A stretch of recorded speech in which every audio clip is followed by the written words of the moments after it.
in the Arctic. How's the internet? Fucking shit. That's how the internet is. It's Can you stop fucking scrolling? Turn that off. That's you're downloading fucking pictures. I'm not downloading anything. Fuck off. You're opening pictures. I've been on Facebook the entire time. Which is probably why my video disappeared. Oh, shut up. You're still downloading pictures. Look at those blank pictures that need to download. That's taking our bandwidth away. You are turning this into an internet cafe. You are turning this into an internet cafe. What's this? Yes, this is on. Sort of. If she stopped scrolling and opening things. Fuck off. Leave me alone. Oh my God. So, good day and welcome. Yeah.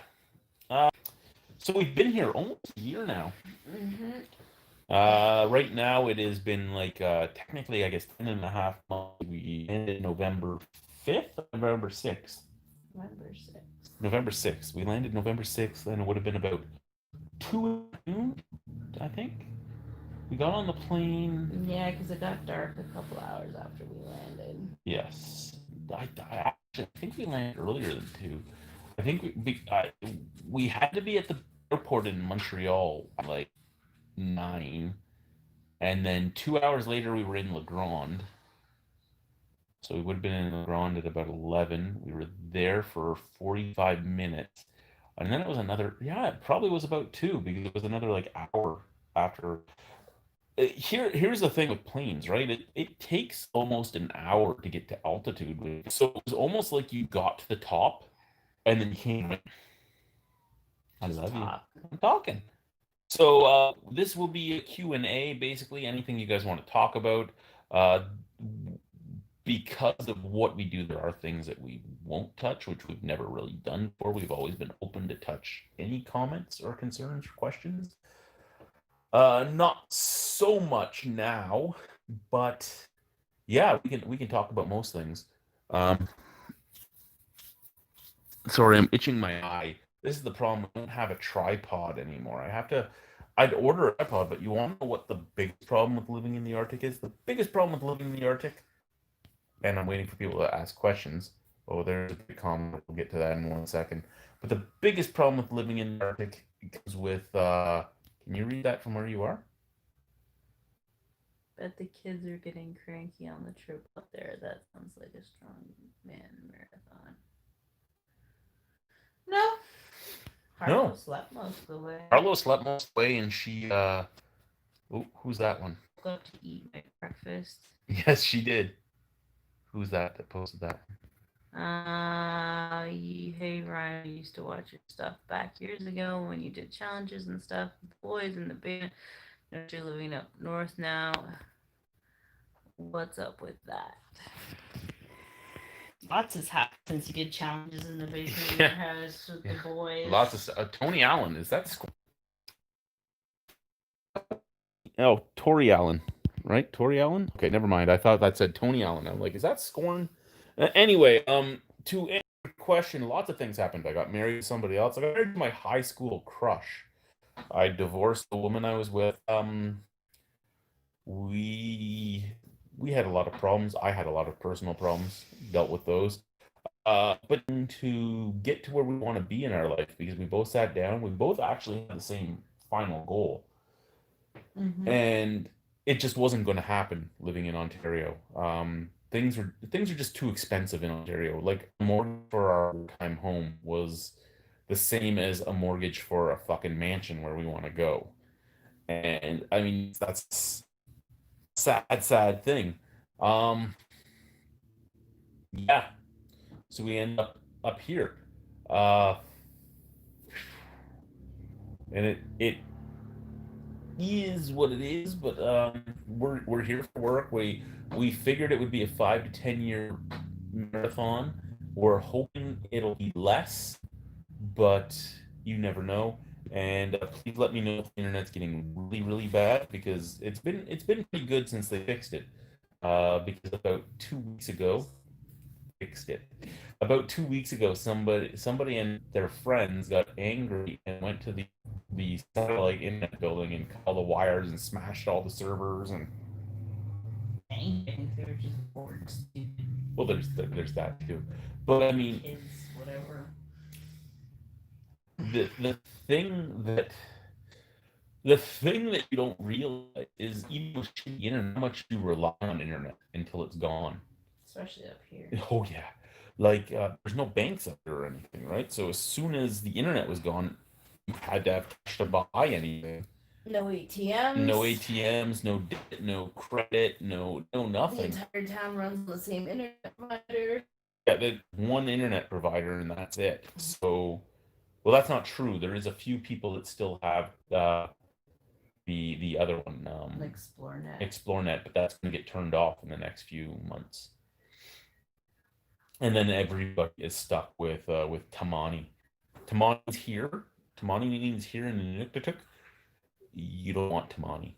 It You means here, this is what you have to work. here. This is all you can deal with. Fuck you. You know something else? Too fucking bad. They need a competitor. I'm gonna try and flip this. There we go. There, I can hold that better this way. What do we have here? The connection isn't great. Our internet is challenged because of fires. It could be either of us or both.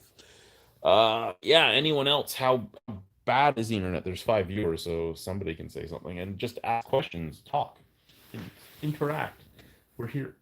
Why was the decision to go up north rather than say like Manitoba or Saskatchewan?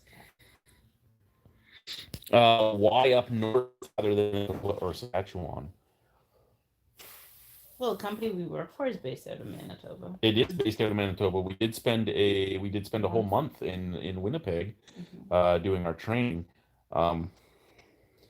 There's more opportunities in the north, fairly decent wage, but what makes our company work the best is that there's perks like our housing is provided for us. We get a food allowance every month, so we basically have no bills. Yeah, where Cost of living up here is well, that's the thing. We were originally looking at a bunch of different jobs in the north, and there was jobs that paid a lot.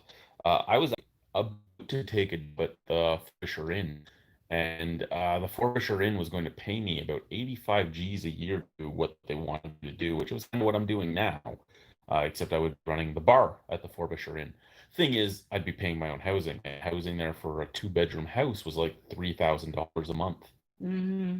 So you can take that job, and I mean, it would have been less if I was of a different heritage, but I'm not. So it was one of those things where it was I can't reasonably do that job, and you could have gotten a job because it would have sent us to Iqaluit if I took the Frobisher in, Yes. and you would have gotten a great job too. But I mean, the cost of living in Nunavut is immense. Yeah, and there's not a lot of infrastructure into it, so you don't get a lot of help. There's not a lot of subsidy and stuff like that. We actually Quebec has its perks in the sense that we have care subsidies on the food up here, which actually make food a lot cheaper than going to somewhere in Nunavut or high Arctic. Quebec also gives out a lot more in terms of like family allowance. They give out better daycare. So To answer your question about what the cost of craft beer is here, there is no brewery in Pavernatuk. No. There's no brewery anywhere in Nunavik. There's one brewery in Iqaluit. There's no one that has open alcohol though.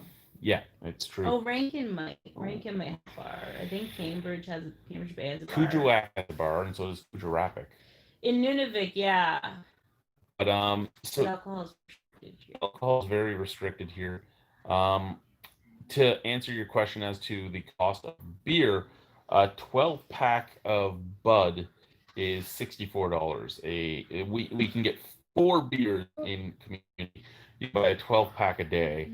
A 12-pack of Bud is $64. A 12-pack of Molson Dry is $74.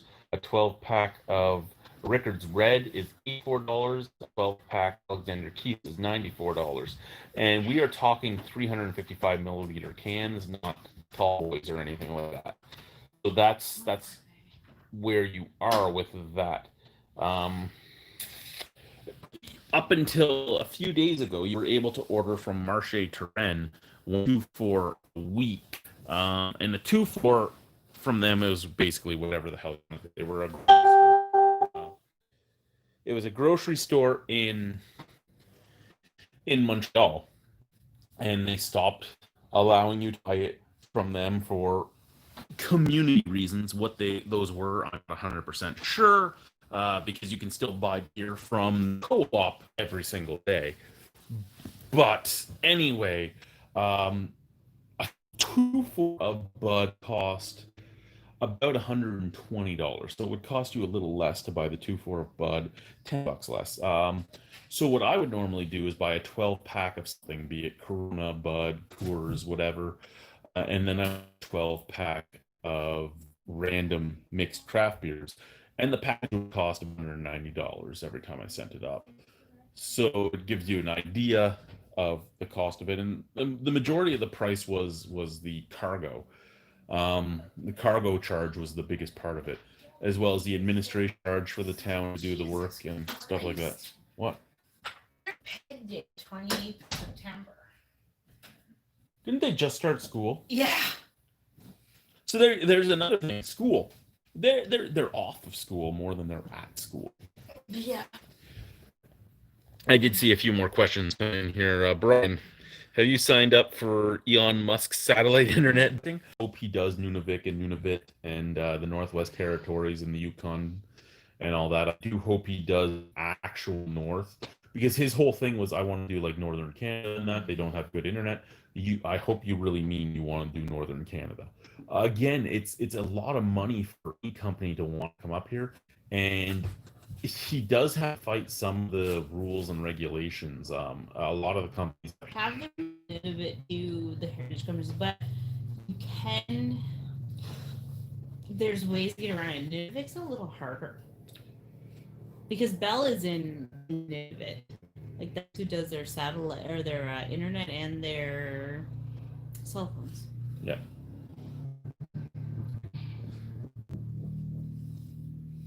So what do we got here? Tori, insane. I don't feel as bad paying $50 for a Budweiser here in Manitoba. Yeah, $60 for a two.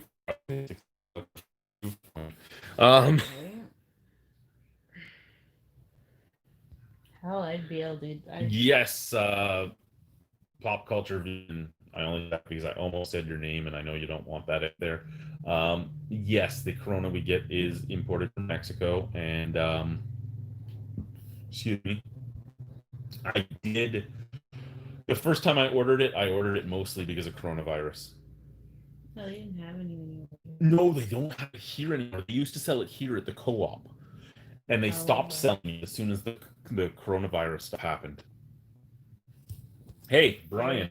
Superstitious. I did realize that this is the only beer you have that I have viewed, so I will be drinking it now. This is the rye lager from Wayne Gretzky. Actually, the funny thing is, I never had this when I lived in Ontario. I had this in that month we were in Winnipeg. Did you? Yeah, I bought it when we went to that grocery store that had the chips I wanted. The ghost pepper chips. The superstore. Was it a superstore? I don't remember what it was. We went there and I was like, "Hey, there's a beer store here." Yeah. And yeah. Because Manitoba is not as stupid as Ontario. And yeah, we hit up a bunch of. You know what? Being up here for 10.5 months, I miss so much. I miss trees. I never thought I'd miss trees. There's a tree somewhere. Somebody ran their skidoo into one. Remember? They didn't run their fucking skidoo into a tree. They ran their skidoo into a fucking hydro pole. They didn't run their skidoo into a tree. She ran into a tree. But I mean, I miss restaurants, and I mean, it's one of those things. And I was saying this to my buddies because one of my buddies, group chat we were in, posted a picture of an not an A&W, sorry, a Popeyes burger, and I'm like, oh my god, I want Popeyes so bad. And another one of the guys in that group was like, you can make a better Popeyes burger yourself, and posted a fucking link to it. And I'm like, you know what? No, I can't. I've lived up here for 10.5 months. You know what? For fucking 6 of those 10.5 months, we've been in fucking coronavirus lockdown. Like shit. I want a fucking burger. I want something that I don't have to fucking cook myself. I don't give a shit what it fucking is. I will eat a fucking McDonald's hamburger. Even a hamburger, not even a cheeseburger. A McDonald's hamburger. I will kill for a McDonald's hamburger. McDonald's is gourmet to half the shit that we get in the store. No, Like, but a huge selection. That's where I'm at. And there's 2 grocery stores. There's us and there's the co-op. And our food allowance only works at the Northern, so anything we get at the co-op, we. Neither store is that gigantic, that huge a selection. So it's always basically cooking the exact same ingredients. It's just figuring out what to make. The co-op is big. It's just not wide selection. It's pretty empty in there, considering the size of the store.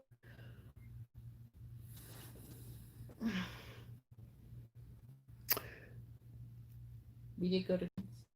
We did to 3 times actually, because we tried to go back for that chocolate beer they said they were making, and we never made it because they sold out before we got there. Yeah. But they were right on the corner from both of those breweries. The one with the pizzeria in it. It was way the fuck out there. Oh, that was not Transatlantic. That was Transatlantic. That one. Yes. We had to take a cab out there, and that was an expensive cab ride. But yeah, we hit up like we did videos in them, but we hit 5 or 6 breweries in Winnipeg when we were out there. And there was the one too. Oh, what was the one? It was downtown. It was not downtown. It was by the Mall. That was the trans one. I'm trying to remember. That had the full. Actually, it was the one, probably the only one that actually had the full restaurant in it. Yes. Their fish and chips sucked. They made it with pickerel. Yeah, who makes fish and chips with pickerel? Fucking Winnipeggers. The rest of it was good. What else we have here? The hydro bowl made. You are correct. It was more than likely a hydro bowl. McDonald's has spicy chicken now. You know, McDonald's put out those fucking ghost pepper chickens and shit again. They can fuck themselves with that too, because we showed up the fucking day it was supposed to be released. The day it was supposed to be released. Remember, we had the jalapeno, the habanero, and we're like, shit. The ghost pepper one comes out today. We have to go get this, and we go in and they're like, "Oh, we're sold out." They only got one. What the fuck do you mean you're sold out? Oh, well, they only sent us 1 tube of the ghost pepper sauce. What the fuck is that bullshit? What the fuck is that bullshit? This Santa Claus ain't fucking coming near you this year. Fuck you. It's Canada. Yes, that's the one. That actually their only food was pizza. They were paired up with a pizza joint. Yeah, they were paired up with a pizza joint, and they made pizzas there. Oh, I can't remember the name of it though. 2 breweries that day though. We went to the other one too that was out there. It was like a religious-based one, like not the brewery. Its name was yes. Stone Angel. Stone Angel, yes. Stone Angel was the second one we went to, because they were pretty close together. And then we figured out, you know, Winnipeg's crime rate and how you have to pay up front on every cab ride after a certain time. That was and they charge you at the wazoo for it, and it doesn't matter if your ride's only $5, you're still paying them $30. I think it's a $10 deposit or something. It was $10. It wasn't that much, but it was still kind of funny. That's the comment we're on. For anyone wondering, we're on that comment now. Yes. And I wouldn't say normal people, just knocking your own. There was a restaurant here. There was a restaurant here that closed for. There is, well, it's just not. It hasn't opened since they locked down for the first time for COVID. And it was nothing special, burgers and fries and shit. But once every 2 weeks, we would go twice every 2 weeks. I would pay one time, you would pay one time. Mm-hmm. We'd go once each from pay, and we'd take family out, and it just got us out, and we didn't have to cook our own food. And it was nice. It was nothing special, and people always ask the price of it. For the 4 of us, it was about $100 to $120, mattering what we ordered. A lot of, yes, it is a lot of money, but you figure the 4 of us went to something like, say, a Kelsey's, it was going to cost the same amount of money. The only way you were spending less is if to a McDonald's or Wendy's or something, that's going to be $60 instead of. We keep waiting to see if it opens again, and even the guy that ran it keeps sending messages to the town going, "I'm getting flown back in to do this again." So far, it's been a no. For anyone the changes. So Tori and Andy and all that. I did just order a bunch of stuff from Chili Chili's and a bunch of stuff from Candy Funhouse in Mississauga. The Candy Funhouse, I ordered a bunch of ghost pepper candies. I ordered the hottest chocolate bar, Toe of Sea, little nitro gummy bear. Um, I don't think they want these things. I paid money for them. I'm going to. You're going to. Yeah, I didn't say I'm not going to. Fucking candy. I'm just saying that little nitro at 9 million Scoville does scare me, especially since I've lived up here now. It's not like the hottest thing we eat up here is fucking chili powder. Tabasco sauce, fucking sriracha. Irish. Tabasco sauce, the hottest thing you get. Down south, I'd be eating ghost pepper shit all the time. Actually, I did order us. No, I didn't. They were sold out. Next time I make an order from Chili's, anything over $50, they'll ship for free up here. I think that might only be that first order I made because after they realized how much that package costs, they're not shipping for free up here anymore. The package was 200 and something. Yeah, exactly. But they have a ghost pepper salt. And it's back in. Ooh. Yeah, when it's back in stock, I'm ordering some for us. We had that. We did. We had one like that. It was amazing. Yeah, it was really good. I liked it. One is. Where are you from, Tori? Winnipeg, I'm guessing. Because she said man, or he said he. He said Manitoba. Bro. I do have a beard straightener. I've not used it since we moved up here, but this isn't all that long growth either. I was shaved pretty clean recently. Not really recently, but yeah. Well, you got Santa Claus coming up there. And that's the only reason I haven't shaved is I play Santa up here in the north. All the kids come up to me in the stores and they're like, Santa! Walking Santa. Yeah, actually, I fuck with some of the locals because they're like, what's your name? I'm like, Chris Pringle. No, really. St. Nicholas. No, really. Santa Claus. No, really. Paul Noel. I have them all. I'm ready. They are nice ears. Thank you. Ghost pepper McChicken, Scotch bonnet, habanero. Okay, so that is, I think it was habanero, ghost pepper, and jalapeno the first time. So I'm glad they went spicier. But shut the fuck up, Brian. I can't get them. Actually, we should send Mark. You know what? You can't send me beer anymore, but I want this and this from your store, and go and get me some Timmy's and a fucking Big Mac. Yeah. And send them up frozen. I don't care. Yes, all the McChickens. Get me at least on a McChicken with the sauce and the chicken and a little bit of lettuce. You can get through that. A showcase of he's pressed in between the cheeks. I love when somebody new would start at the casino, and I'd be like, "Hey, have you met Preston?" Or somebody else would say to them usually, "Hey, have you met Preston?" I'm in the room, and they're like, "Preston? No, I haven't met Preston." Hey, Chad, they haven't met Preston.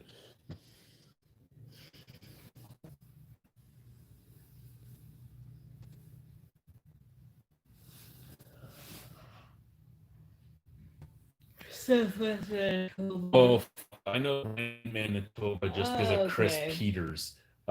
Chris Peters, yeah, I know Brandon Manitoba. Is what, the other city? That's the Puckatawagan, isn't it? It is the Puckatawagan. Puckatawagan, it's where I come from. Puckatawagan. I don't. It was a great song though. Just listen to it. Look up the Puckatawagan song. If once we're done this, everybody go look up the Puckatawagan song. It's amazing. It's a Canadian classic. It's an indigenous singer, and he's singing about Puckatawagan, where it's from. And you listen to it once, and it's going to be playing in your head for probably sing most of it.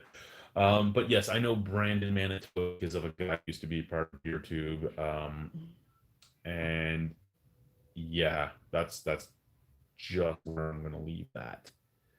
A lot of the guys I talk to use as an inside joke. He's not a bad guy. He's just kind of different. Yeah.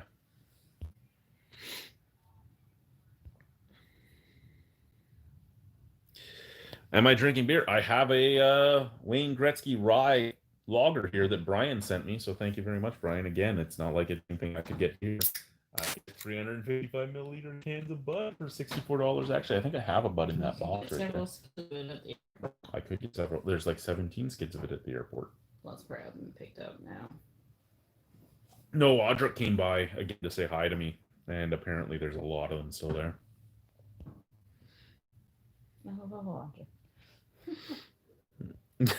Brian, I said guys to Preston. Sending the guys wasn't as bad, Brian. It's when people would get the new servers. You met Preston? Chad, show them your butt crack. This is a 19-year-old girl. I'm a 37-year-old man. Sure, that's for 16, 17, 18-year-olds that work at our store will seen it. These year-olds and bent over in the pop fridge, which I have to fill tomorrow. I walked by. There's a fucking pop in pop fridge. Pop that tits. Yes, this is empty. There's no Coke left in it. There's fucking nothing. Make sure the big boss knows that I filled that before my store to try. So I will do that tomorrow. That it's good to hear from you. Cheers, slanche, all that fun stuff. What are you doing tonight? Oh no, that's Gizmo out. Okay. Nanook must be asleep. Oh no, he's up. Oh, is he out with Braith? Mm-hmm. So Gizmo's locked in here, and he's the chill one that wouldn't do anything wrong. The one that would get into all the trouble is out there. Mm-hmm. I don't think that's a good idea. He's in power mode.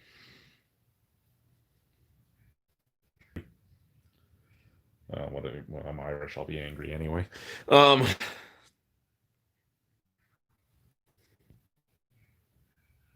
thought it was lottery. Oh yeah, we got lottery. Yes, there is a lottery ticket up here. Lottery's my baby. Lottery is Alicia's baby. Alicia's in charge of the lottery, the only lottery retailer in town. Yeah. Yeah. It's funny though because her French is horrendous, and it's Lotto Quebec that calls her for the Lotto orders, and you know we're in Quebec, They're so it's very French. Like very. Here's the thing with Quebec: they make sure that the rest of the country is mandatory that anyone who works in the higher up in government, whatever, has to be bilingual. You have to speak both languages. You come to Quebec, that rule doesn't fucking apply. No, for instance, I had a Revenue Quebec thing, and I was calling Revenue Quebec over and over again. And at one point, and everybody that I talked to, the first people were always extremely helpful, and they're like, "Oh well, we can transfer you. You know, we this." One of the guys read me the letter. He's like, "How's your French?" I go, "I'm from Ontario, man. I have high school Ontario French. I grade 11, so I understand more than a lot of people because a lot of people just stop in grade 9." But it's Ontario high school French. Great. He goes, okay, I'm going to read you this letter. I legally have to read it in French first, and then I'm going to translate it for you. I go, awesome. So he reads it to me, he translates it. I go, okay, thank you. And we hang up. And then a few days later, I call back, and I get somebody else. And I'm like, look, this is what I was told. I just need to know exactly where I'm sending this. And like, oh, I'll transfer you to the caseworker. Okay, transfer me to the caseworker. I get the caseworker. Not a word of English. The only word she knew was sorry. So I got sorry over and over and over again. She sent me back to the guy I was with originally, and he's like, I'll send you back to her. I'm like, do not send me back to her. We cannot communicate. More French than she knows English, and that is not a good thing. Not a good thing at all. So, yeah, I got to call back on Monday to see if we've gone anywhere. I'm drinking not a pineapple beer, Juicy Dill IPA from the Brewing Company, Los Angeles Ale Works. 5. Ooh, that's a dangerous beer. Found a raspberry kettle sour from Narosh Brewing out of Winnipeg. Norsuch. Is that the one we went to? Where? Nonsuch Brewing? I think that was the one that recognized me when we walked in. The one that was It was a little ways out. Yes, it was another one we took a taxi to, but then we walked home Mm-hmm. because the taxi would take too long to get there. No, I thought that was Osterik. Go to there was a couple we didn't go to, but I think we went to non-such. I can tell you if you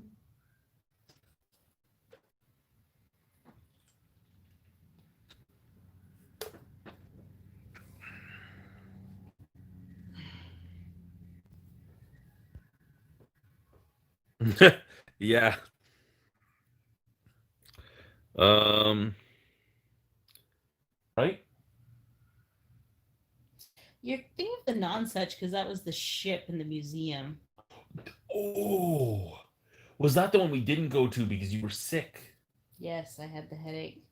Yes, Bad migraine because that we were day. walking to that one. That was one of the few we didn't hit. Yes, because we were right downtown. We were right by the museum, and it was like a street away, and then we had the headache. We were home. Yes. So no, I did not have that, but that's why I know the name. And yeah, whole being having to say everything in English and French must be a real strain for prostitutes. Hmm. Yeah, we hit up like 7 breweries. Half Pints recognized me, but they didn't want to say anything while we were there. He actually messaged me while we were sitting at Trans City eating. Remember that? No, I even knew about it. We got a message on Instagram while we were sitting there. Hey, you were at my brewery today. Cheers to you. I see you sitting across from me. We Half Pints. We hit them. We hit. I can't even remember them all now. I have to go look them up. Torque. Like I said, we went to Torque a few times. We were at. We stayed at the Homewood Suites. Homewood Suites. Yeah, Homewood Suites on you remember the street? Homewood Suites on Elise, and we basically circled out from there. And I think the furthest out we went was like 3 kilometers, which I believe was Stone Angel. But we hit about 7 breweries in the month we were there. I usually try 1 or 2 a week. But we also went to the Museum of Manitoba. We went to the Museum of History. We went to the Human Rights Museum. We went to the Manitoba Zoo. We went to a bunch of movies. We went out to a restaurant quite often because the company we were with paid for our food for the whole month. You got a certain amount per day, and you got a free meal from the hotel for breakfast, and then they fed you lunch at training, and then you had this much money at dinner. So it was one of those shit. Let's try something new all the time. And oh my god, dishes in Winnipeg fucking blow your fucking balls off. There's like 600 restaurants to choose from. Well, after coronavirus, probably not. But there was like 600 restaurants to choose from. I remember nights where we were just like, what do we even have? Mm-hmm. And we were just scrolling for like an hour before we found something. There was this really good Greek place. There was some great Thai places. We had some good burritos, some good burgers. We're not talking about our ticket now. Now look what I'm doing. I want fucking real food again. Fuck. Fuck. Oh, fucking bullshit. Is there any chicken left? Mm-hmm. Guess what I'm having done. Chicken pierogies. We realized that Skip the Dishes was headquartered in Winnipeg once we got there, and it was an interesting thing. How have we completely gone off topic in the Arctic to talking about Winnipeg? Fucking Tori. Tori has no questions about fucking the Arctic. He wants Winnipeg. There's no trees. It's cold. There's not a lot of vegetation. Lots of dogs. Lots of skidoos. Lots of ATVs.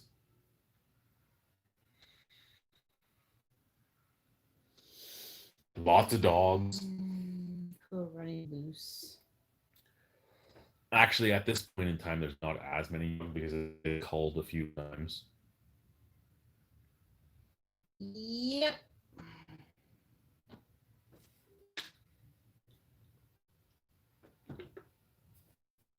because nobody ties their dogs up. Police in yeah. Here in Nunavut, you'd have the RCMP. In Nunavik, you have the KRPF, the Kativik Regional Police Force. There is cops in town. All 8 cops will tell you they are way overworked. There is 14 communities across all of Nunavik. There is 90 police officers across all 14 communities. 8 of them are in PUV. PUV is the hub for this coast. It has most of the black market go through it. These 8 cops say they will do more, and yeah, that's just the way it is. Is it dangerous? No, it's most of the problems are alcohol related in town. Nobody would want to admit that it's alcohol related, but most of the problems in town are alcohol related. Yeah.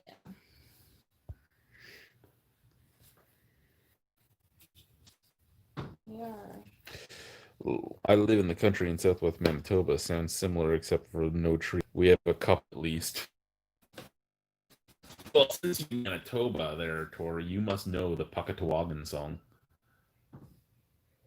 Stop it, fucking Puckatawagan. I'm going to listen to it again as soon as we get offline. You know that, right? Puckatawagan, Puckatawagan. Tomorrow. Do people go to... Yeah. Yes, they do. We're not allowed to be open. Tomorrow we don't open until 1 because we're actually the stores are not allowed to be open during church services. So we're not allowed to open doors until 1 o'clock. And if we're open past 6, we can't be open between the 6 and 6. And if there's a funeral, we have to close for 2 hours during that funeral.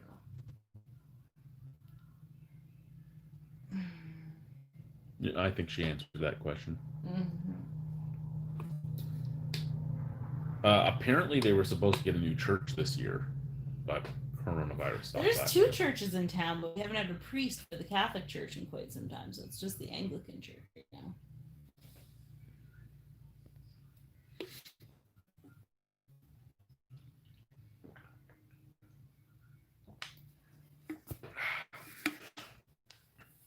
Lots of very superstitious people.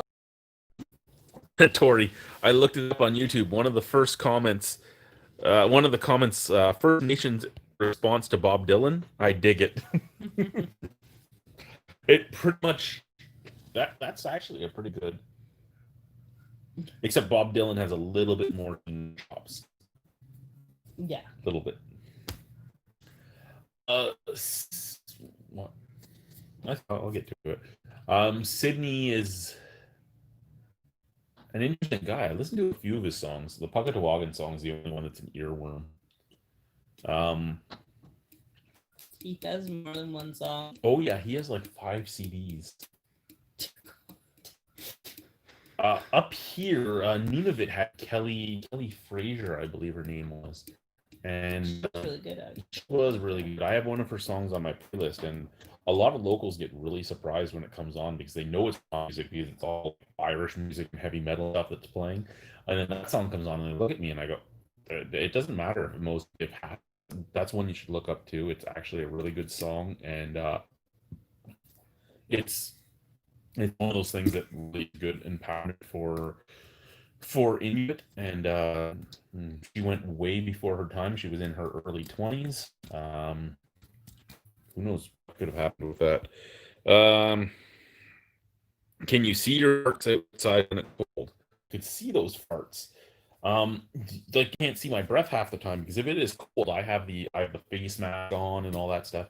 I do have a picture on Facebook of me with the Canada Goose coat on, the neoprene face mask, the ski goggles, skidoo goggles, which are the same thing as ski goggles, but no, ski goggles. We both had Hunter Support some good mitts up here, and I did just buy from a guy here in Quebec who learned how to do the stuff up in the north. He learned how to make all the gloves and hats and everything from Inuit. he makes gloves for people, and he says he won't make gloves for anything smaller than a size medium out, but his gloves are fucking beautiful, and they cost me $200 for the gloves. Warm as fuck, not quite as warm as the mitts, but you would expect that. But the mitts and the gloves that are made by the Inuit people are the warmest things you'll ever wear. How do you Um, break the car to hold your back in the sewing shop scene? if you're against fur and all that, though, they're not for you. No. But this isn't like a lot of times in the South where somebody just kills an animal, just the fur, and that's it. Every part of the animal is used. There's guy like you have that caribou bone ring that I got made for you. Yes. So I mean, they'll kill the caribou. They'll use the skin, the fur, they'll use the meat, they'll use the bones, they use everything. The one carver, I haven't seen him in a while. I wonder if he's still in town or if he did something stupid. But he would come over. He knew when my payday was, and he would usually come over once, a few days before payday, to see if I wanted any of his stuff. And he would show me what he had at the time, and he would leave, and he'd come back, and it was what it was. I know everybody says Jane and all them would say, "Oh, you have to barter," but for the most part, I'd let them tell me the price. And if I'm willing to pay that price, I'd buy from him. And if I wasn't willing to pay that price, I'd say no. And then he might say, "Okay, how about this?" And I'm like, "Okay, whatever." One time he asked me for cigarettes and $50 less. Okay, here you go. Here's your pack of cigarettes and your $50 less. I'm not here trying to gyp somebody, right? Like, I want to support an artist. He is an artist regardless. If that's what you think your work's, that's what your work is worth. It doesn't mean I'm necessarily going to want to pay that for it.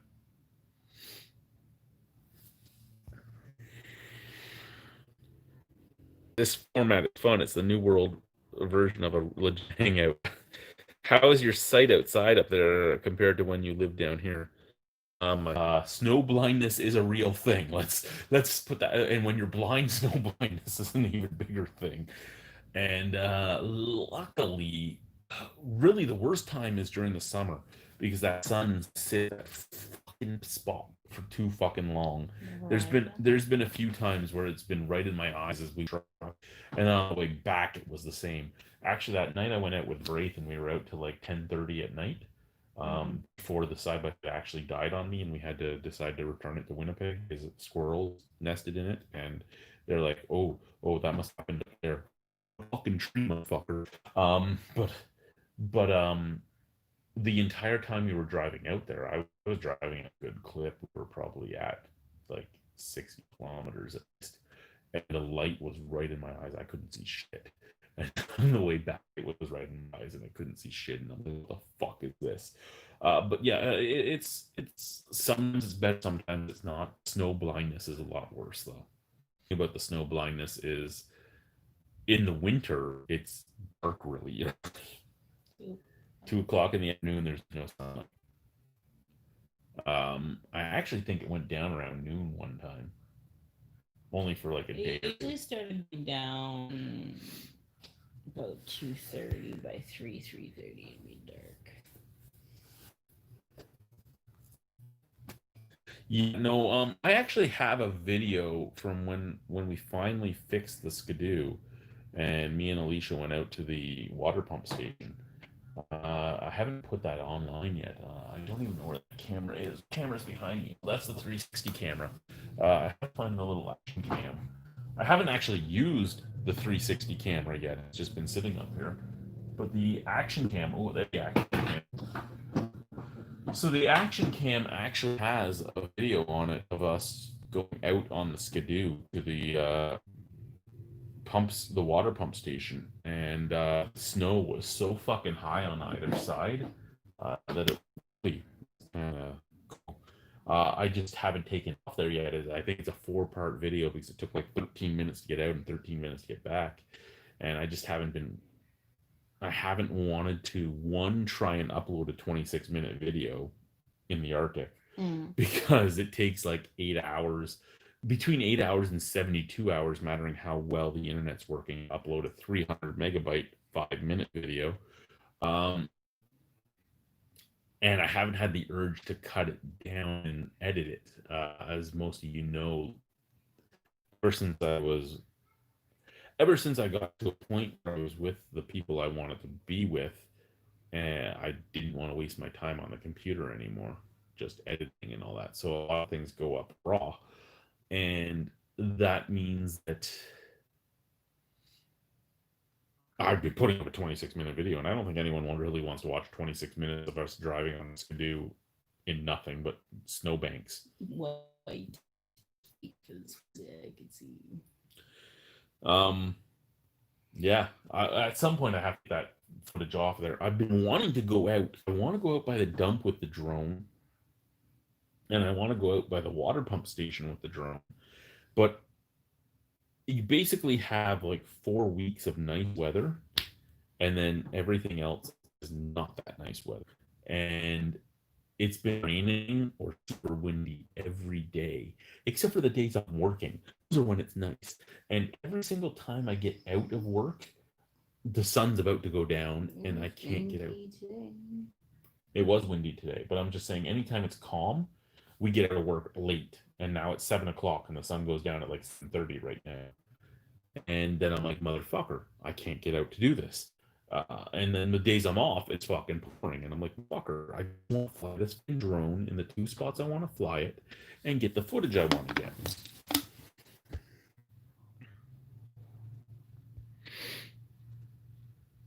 Tor random have like cell service. Does Rogers Bell tell us have a tower up there, or is it Up here? Cell phones work in Nunavik? Not Nunavik, sorry, Nunavut. Nunavik does have it though in Kuujjuaq. Kuujjuaq has cell service. Kuujjuaq's on the border of the tree line. They're practically fucking Montreal. Compared to us, you are correct. But yes, High Northern, the cell tower down, and it costs too much back. Cell tower, single cell tower that costs like $130 a month for just basic cell lines. Yeah, so there's no cell service in Pavernatuk. There's no cell service in most of Nunavik. Okay, there you go. In the North Territory, I'm not exactly sure what's up there, and I'm not exactly sure what's in the Yukon, but I do they're there because we do have people from our training class that went to those places, and they do have cell phones. Just what they have, I'm not 100% sure. All of Nunavut has it, or if it's just the big places like Cambridge Bay, Iqaluit, maybe Rankin's pretty big. Right. What, for cell service? Just in general compared to a lot of Nunavut. Yeah, Rankin apparently a stoplight. Yeah, well, a stoplight means you're huge. Yeah, well, I mean, they have traffic lights in Iqaluit, but yeah. I'm just saying, like, I'm trying to think of where would have cell service. All of Nunavut did in service. I wouldn't think, at least, because there are some tiny places there. Joe Haven has cell service. Joe Haven has cell service? If Joe Haven has cell service, Arviat must. Arviat has cell service. Joe Haven has cell service speakers. Cambridge Bay has cell service. I wonder if Arctic Bay has it. That's really up there. That's like top. It's like you practically in fucking Grease Ford. What was the most in rumor you guys heard? Okay, we're not gonna name our place of business, but some of you, and Brian, I think I see some pictures or at least told you about it. No, a couple of days before we were supposed to reopen, we went in, and it's at 69 degrees Celsius inside. So we're still closed, and we're dealing with stuff in there. So the rumor we heard was that we were closed to punish the town for stopping Marché Terrain orders. That was the rumor we were told today. No, yesterday. You're right, yesterday. So that's the most recent inbound rumor. So my two things are, yes, I don't like when I can't get my craft beer, but I like it a lot more when there's no alcohol in town. So why would I punish you? Okay, anyway, next question.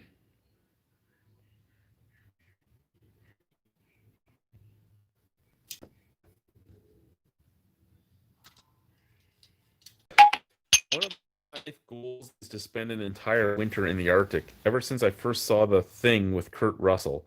Also on that same list is riding what we call a snowmobile. Well, every snowmobile in the Arctic is known as a skidoo. Every ATV is a Honda. Every ATV is a Honda, and every snowmobile is a skidoo. Just so you know, you have the terminology right. It's really good when people come in and they're like, "I need a Honda filter." Well, this Honda filter will fit your Honda. No, it won't. That's not what my Honda filter is. Then you don't have a Then Honda. you don't have a Honda. Yes, I do.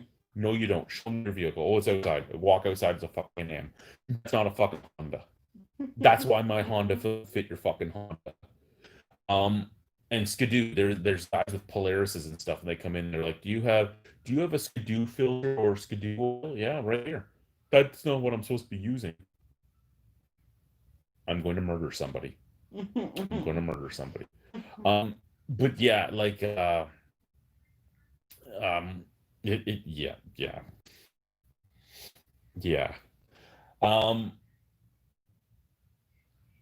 I ride a Skidoo, so you can ride a Skidoo. I drive a Skidoo, you can drive a Skidoo. I'll tell you one thing, and Ryan even told me that I'm just an idiot. I don't my Skidoo. I don't use the brakes at all because I don't understand the brakes. Every time I use the brakes, I fishtail or spin out. Just let it slow itself down. We just go. I don't know what the fucking brake's supposed to do because it's a fucking piece of rubber propelling you at almost 100 kilometers an hour across snow. I don't know what the brake is supposed to do. It don't do very well at whatever it's supposed to do. Yeah.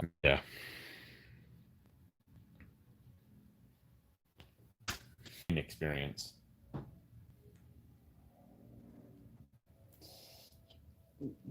I'm not touching that with a 10-foot pole. You're not touching that with a 10-foot pole? I don't think there are any twins in town. Yeah. Is it? The one there that told us to stop talking on the sales floor, she has a set of twins. Okay, so she has baby twins. Yeah, well, yeah. They're like preschoolers, yeah.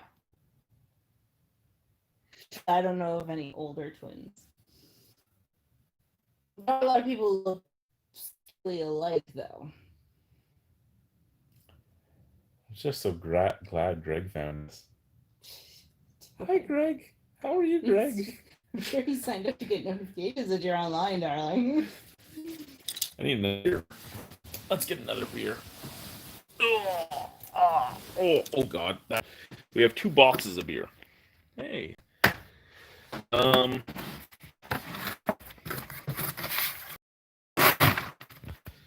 Okay. So the question is, do we get beer from... Oh, there we go. Do we get beer from box number 2, which is almost empty? 1 or 2? Which one am I getting beer from? I'll grab a beer from one of the 2 of them. Is it true there is a nude beach?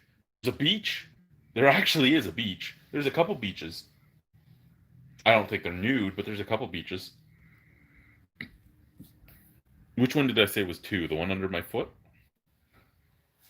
I think that's the one I said was 2. Cheers to you, Gregory.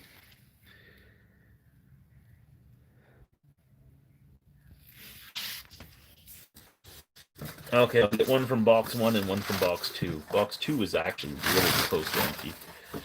What do we have in box 2?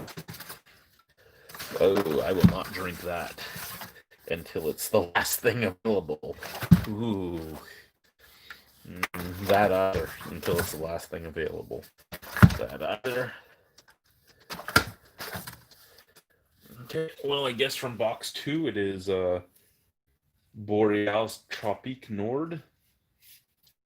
And from box 1, there's a lot of non-alcoholic beers in box 1, not those ones.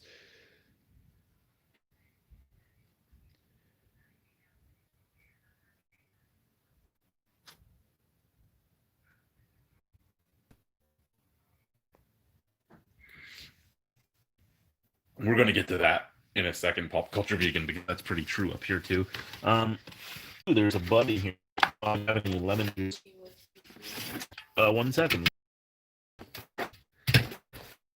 He's laughing about the Honda thing, though.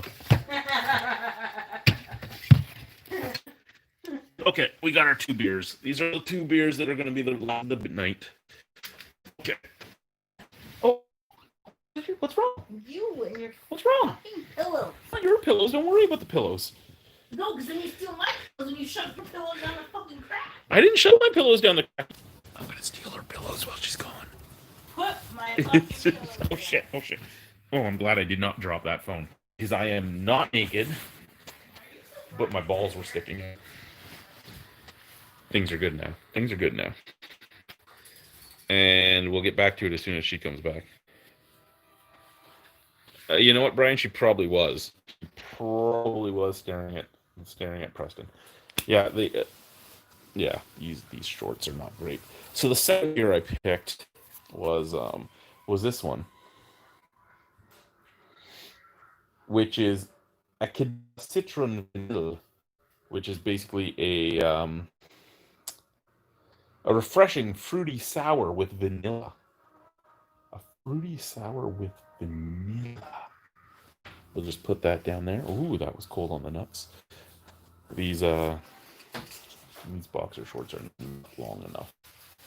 I should retire them when my daughter is awake because I like to walk around without pants. Not naked, with underwear, but again, when I'm sitting, I'm getting older. Not as old as my weight would tell you, but I'm getting older. As soon as Alicia comes back, we'll get to your comment there, pop culture again. But you're right, that is pretty close to the same thing. And I've had comments like that here.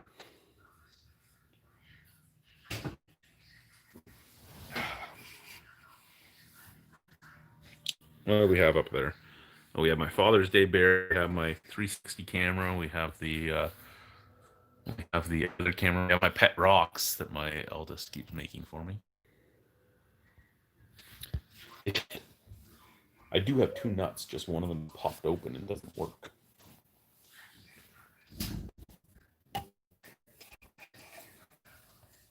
Which is pretty impressive when you think about when I work out how muscular I can get with only testosterone pumping out of 1 nut. There's about 2 nuts pumping out testosterone. Hey, Nanook! Baby! Oh, don't knock over my beer. Fuck, don't. Didn't notice that. Oh, God. Hey, Nanook. Hey, buddy. Oh, God. Oh, you too. Let me stop trying to knock over my beer. I love you. I do. I love you. You're a good boy. You're a good boy. You are.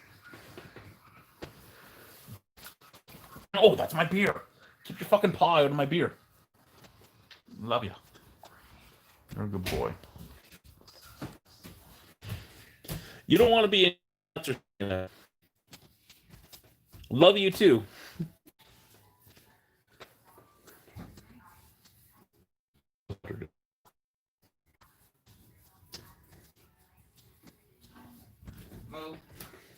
Who, me or Nanook? Nanook, you better go before she hurts us both. No. No.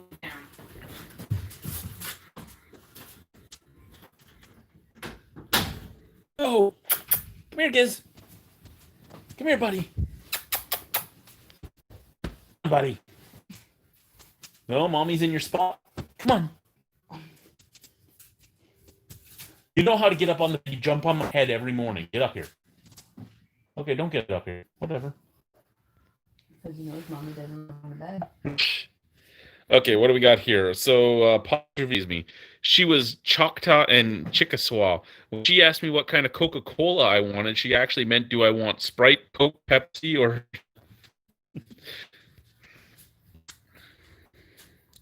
Yeah, lots of do they sell spirits up there or just beer? What would the 26er of Crown cost? You can buy... You'd be able to buy spirits, but a Mickey that you would get. And it was odd. They usually only buy vodka, like Smirnoff. Yeah. It would be a Mickey of Smirnoff, and that was $100. You can buy it from Marché Ren. Well, you could buy it from Marché Tour before the council said no. Sorry, you're looking up my nose. Nobody wants to do that. I don't even want to look at those. The cost would be the cost of it plus shipping. Most of the when you would buy it with wine or beer. Shipping on the case of beer is about $35 plus all the addeds, which is why it's being about 120 for a 2-4 of Bud. Adding a 26er of Crown on that, you'd probably be looking at about 210 for both the beer and the Crown. That's the pro. But Greg asked another question.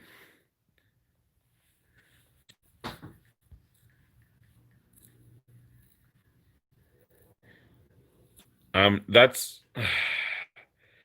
so I'm not gonna answer this one, but I'm gonna read it out. I'm not gonna answer it though. How many of the locals have you beat the shit of? Obviously, necessity without a violent eye, and how many do you anticipate beating the shit of during the next year? None. Thank you, Craig.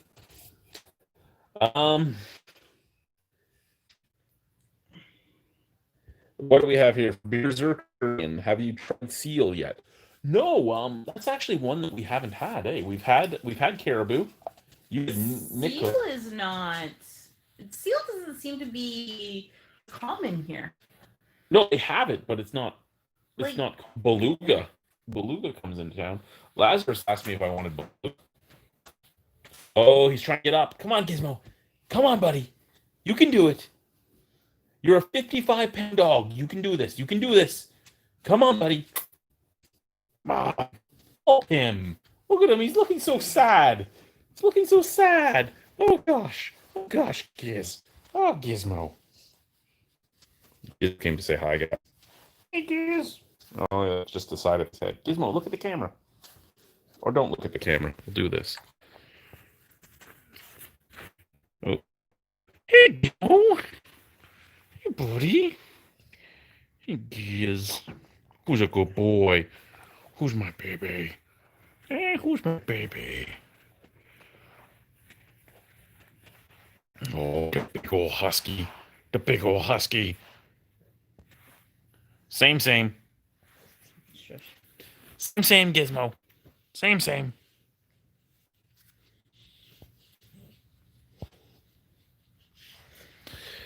Okay, what do we got on here?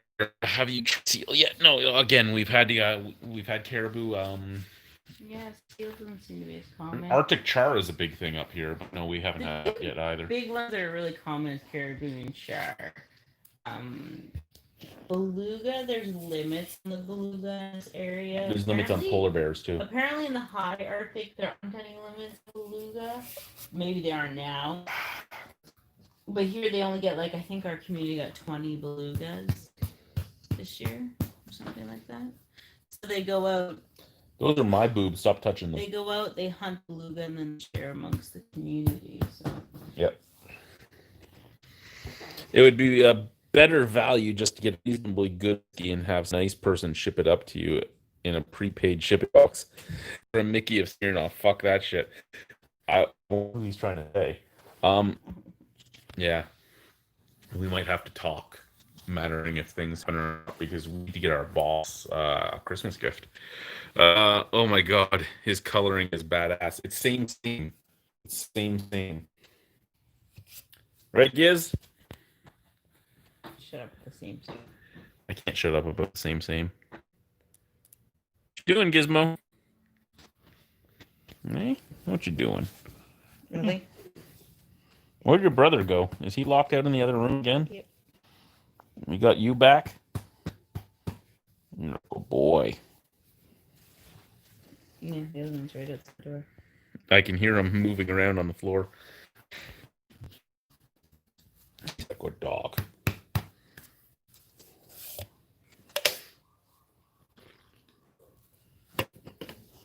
Okay, so there's 4 of you viewing. Everybody ask a question. Ask a question, say hello, do all that stuff. I think it's Tori, Greg, Pop Culture Vegan, and Brian. It's pipes. No pipes with running water. There is water. You get running water, but you get the water brought in a truck, and then it goes into a holding tank. and it goes from there. And you don't want your holding tank with your poo to have been sitting there for a week without being pumped out, and then have somebody go and say just start cleaning so the pump runs, and then throw something in the poo tank. Do not want that. Like a good dog. He's not bad.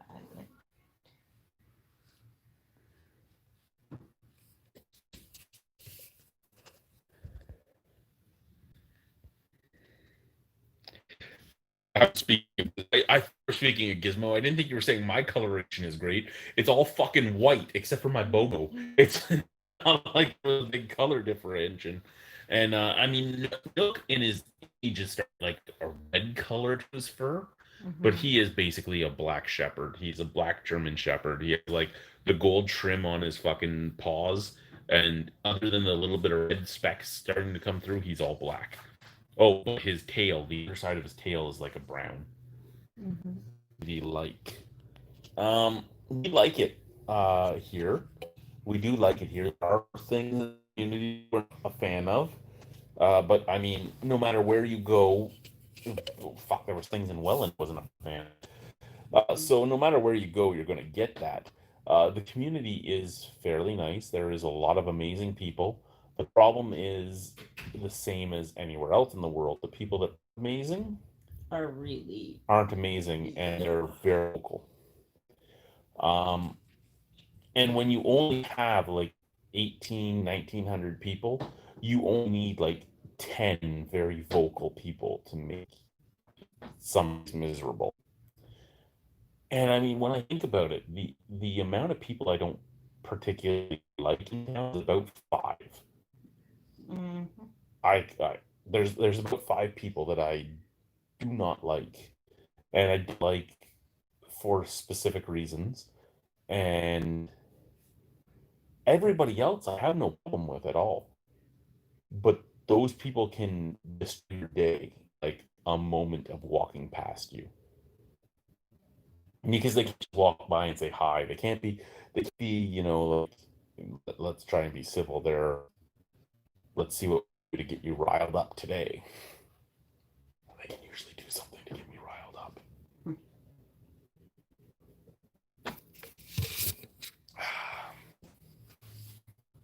He's very.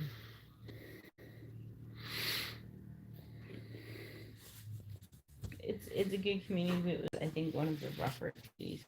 Well, the whole thing, right? So this was originally known as the roughest community in Nunavik. Um, Apparently, it's improved. it's a that was 18 years ago. It's apparently improved quite a bit. There is still a lot of problems, and again, the majority of the problems in this town are alcohol related. There are people that will talk to me during the day who are one of the night was fight somebody, and it's not as nice. And I'm not saying everybody's like that. There are some guys and girls that get drunk and they're happy drunks. There's a lot that aren't. And I'm not saying that nobody should have alcohol because I don't. You know what? You make people feel children, and they're going to act like children. I don't think that alcohol limits work because you put alcohol limits on, and you're basically nanny stating somebody, and they're going to find that alcohol one way or another. Be it they make it themselves and not know what they're doing, be it they drink fucking rubbing alcohol or mouthwash, be it they buy bootlegged shit and don't feed somebody because they bought. And I'm not talking about in the north per se. I'm talking about in general. You stop somebody from being able to be a adult and choose what they want to do, and they get them doing it regardless. And it's probably better to just let them be able to buy what they want to buy than do that. I mean, look at pot. How long was pot illegal in Canada? You could still get pot on every fucking street corner. You might as well have just let them be able to buy it online.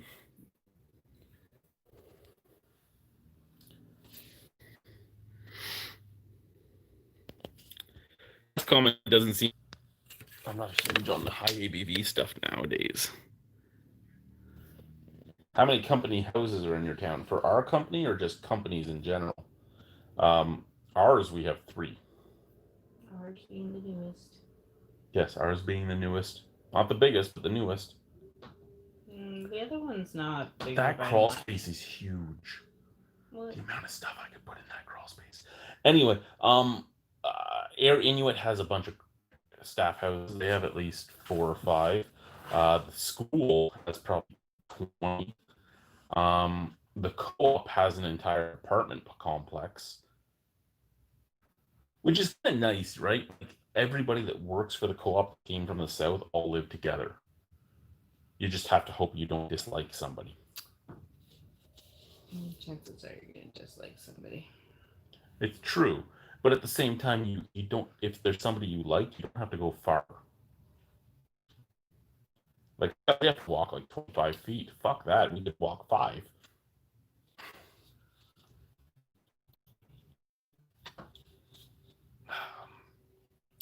But yeah, so the schools have their own staff houses. The police have staff houses. So the police, there's 8 cops. There's eight, well, probably 7 staff houses because one of the cops is not in the staff house. Um, so you have your staff houses for the police. You have your staff houses for us. You have your staff houses for the, yeah, I know, for the teachers. You have your staff houses for Air Inuit. You have your staff houses for the co-op, and that's really the end. Oh, DYP and the health center would also have staff houses. So the health center being your nurses and doctors and stuff. And that's about the end of the businesses up here too. Excuse me. So your staff houses are basically all the businesses, and your businesses are pretty minuscule again. I don't think the NV has any staff houses because the NV is staffed by locals.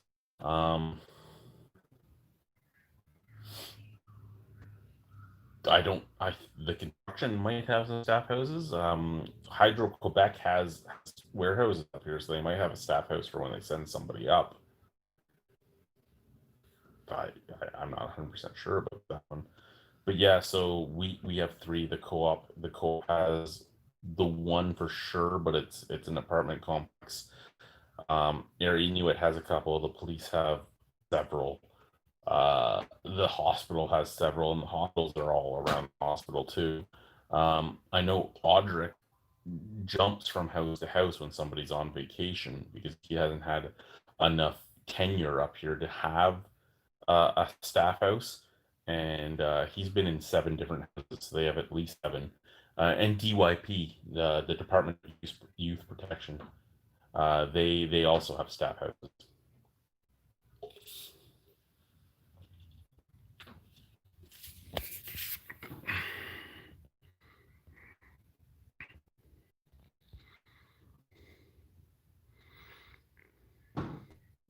You heard a fart? No, you probably heard the blind hitting. We have the blackout blinds. Oh shit! You're looking at my wife's bras. Um, we have the blinds, and the wind is blowing, and we keep the window open because we're crazy. Bray comes in so that she stays the fuck out. But um, how much do our stores have? Well, seeing as the co-op and us are the only 2 places you can buy stuff from, we both carry basically everything. The co-op sells guns and bullets and stuff. We don't do that. But for the most part, other than alcohol, you can get anything you need to live for the most part with us. Your appliances, your clothes, boots, food, camping gear, outerwear, lottery, electronics, movies, video games, uh, all the type of groceries you want, and that's both the co-op and us. And the co-op carries alcohol that we don't have. We have lottery. They have alcohol. Um, so I mean, you can get everything you need up here. There, you know what? I want to get a fat bike. I want to get a fat bike. And it's not because I'm fat. I want one of the bikes with the fat tires. They're called bikes. I can get one for $1,000 from a company in New Brunswick. And the reason this company comes to mind is because they will ship free across Canada. And Nick sent me the link for that. He's like, here, it was like Moose something, Moose Bikes Canada or something. He's like, these guys ship for free. Maybe it'll ship cheaper to you. And I'm like, no, they wouldn't be shipping this bike for me. I have my postal code and everything in that bike from them. I will be the only person in the Arctic to buy that bike that gets free shipping, because after it costs more to ship it to me than it costs for the bike, it ain't going to be free shipping anymore.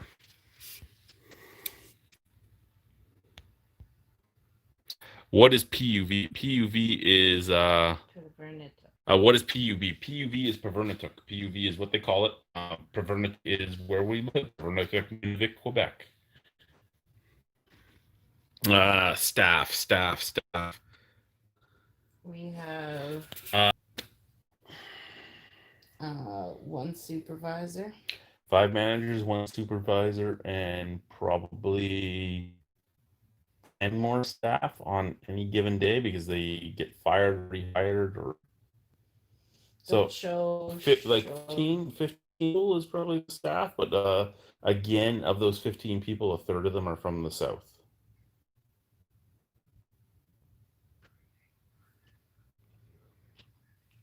And I say 15.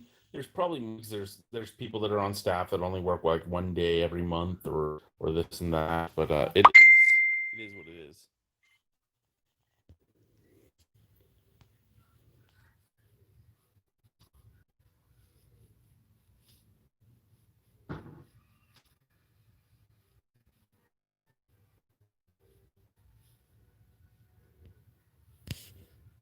It was Carrie's mom. I'm buying more masks from her.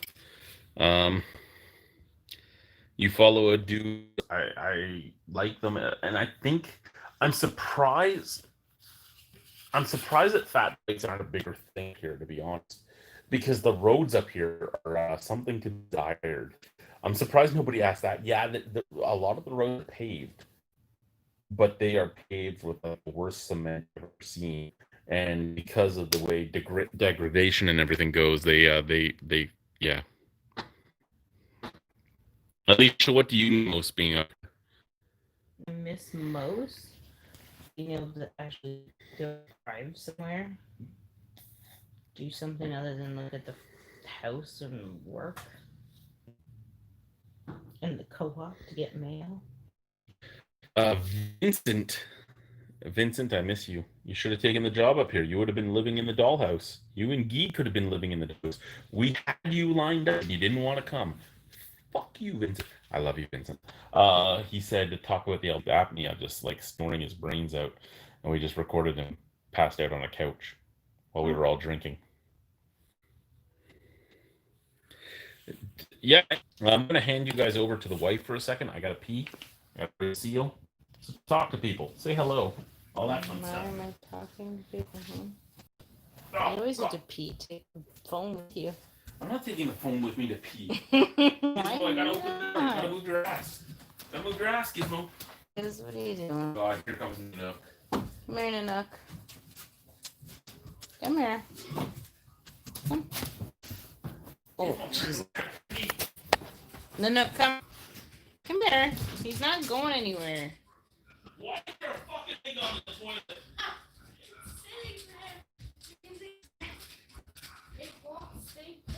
Nanook, come. Nanook. Hi. You don't want to come visit or what?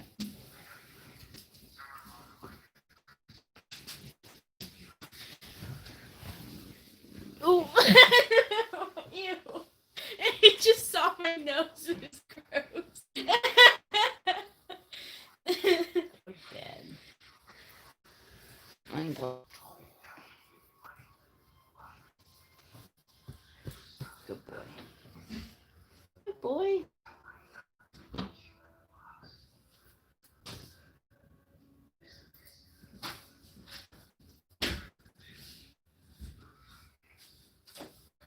Thank you.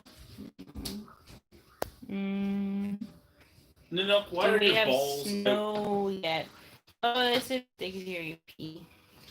He's telling me that every time I go pee. No, out of my spot. No, Stop we wagging don't your have tail. snow yet. It's only like 2 degrees here, so snow is coming. It's cold.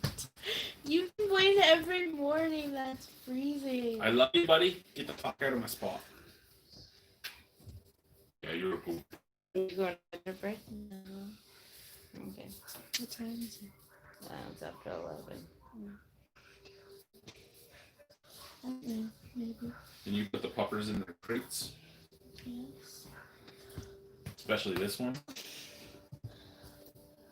I need Good boy. the one. Like, can't just Just put them towards the wall and I'll put them up later. take this. I'll take this back. Hi, guys. I'll read what you guys said while I was peeing in a second. There's the German Shepherd bastard that scares the town. The scourge of Pavernatuk. The scourge of Pavernatuk. You're gonna spill everywhere. You're just gonna blow this thing and take it out. What the hell was that? He was getting out of my spot like I asked him to. Ugh. Okay. We got another beer to drink. Oh, do we have snow yet? Yeah, like she said, no, we do not have snow yet. No. 2 more weeks. Fortunately. We were supposed to know what yet? Good night. Yeah, we were supposed to snow recently and it didn't snow. We were supposed to get it, but it didn't happen. I love you. Do you though? Do you? Well, I would appreciate if you respected some sleep schedule.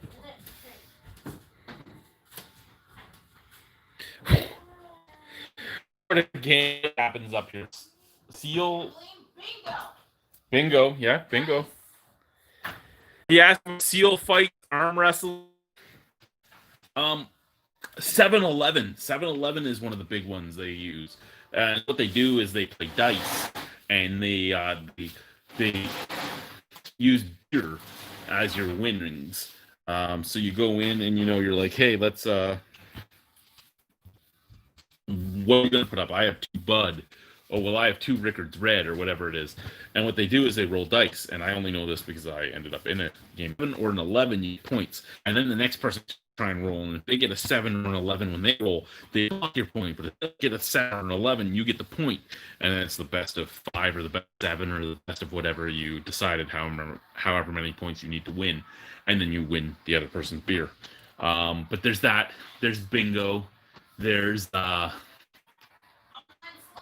online slots, lots of online slots. They also do a lot of elimination draws, so that's something that's worth the money, like say a $30,000 boat. And they're like, oh, we have 400 spots at $100 a spot. Give me your $100 each. So I make $40,000, and I have this $30,000 boat up for grabs. So that's the gambling. I work in the morning.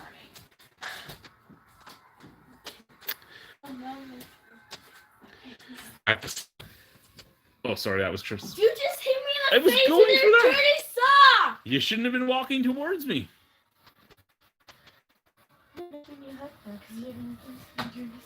Good night. It's such a loss. That is a loss. Shut up. Be nice. I was throwing my. Whoa! Sorry. I was throwing my sock at the hamper as she walked towards the hamper.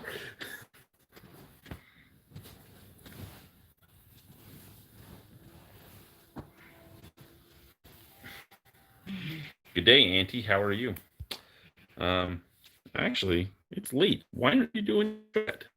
This is your showtime, Auntie. This is your showtime. Oh shit! I hear a husky howling outside. Now about 7:30, 7:45. In about 2 months' time, it'll be about 5. No. Yeah, it was about 5 when we first moved here. 4 when we. Oh, was it 4? Okay, so in about 2 months' time, it'll be 4. In about 4 months' time, it'll be 1:30 in the afternoon that the bright light in the sky goes down. The bright light in the sky does not go down at all at some points in the summer. I was on Auntie's chat. That's like every fucking husky in town crying outside now. Mm-hmm. They're all talking to each other. Can you guys hear that?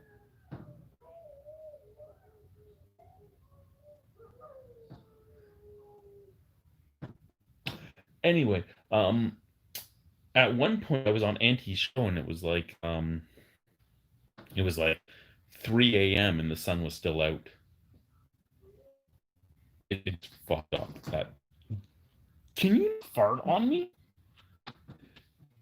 Don't even laugh as if you're going to try and put that on me. I'm not trying to put it on you. You tried to fart on me. I didn't try to put it on you. Oh my god, what the fuck do you eat?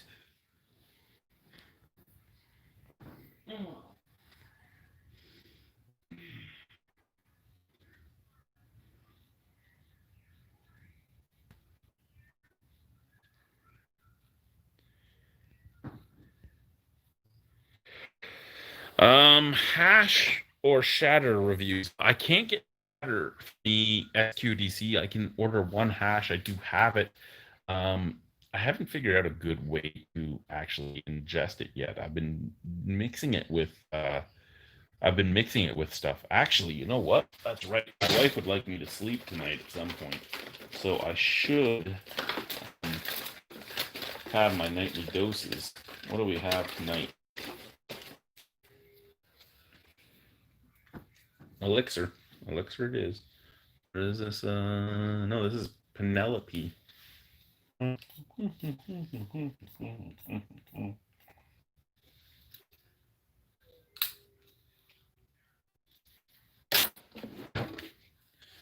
there we go. So I can actually sleep at some point today. But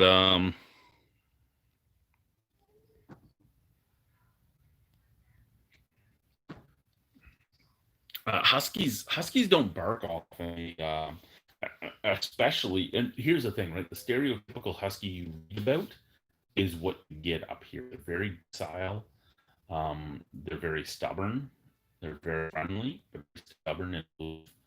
But they don't bark. They sing. They sing all the time. Anyway, back to the hash. I have hash in here. Oh shit! I just hit the drawer with the drawer. Let's open up this drawer. That's not the hash. That's not the hash. Actual Honda filter for anyone that was following earlier. See, I actually almost told somebody today, because somebody I knew, he's like, "You guys have any Honda filters?" And I have Honda filters, but these things are like fucking gold mine right now, because neither my store or the other store in town have. So I'm keeping it myself that I have Honda filters. Anyway, I have a thing of original slash the OG hash somewhere in this drawer, and I never smoked pot, right? Like I said, I grind it up and mix it in with my other stuff because I don't know how else to ingest properly.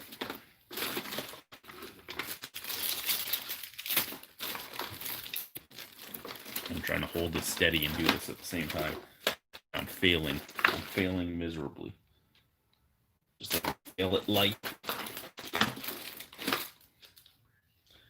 Brian sent me this roller, which does help. It's still it's my mind too. It helps compared to what I knew before. And one cigar left. Yeah, I don't know where it went. It's somewhere. What is this one? Ooh, Subway Scientist. I actually have to start getting this stuff again. I haven't been smoking as much because I have the smoking as much. And because I don't know how to roll a fucking joint to save my life, I've been buying the pre-rolled cones for my stuff.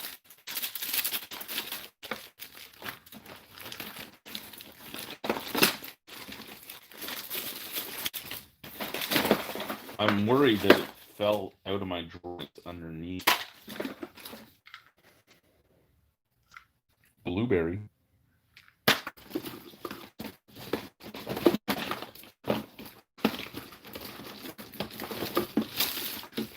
That wasn't a black. Oh, there we go. There it is. Original stash. OS hash 20 dry saw. Dry sift. So yeah, I have stuff. I just haven't really done anything with it because I'm not all that intelligent when it comes to this stuff.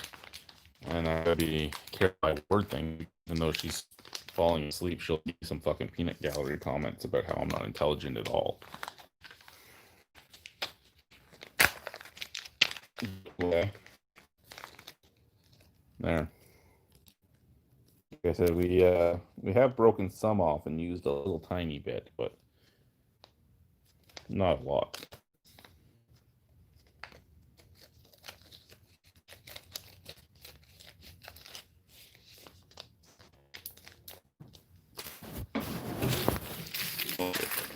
There we go. Okay, what else we got going on? You totally hear it. Yes, something is spooking them, possibly. Totally put it on you. Yeah, that's what she does. Love can be shitty sometimes. Yep. Still farts? Nope. Must be the warning call. Bears are coming? Possibly. Be fun to see you get toasted on a bush or moon rock joint, full of kife. I don't know what the fuck kife is, so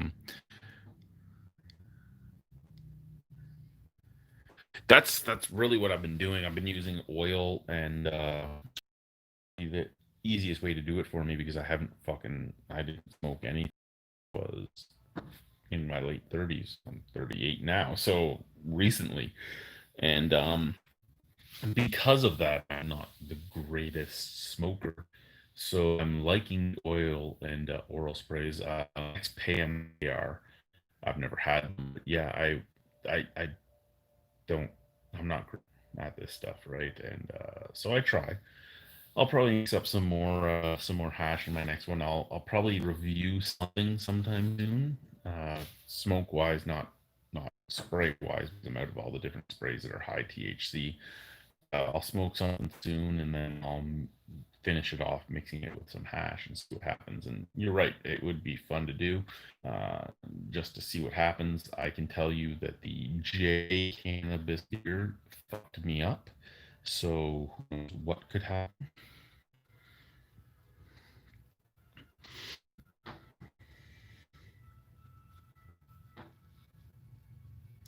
Is it weird not having the Italian mafia influence in town? Yeah, yeah, it is. It's weird not being in the Falls or Ottawa or something where it was a biker gang or the mob.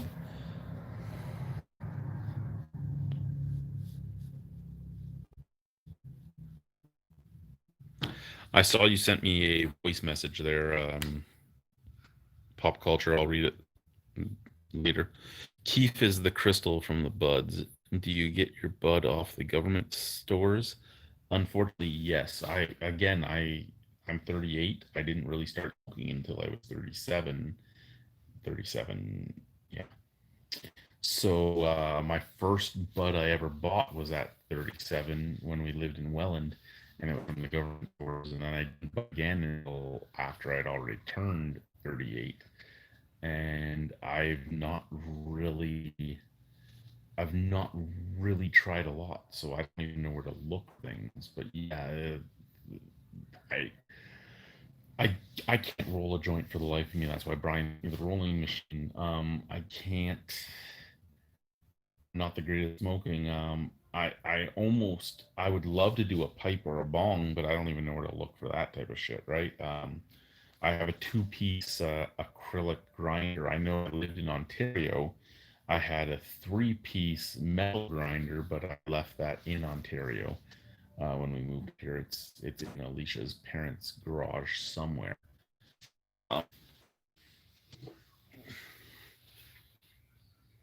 The vanilla fruity sour.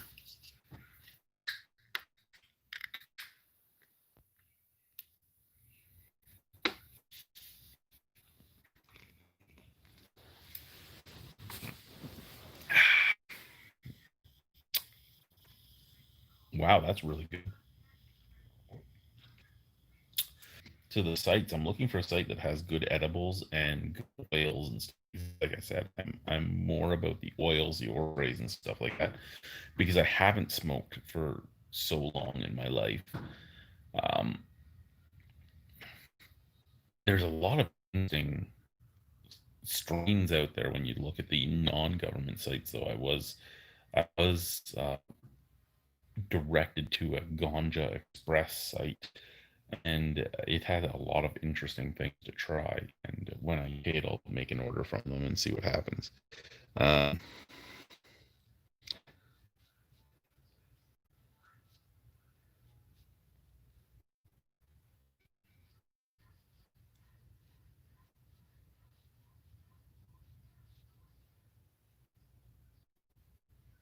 I don't even know what the fuck a sublender is.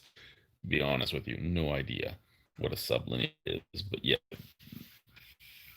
when I buy the pre-rolled cones, because like I said, I can't roll for the life of me. The pre-rolled cones is like $3 for cheaper to buy the pre-rolled cones and the dried flour than it is to buy the pre-rolls.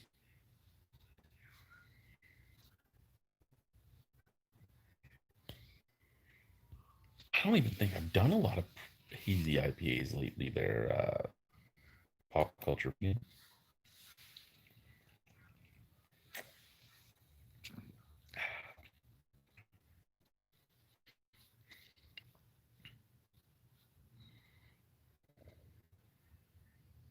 Oh, flour. Yes, yes, there is that. And gypsum as well. A lot of breweries will add gypsum to their stuff.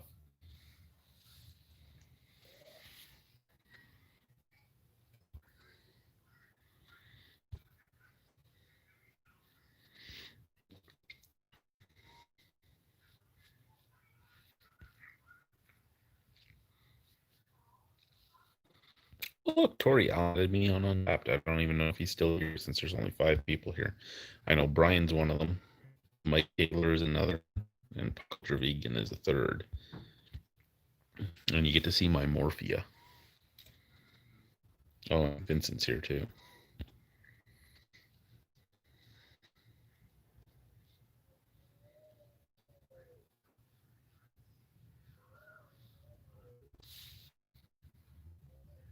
What fucking husky is that? I know all the huskies around me, and that doesn't sound like any of them.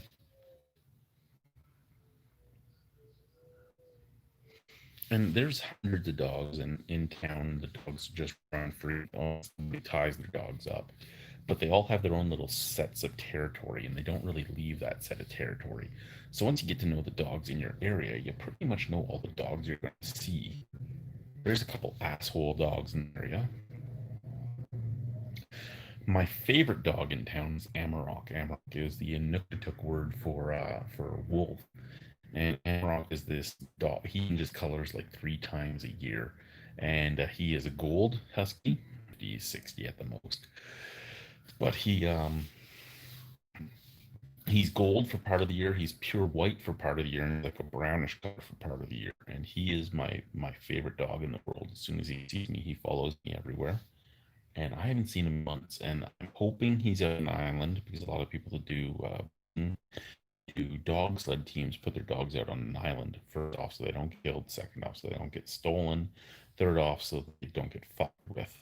Um, and I haven't seen him in a couple months now. And like I said, he followed me everywhere. He used to follow me to work. As soon as he saw us walking our dogs, he'd follow us the entire way. But he'd stay about 20 feet ahead and keep all other dogs away from us. Um, I'm hoping he didn't get killed in the dog culls because the dog catcher goes out and shoots dogs without collars. I'm hoping he didn't get killed. I'm hoping he's out on an island somewhere. Um, I miss that guy. He broke into our house a couple times. Like Alicia would let the dogs in. He just let them in. He used to just sleep in front of my skidoo in the winter and protect the house for us. He was a great little dog, and I miss the guy. I don't know where he is. I say little dog, but he was huge. Um, maybe Your choices for TV up here is Bell Satellite or co-op cable. We started with Bell Satellite. Our receiver did not work. The satellite dish was set up properly. It's still on the side of the house because it locked on perfectly, but it wouldn't work even after that. They sent us a new one. This was again in the middle of the winter, so like -40 outside. They sent another one that didn't work either, and we're like, no, we're canceling this. We're just going to co-op cable because if two satellites didn't work, some damage probably happened while it was in the belly of the plane, and that's just how we felt about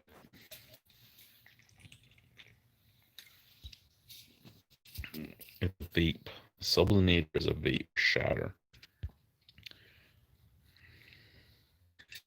Here's the truth about it. I don't even really know what shatter is. I know you can buy shatter from the ganja site that they told me to use. From what I'm gonna do with ganja the first time I order from them is just get some extreme bunnies and stuff like that. Um, and they have a bunch of really interesting sounding flavors, well, strains. I don't know anything about them. I'll try them anyway. Um, the one thing I can say about government weed is it's so dry, it's not fun. And I hear that the non weed is not quite as dry.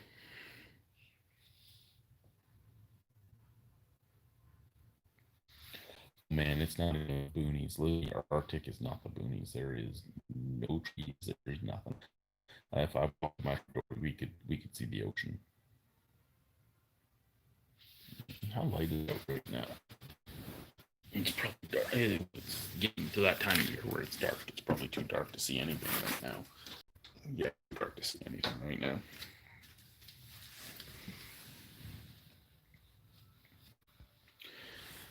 Claude has a Polaris snowmobile,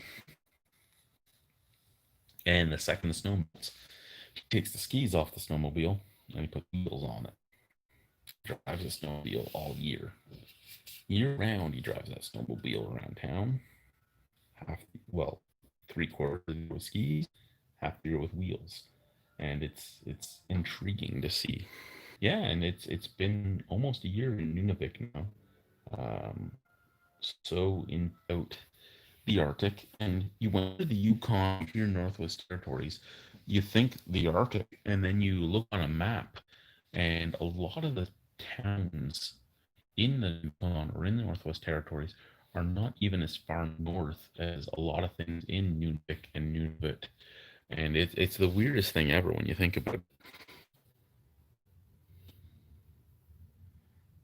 I'll ask him next time I see him, but he's one of the mechanics in town too, so I think he can easily just change them. But yeah, he drives his Skidoo year round. It's funny to watch.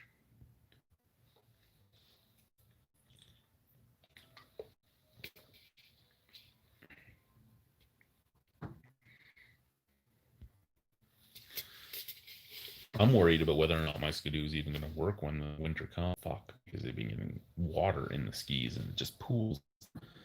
Um, because it's not like anyone has a garage or anything. All the Skidoos just sit out. So I'm worried that they're just going to break on me when I'm driving around. I also have to pull the gas out of it, and I don't know how hard it is to pull the gas out of March, April, something like that. The Skidoo's outside. I mean, it's covered with a tarp, and then it's covered with a Skidoo cover after the tarp. So it is covered, but the skis aren't covered, and the back, the slider is not covered either because it's exposed. But it is not on the ground either. It's up on skids. Actually, that's how I pulled my back out, was trying to put it up on the skid by myself because I'm an asshole. Just does things by myself because why ask for help, right?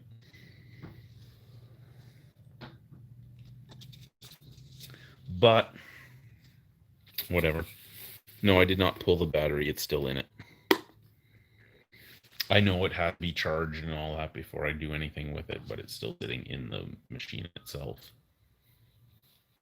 I have the charger here in the house, and when it gets closer to time, I'll pull it and charge it and be done with it.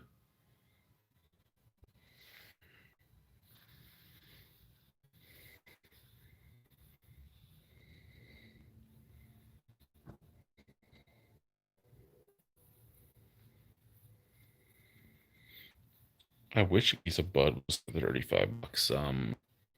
Here in Nunavut, it is $64 for a 12-pack of bud.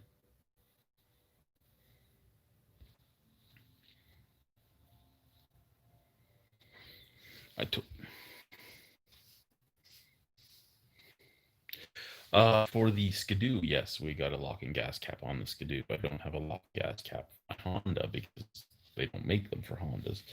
And I did have the side by side. The side by side has been returned, technically sitting in a sea canister right now.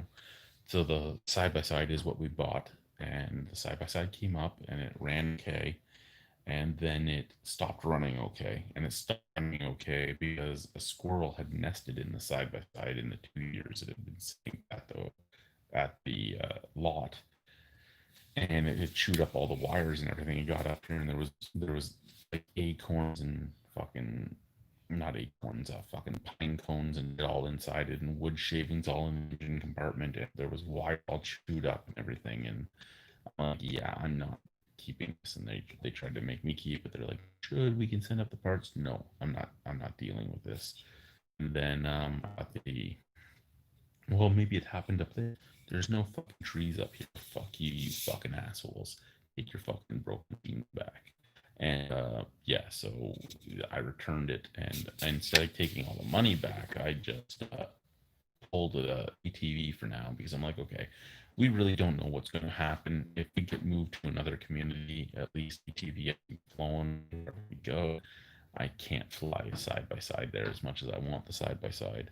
So yeah, I didn't need a locking gas for it in the end, but there was no locking gas cap for it. To get a locking gas cap for the Honda, for the actual Honda, for my ATV, I I would have to get somebody to make one. I'd have to send them a replica or the actual cap and get them to make one and send it to me.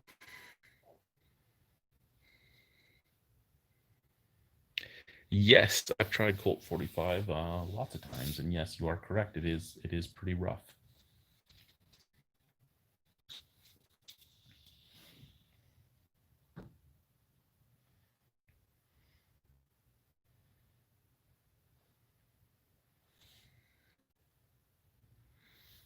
Alicia, you awake? Or she's asleep. Okay. I'm gonna tell her to turn off her lamp because I have that light on. Look at the bras. Anyway, I was going to tell her to turn off the lamp, but whatever. Is it some fucking day off? But it's not my day off because my store melted and I have to go and do more work at the store. The boss wants us open on Tuesday. I don't think that's going to happen with the amount of work that has to be done over there, but we'll see what happens. I look forward to the amount of work I have over there still. No.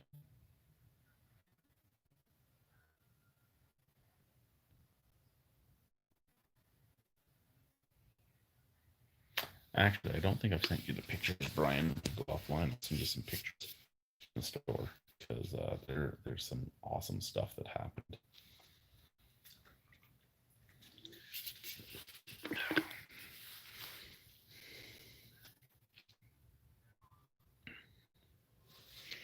The only malt liquor that you can get that I've had that I enjoyed Mickey's, and I don't know if I liked Mickey's because it was in the grenades where I could drink them in seconds, or because of the riddle under it, and I enjoyed my Mickey's.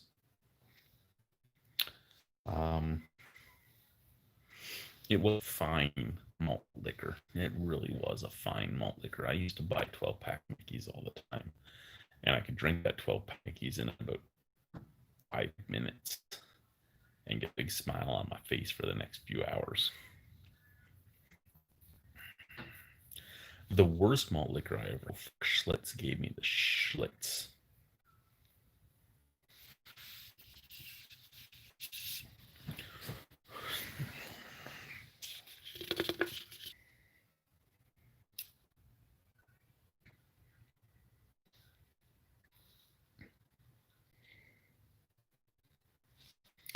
The weirdest thing about moving up to the Arctic, and nobody ever asked this, but I'm going to tell you anyway. The weirdest thing up to the Arctic is no buildings touching the ground. Really the weird thing. And then when you think about how big and how building are. Like the high school. The high school is big enough for like 600 kids. It doesn't touch the ground. That's a huge fucking building to be up on stilts. Yeah, it's not hugely off the ground, but it's off the ground. Like there is stilts holding up the school. There's stilts holding up every building. Some buildings are higher off the ground than other buildings, but it's one of those things where you look at it, you look at these gigantic buildings like the hospital and the school, and you're like, how the fuck is that not in the ground? It boggles my mind. It really does.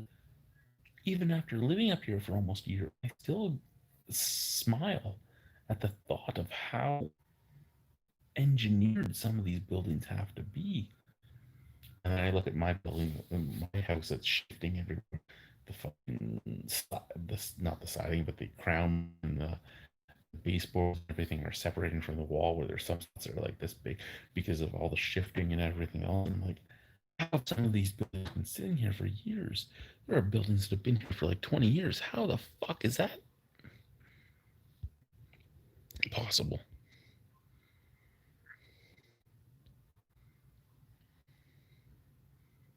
Drinking we made me feel gangster.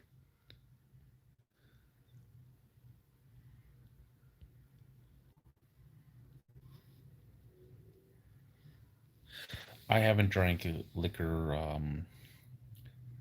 time yet.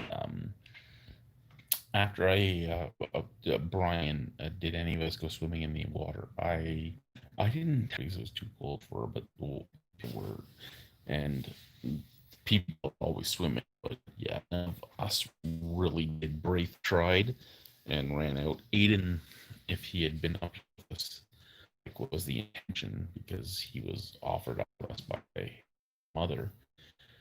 Um, he would have swam in that water for sure. But now he's in a group home, and I don't think I'm going to keep him for a long time.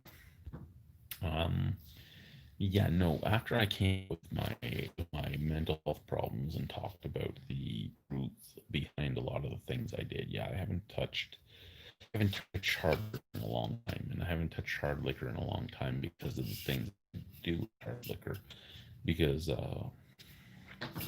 now we're getting deep, but one of my suicide attempts was with hard liquor. I tried to put myself to death, and I almost succeeded on that one. That was the one I probably came the closest, and I haven't touched hard liquor since that time. And yeah, yeah. With beer, I get enough of it in me before I throw up, so I feel bad with beer. And it's also the reason why I shy away from a lot of the high alcohol beers. Like Greg loves 10-15% alcohol beers. He always tries to send me high alcohol beers, and I'm always like, no, I'd rather a 4, a 5, a 6, maybe a 7 at the most. But I like low alcohol beers, and the reason I like low alcohol beers is because my Irish can come out, and I don't worry about shit I would do or think or do. Not that with her I'd ever do that. I'm up here. I fear.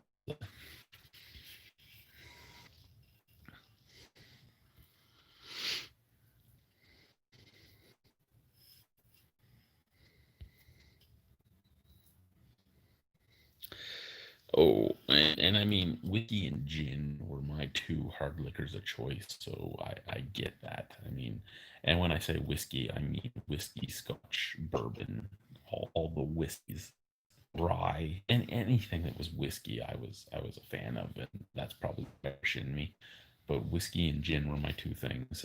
Hendrick's gin, I loved. Um,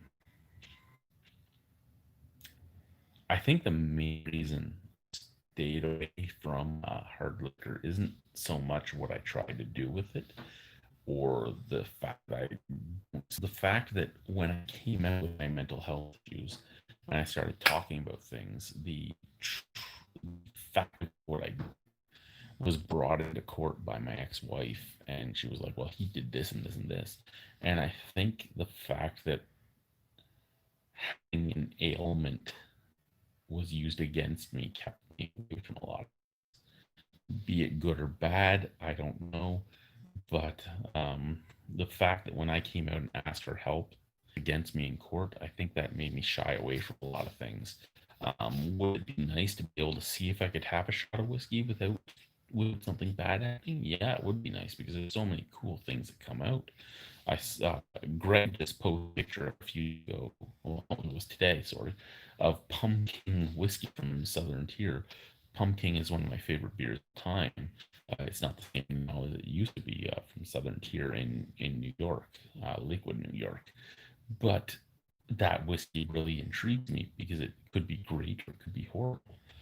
Again, it's been so many years since I've touched hard liquor that I'm worried about ever doing it. And I'm worried about what would happen if I did do it because it was brought in court already to try and say this is the reason he shouldn't see his kids. So, I mean, stuff is that. Yeah, I was all about gin myself. Gin and whiskey, like I said, were my two things. I hated vodka, but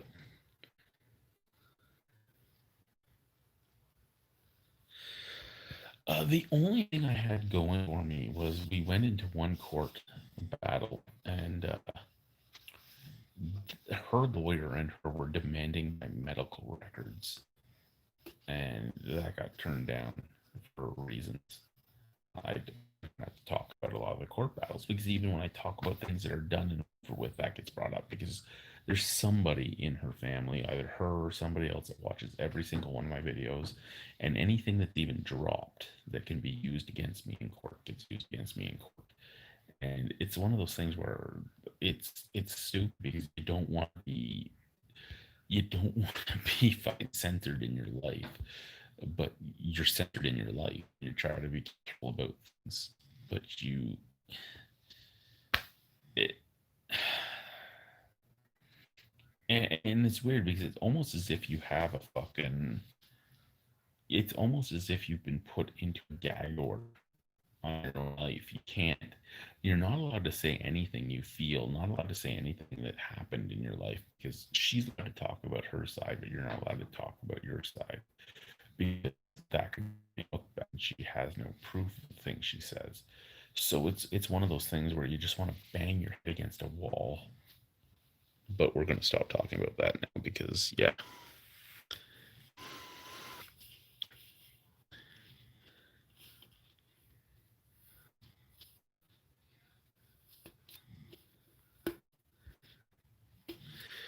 Any Bigfoot sightings? Oh, it's like 7'5" and he has a giant guy.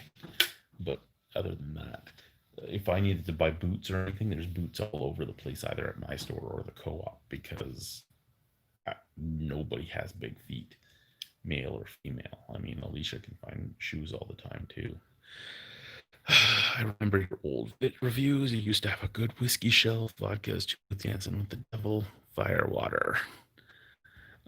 Yeah, no, I had a good whiskey shelf, and like I said, I liked good whiskey, and then I tried to do something with the booze that made me walk away from the booze.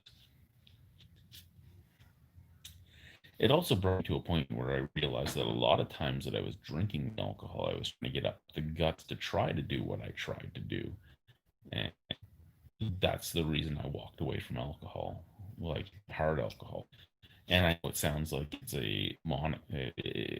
fucking bullshit because I drink the beer, but again, I do check ABVs on beer, and I know what my limits are, and I don't go past that. I mean, drink 5% alcohol beers easily in a night and still be pretty sober, which kind of scares the fuck out of me because that means that there's something fucked up with the liver.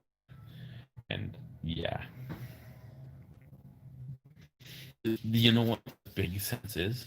The second my nose starts going numb, I have to put any alcohol around me away because that means I'm getting drunk. That's my drunk side. The second this starts tingling, I'm about to be like stumbling around drunk, and I don't like to be stumbling around drunk. I like to be, hey, let's have another beer.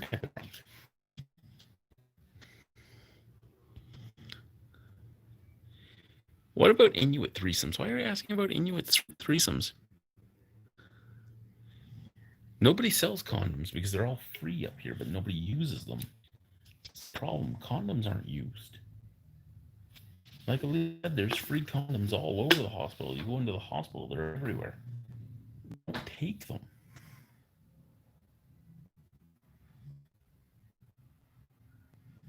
Do you know the amount of people that have like 5 kids from 5 different fathers or 5 kids from 5 different mothers?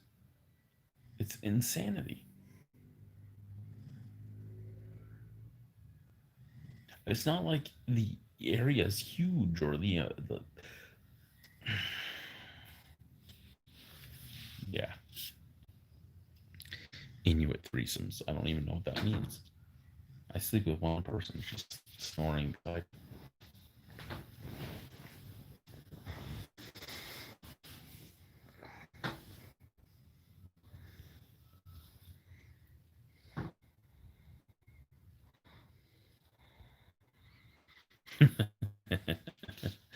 That's how I felt in my first marriage there, pop culture vegan.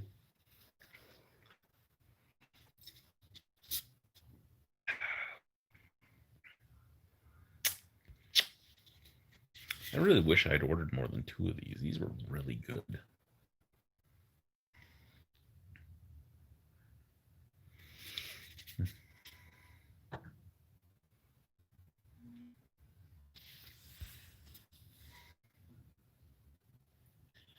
We have left. We have 4 viewers left. Who's still here? Say hi. Ask a question. Let's chat. You ask a question fast enough. Somebody says hi fast enough. I might go get one or 2 more beers. Alicia's sleeping, so she's gonna yell at me that I kept awake. But oh, I said hi. That means I'm here.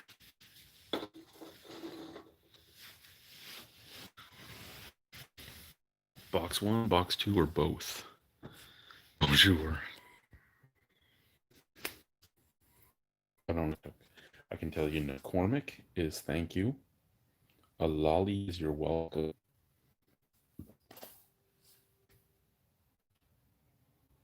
That's Amarok is wolf. Nanook, which is our dog's name, mattering how you spell it, is a polar bear or cute. N-A-N-U-K is polar bear. N-A-N-O-O-K, which is what we named him, is cute.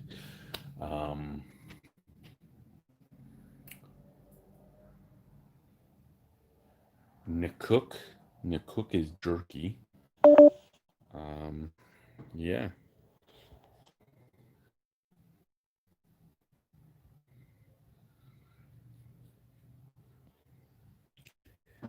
Fifth hand from the top right box.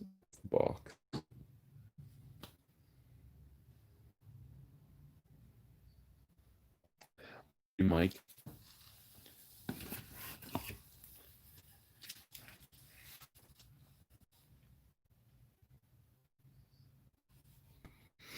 All out effort. So my phone is at 15%. All out effort from All or Nothing Brew House. This is an American ale. Oh god, I got this in an amazing clubs package. Oh, this is not gonna be good because it's been sitting here for a while.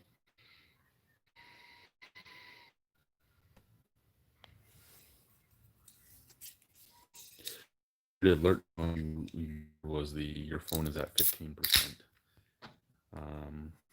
When I started doing live videos earlier tonight, my phone's getting old. It's a Samsung S9 Plus, but it's still getting old in the fact that it's all I have, right? It's what I use for everything.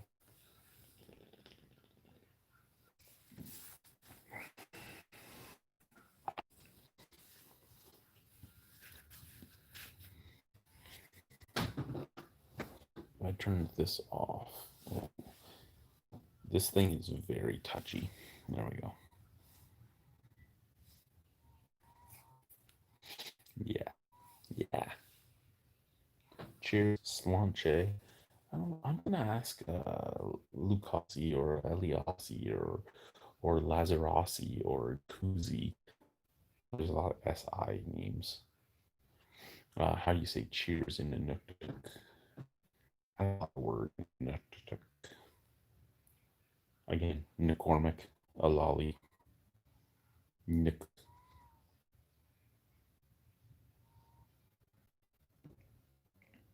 Basically all I know.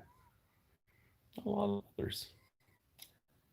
Sivalak is like fish eggs, berries, and something else all mixed together. Um,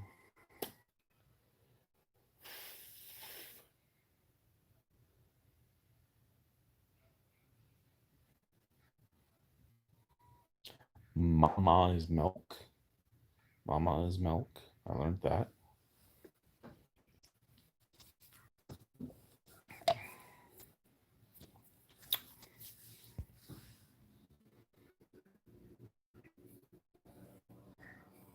Mike, how do you know what happens if you try 50% alcohol vodka?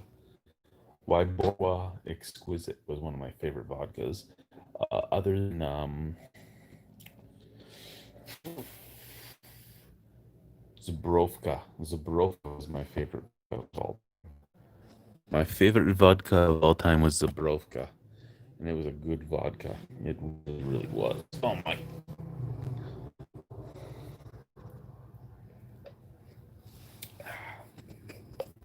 When I'm done with this beer, we'll see what percentage my phone is at. And if it's high enough, we'll do one more beer. She's sleeping anyway. She's such a beautiful sleeper.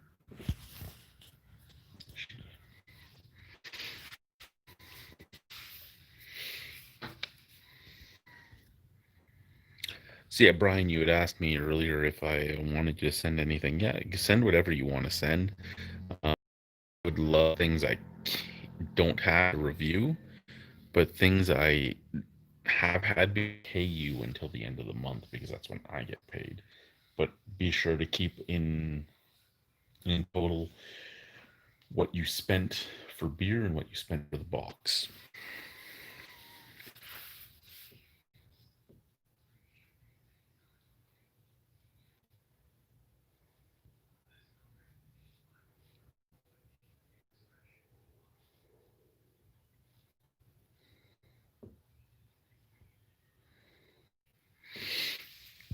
Well, Mike, I'm glad you enjoyed the beer festival.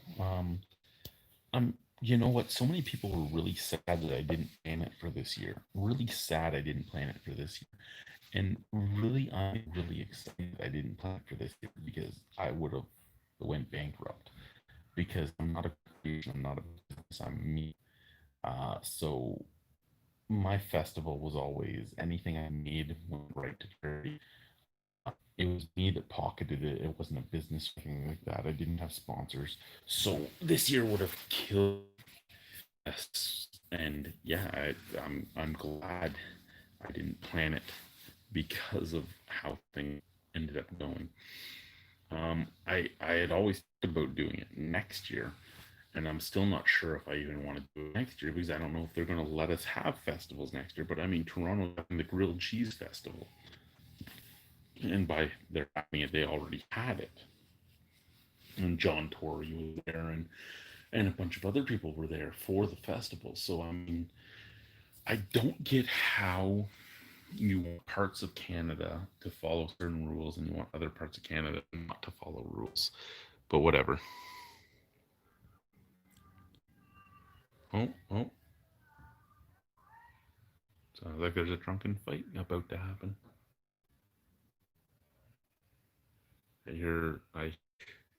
Here's the one thing, okay? Okay. I've been a bouncer most of my life. Been a bouncer most of my life. You can tell when an Inuit person is drunk by the voice. The voice changes, it becomes very guttural.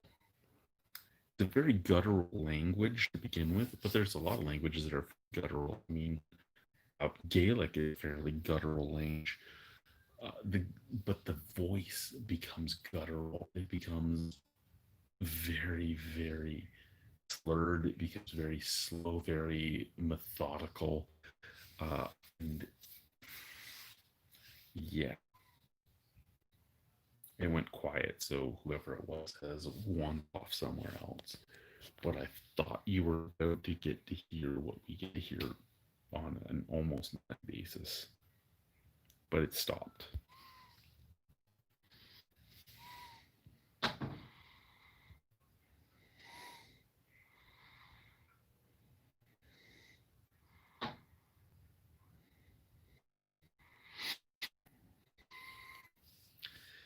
Pop culture vegan, stop, stop. You're just making me sad. Making me sad.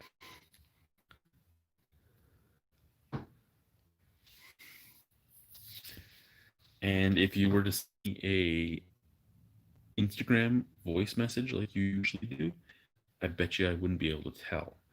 But if Moses Town sent me a Instagram voice message, I could tell you the second they hit that point.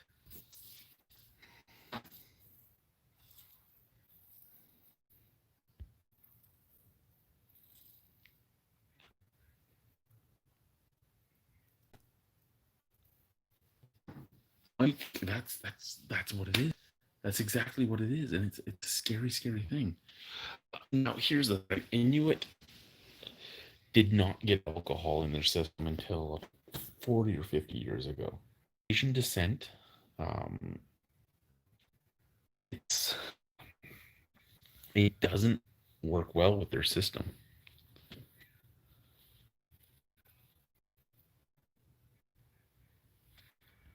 What was unexpected oven baked ruffles?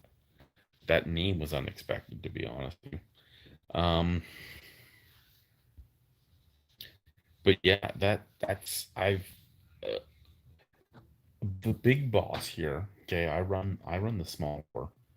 My wife is the administration manager, and then there's a grocery manager. There's a store manager. The store manager's husband was married to an Inuit lady, and he's no longer married to her because of the drinking problems that you hear all the time, and it's sad. I mean, it's the same thing that happened in the south, but it just seems more prevalent here. And I don't know if it's more prevalent because it's more prevalent, or if it's more prevalent because there is nowhere to go or anywhere to see or anything to do.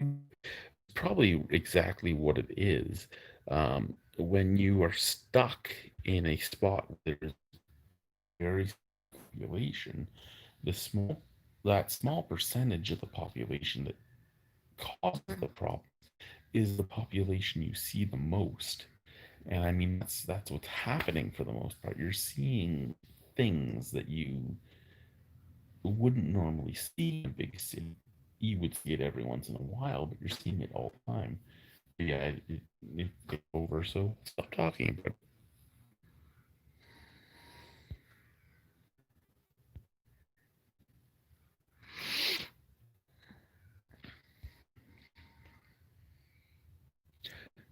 But Mike, yeah, it's look, if I get to the point where I feel like I'm getting drunk, I'll just stop drinking. If I open 12 pack of beer at 6 beers, I'm like, oh, I'm feeling a little tipsy. Okay, maybe I should just stop now. I just stop now. Matter. You open that Mickey of vodka, that Mickey vodka has to be finished. It has to be.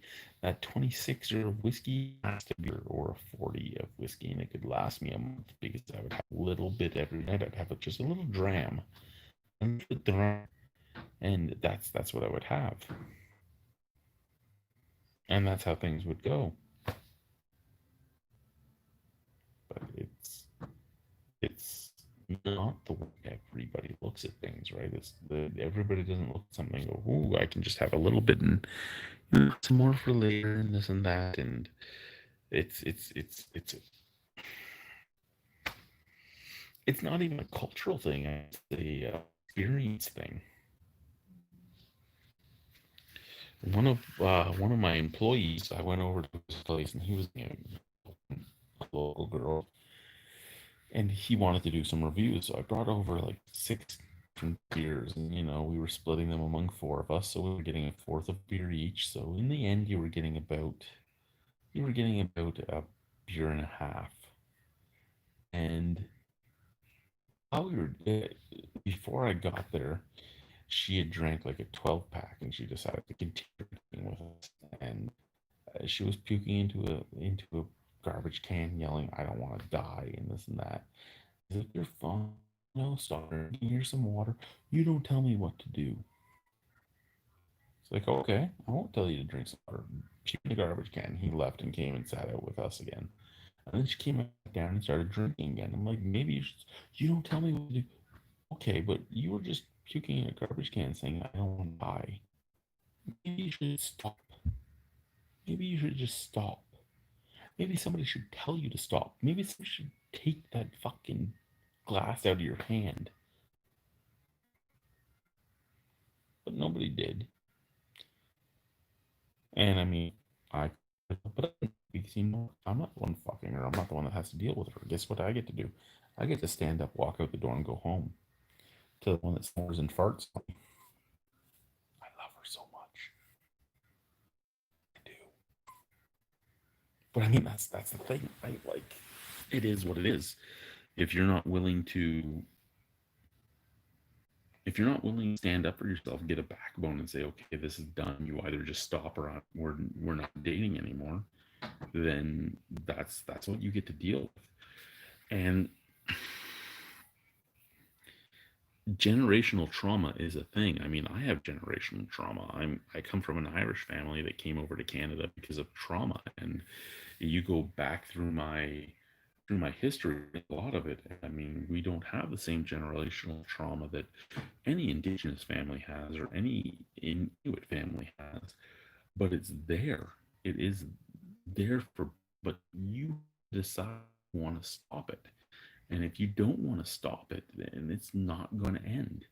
It's just going to continue. It's just going to be a roundabout fucking thing that it goes on and on and on. And your kids are going to have it, and their kids are going to have it because nobody stopped and said, "You know what? We want to stop this." Such hard liquor in years, I don't intend to, and I hope my children don't.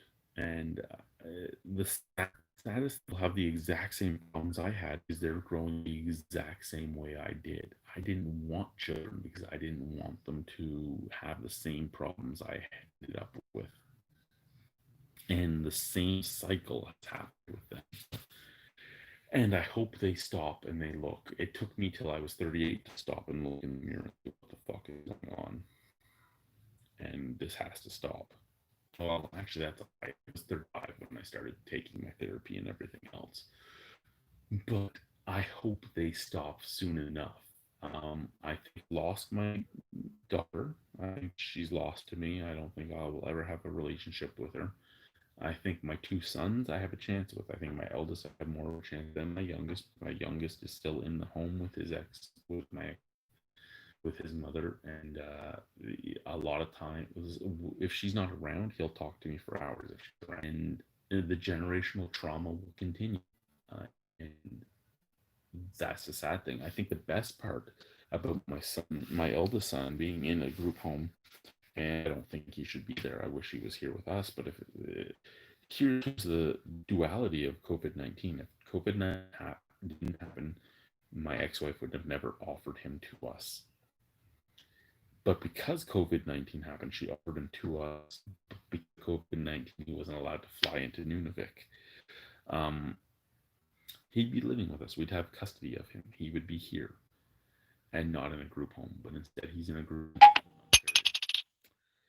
in Ontario. And that is what it is. What do we have here? I think it's a matter of your mental health, the examples you grew up with, the psychiatric help available in youth financial standing, youth and financials. I agree. Here's the thing, right? Nunavik has a lot less money than Nunavik. Nunavik has a lot more money. Nunavik is actually part of Quebec. Nunavik is not a separate territory. Nunavik is a territory within a province. So I don't know if there is any equivalence in the U.S., but Nunavik is a self-governed piece of land in a different province where they have that province's benefits. They have Quebec healthcare. They have Quebec solidarity. They have Quebec child tax. They have Quebec. They have Quebec everything. There is more money here than in Nunavut for sure. In Nunavut, you need workers. You will have a lineup of 150 people. Here, when Sealift came in, we had 4 people showed up that were willing to work. 4 people showed up. So I mean, that's because nobody needs, because the money they make just off of the federal government and off of the Quebec government is more money than most people make working in a year. So why work? Like, it's,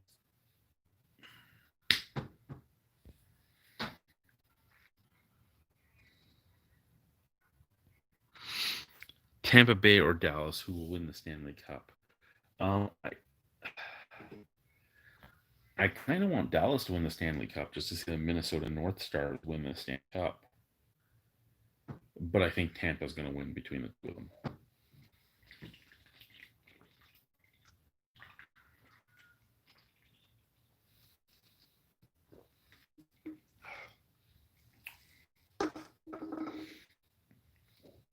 Okay, we're at 9%, at 4% left to play with. Box 1 or box 2?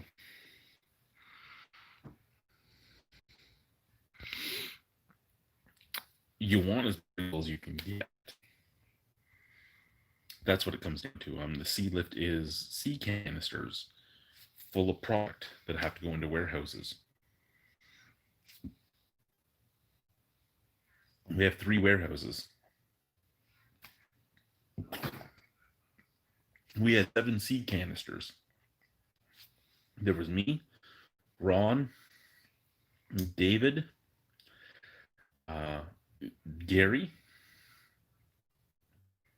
plus the 4 locals that decided to come out for cash money. The 8 of us took 3 days to do 7 sea cans. Our next lift, which comes in about 3 weeks, is 22 sea canisters. We have to have it done in 2 days.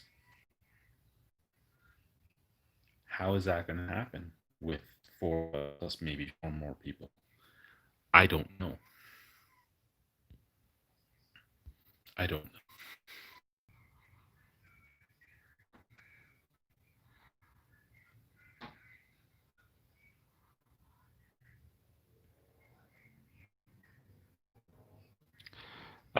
So everything gets flown out. Do you mean everything gets flown in?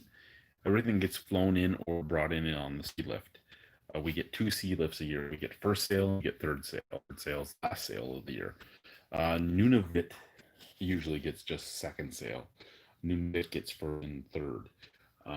So your first sea lift just to top you up, and your sea lift is brought in to make you last for the year. On that notion, yeah, everything gets flown in. There's no road where we live. There is not one road that reaches where we are. We are 2 hour flight from the last road. And that's 2 hours on a jet, 4 hours on a twin propeller. So a pop on sea lift, a pop would be like $2.20 can. Flown in, a pop is like $4 can. So you bring up the things that have a lifespan on your sea lift. Furniture comes up on sea lift. Appliances come up on sea lift. Some vehicles come up on sea lift, say like skidoos, ATVs, that type of stuff. Food comes up on sea lift, and when I say food, I mean like things that craft dinner, salsa, pop, sugar, things that don't necessarily have an expiry date. I'm gonna grab a beer, but I'm also you're gonna look at my ceiling while I go pee. You're looking at my ceiling. Hopefully my wife doesn't fart for anything bad about peeing.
This is our last beer of the night.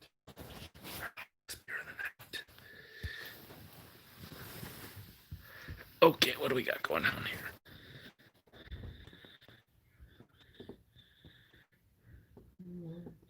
Is food as expensive? It matters what we're looking at for food. Some food is the same price or cheaper in the South. Because, again, we're in Nunavik, not Nunavut. Everywhere in the North has Nutrition North Canada. Nutrition North Canada is subsidies on healthy food, eggs, milk, meat, fruit, veggies, produce. You don't get Nutrition North on chips. A bag of chips is like $8. You don't get Nutrition North on dog food, even though I think you should. You don't get Nutrition North on a lot of things. You get Nutrition North on a lot of things like eggs and milk and, again, cheese, real cheese, not cheese slices. So real food, good food, nutritious food. And then you have KRG. KRG is the Kativik Regional Government, which is the government in Nunavik. The KRGs go on the same things for the most part. So you're looking at things like, say, milk. Let's go with eggs. The 30-pack of eggs is like $8. So not much different than a 30-pack of eggs in the South. You sometimes you get it for $6. Flour, you can get a big bag of flour for the same price as you would get in the South. You can get for 2 liters. So, I mean, nobody buys the bags though. They, for the most part, they buy the small 2 liters or the 1.5 liter. But nutritious food is about the same. So you have people come into the store and they'll buy a lot of pre-made stuff. Like I had one guy come in and buy 10 cheeseburgers, 10 sandwiches. You know, the pre-made sandwiches you would get like 7-Eleven or something. And he bought 10 cheeseburgers, and 10 cheeseburgers was like $110. He's like, oh my God, that's how much money I gotta feed me. Okay, well, in the freezer, you can find a 16-pack of burgers for $20. On my you can find a thing of hamburger buns. You just spent under $30 for the exact thing you just bought pre-made. Oh, I want now. Okay, stop complaining. Like, I don't know what you want. You can spend $30 on it. You can spend $110 on it. Which one do you want to do? Like, it balls. I did not have to pee.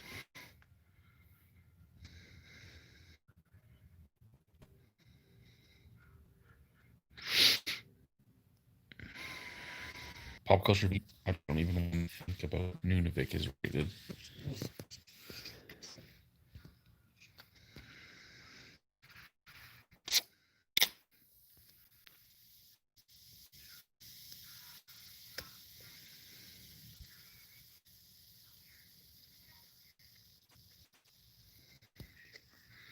We have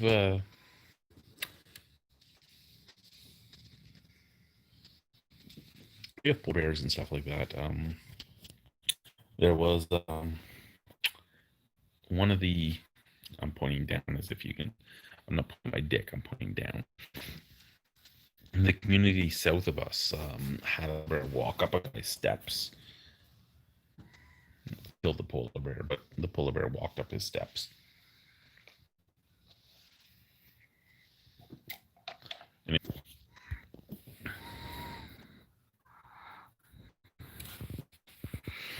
Oh shit, we gotta be fast.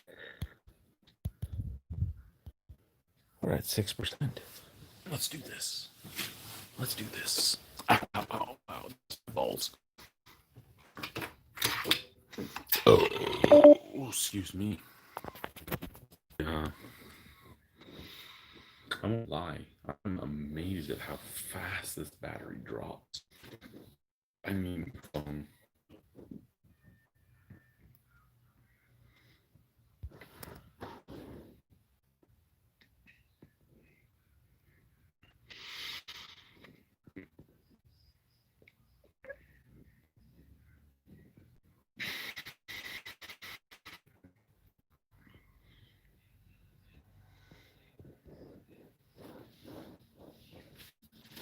fried bread, do you mean like toast?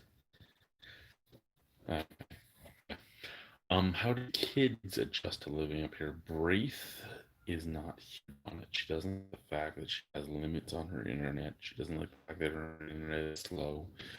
She doesn't like the fact that she can't really bring a lot of people home with her because there's never a guarantee.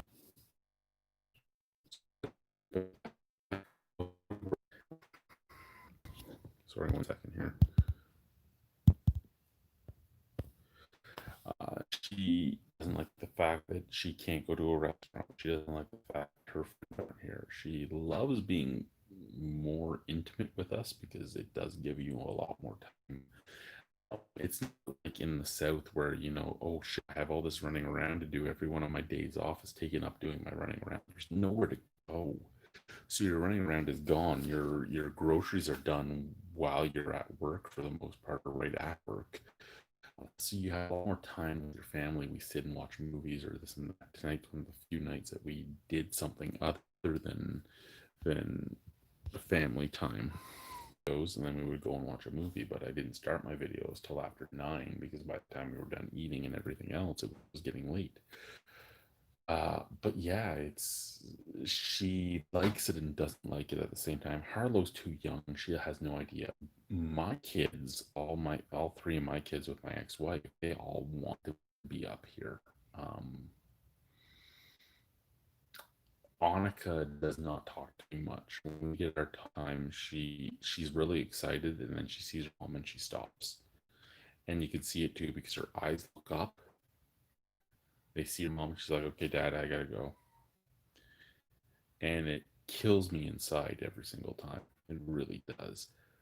But it is what it is. I have a whole bunch of stuff to send down to them. I have a bunch of carvings and everything up here. Ulik necklaces and Anukshuk earrings and Anukshuk necklaces, and I'm trying to get some gloves made, and I want to get the little hats, maybe Inuit hats and stuff. So what I want to send them is what I want to send them is all things that are from here, not things that are able to be gotten down there. I mean, every year I asked for all expensive gifts for them because their mom doesn't want to buy them, even though she gets money from government per month and a lot of money from me per month. She doesn't want to buy them. She wants me to use what little money I have left to buy them. What I give them is things that are unique to where I am. So I'm trying to get that stuff done. But whether or not it happens, I don't know. What do we have here? Mike said, panic, actually Irish and Scottish fried bread. Proper word for it, because cultural appropriation is talked about all the time, but it's not talked about all the time when it's the other way around. Bannock was originally a Scottish bread, but it is more known as a Native American bread. You are correct, but it originated in Scotland, and yes, there's a lot of fried bread eat out there, a lot of it. And yeah, I could see a mountain lion loving fried bread. I love Bannock bread. Bannock is amazing. He would demand peanut butter. That's actually pretty amazing. That's probably something that helped out either the co-ops or the Northern or whoever was the store in your area, because peanut butter doesn't sell well up here. It really doesn't. Oh, sure, up to 8 per. Here's the thing: this battery just dies so quickly. Not even funny, but charges so quickly. Not even funny. I don't know what's going on. I'm gonna eat some fried chicken when we get offline because I'm drinking beer. I'm drinking beer, eating fried chicken, eating chips. I have so much chips down the hall. It's not even fun. I bought over 300 chocolate bars the last 2 days at 25 cents a chocolate bar because my store melted. Because It was stuff that I didn't want to just throw out because, chocolate is still fine. And what I'm going to do with those chocolate bars is because they don't look pretty anymore, but chocolate bars don't go bad. They, melted, reside. You can open the package and eat it. It just don't look pretty. I'm going to give them away at Halloween. I have 300 chocolate bars to give away to kids. Here's 300 chocolate bars, kids. Have fucking fun. You don't want the fucking chocolate bar? Don't worry, you don't have to. I'll fucking eat it myself. That's where I'm at.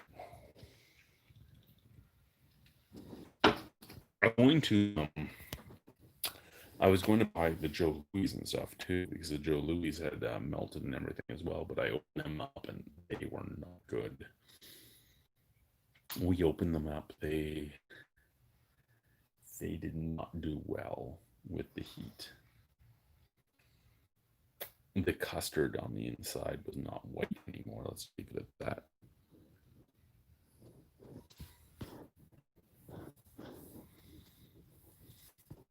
What else do we have? Mike was asking me about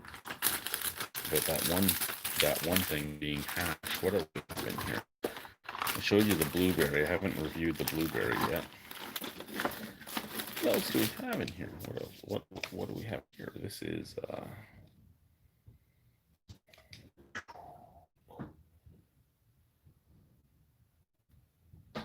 this might actually be good because this is the fucking company that makes the oil I like the most. The Rosino Geek. What do we got here? What is this guy? Pink Kush. I think I reviewed Pink Kush. Check.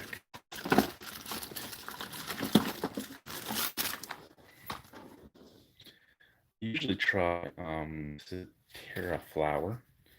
I usually try once I review it to just roll it and use that as smoking cannabis for the next few days. So I think everything here is stuff that needs to be reviewed for the most part.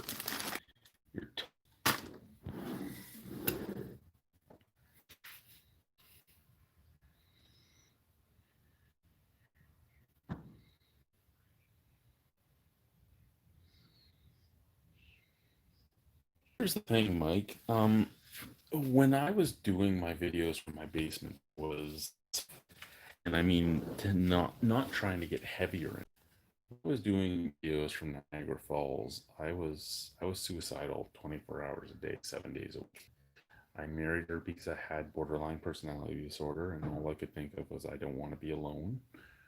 And I stayed there because I didn't be alone. I fell in love with Alicia while I was in high school. And I had no self-esteem in high school at all. Not that I have a lot now, I really don't. It is therapy and everything I did. My self-esteem and my self-confidence really did not grow. But I loved her in high school, and I said nothing to her because I had no self-esteem and no self-confidence. And then I went off to university, and I felt low about myself. There was a woman that was giving me attention, so I dated her. And there was signs for reasons to break up, but I had borderline personality disorder, so I didn't break up. I'm like, well, we've been dating for a while. I guess the next step is marriage. So I proposed, and we got married. Like, I'm so unhappy, it's not funny, but what do I do? Well, maybe if I have a kid. She wants a kid. I don't really want one, but maybe if I have one, I'll be happy and feel fulfilled. And we had a kid. I had born again. And, well, I shouldn't even say let's try this again. At that point, I was told she was on birth control. But we had a second kid. And I still didn't feel happy or fulfilled. And then we had a third kid, and I didn't feel happy or fulfilled. I love my children to death. At the time I had them, I didn't, because I didn't know how to be a father. All I knew was I didn't want to be on this earth. I could go into why I felt that way, but I'm not going to. But it was, and Christy, she wants her name said on this channel many times. There's videos with her in them. So, in all honesty, she was she was. I was who I was, but she was not happy either, and she wasn't fulfilled either. And I love my kids to death. I really do. But she wasn't the person I should have had children with. The one sleeping beside me right now is the one I should have had children with. But I didn't. Because I had no esteem or self confidence. But at the same time, who knows if the relationship would have worked back then? Because I was going down my path of borderline personality disorder. The trauma from my childhood was starting to pile up. So I don't know if it would have worked. I don't know. I don't know. Nobody knows. Nobody knows what things would have been like. I dream of going back in time and telling her in high school, but who knows where we would have ended up at that point. That being said, I miss my children. I miss my children immensely. The reason we came up here was to pay off all of my all of my current wife's debts and be able to give my ex-wife more money to put towards the kids and save up money for a house in New Brunswick or Nova Scotia or PEI because the Maritimes is where we want to go because it's beautiful out there. Yeah, the winters are not great, but it's beautiful out there. And the price of living is a lot less than Ontario or Alberta or Manitoba. And that's where we would want to be. So it's one of those things where we're suffering. We're not suffering, but suffering is the word we use. We're suffering in the fact that we don't have restaurants to go to. We don't have a movie theater to go to. We don't have malls to go and visit. We're suffering in the fact that we're missing our family. But we're suffering for the purpose of bettering our family.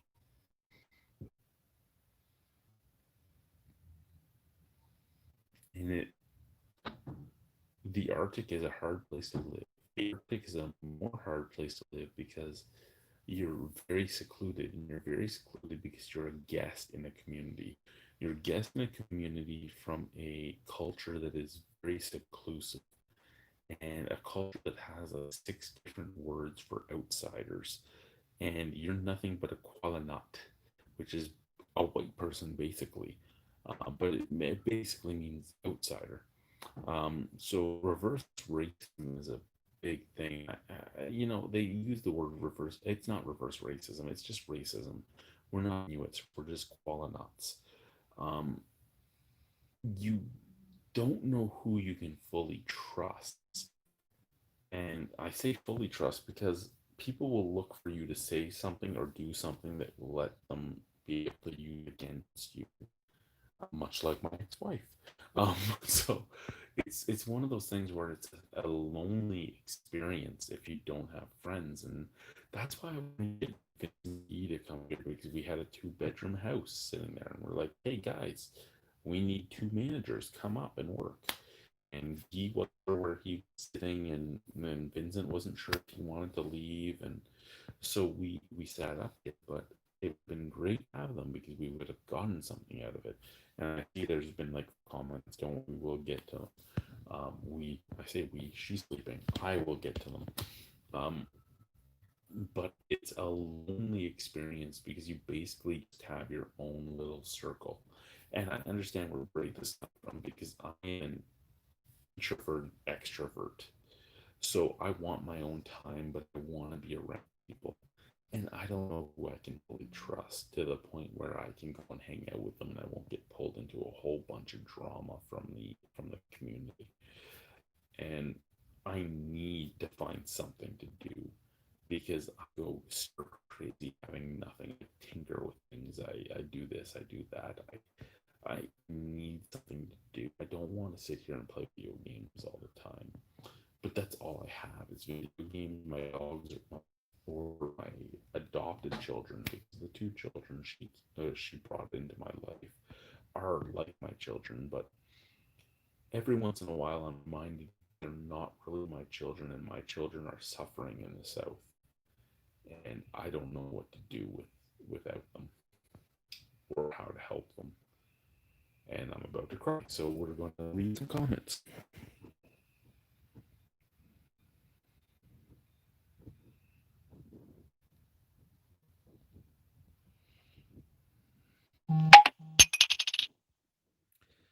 I got going on? Pop culture vegan. I want to see whatever content you feel like posting. Whatever you feel like. Try to post as much content as I can. We should have another snack crate coming up, so we'll have that. I think Puerto Rico is our snacks. That scares me a little bit. The snack crate is $40 a month, and it comes from Florida, so it takes a while here. And our boss is the one that was using it first. He canceled it. She was getting a snack. She didn't want to even try it. And I'm like, you know what? I have a YouTube channel. Getting this stuff is great. So it is what it is. I'll do it again and again to try it. Let's see what the next comment is for him. Looking at my battery. Oh, we're up to 15%. Awesome. I don't want to be a downer, but you seem a lot happier with your new wife. But at least you got wonderful kids out of the first marriage. It's all I got. And and I'm a single dad. Okay, well, I'm sorry that happened. I mean, I came up with a family that was a very dysfunctional family. We've talked about it in her and stuff like that. I won't get into it, but I understand exactly where you're coming from. Yes, I don't begrudge my ex-wife for anything. We both had problems. She's gonna use this in against me, but she had telltale signs of codependency. I had BP, so we latched on to each other. And though we were taught for each other, we stayed together and had 3 children. My children are beautiful. All 3 of them are beautiful. Alicia got tricked into both of her children for different reasons. Both of her children are beautiful, and I love them like my own. I love my children more than anything in the world. All 5 of them are my children. They're mine by birth or not. They're all my children. That being said, I understand exactly what you're saying, and yeah, my ex-wife and me should never have been together. We shouldn't have been, and I could say with hindsight, she wants to just play the victim card, which she's allowed to do, even though there's no proof of any of what she says, because none of it happened. I admitted to the stuff that happened, and I explained it, and it was dealt with in court, and nothing came of it because it wasn't anything that she tried to portray it as is, and it's in the past, and like you said, I'm much happier, and I'm trying to be the better person and move on, but I do get throttle once in a while by the things that happen. Like I was supposed to talk to my kids Thursday, it is now coming on Sunday, and I got, oh, we forgot to call, we'll call tomorrow. Tomorrow came and never called. Wednesday came and never called, because she knows I'm in the Arctic and there's not much shit I can do. And I know you or one of your friends is watching this right now, so fuck yourself for that bullshit. And I hope the kids watch this in the end and see that I said this, because you know what? They were supposed to call Thursday, and I got, oh, we forgot. You don't forget to fucking call your dad. And if you forget to call your dad, you call your dad the next day. But no, you as the parent don't want them to call their dad, because you want them to fucking be differentiated from their dad and want to be part of their dad's life. Anyway, continuing what I was saying. Now that I got off to the tangent.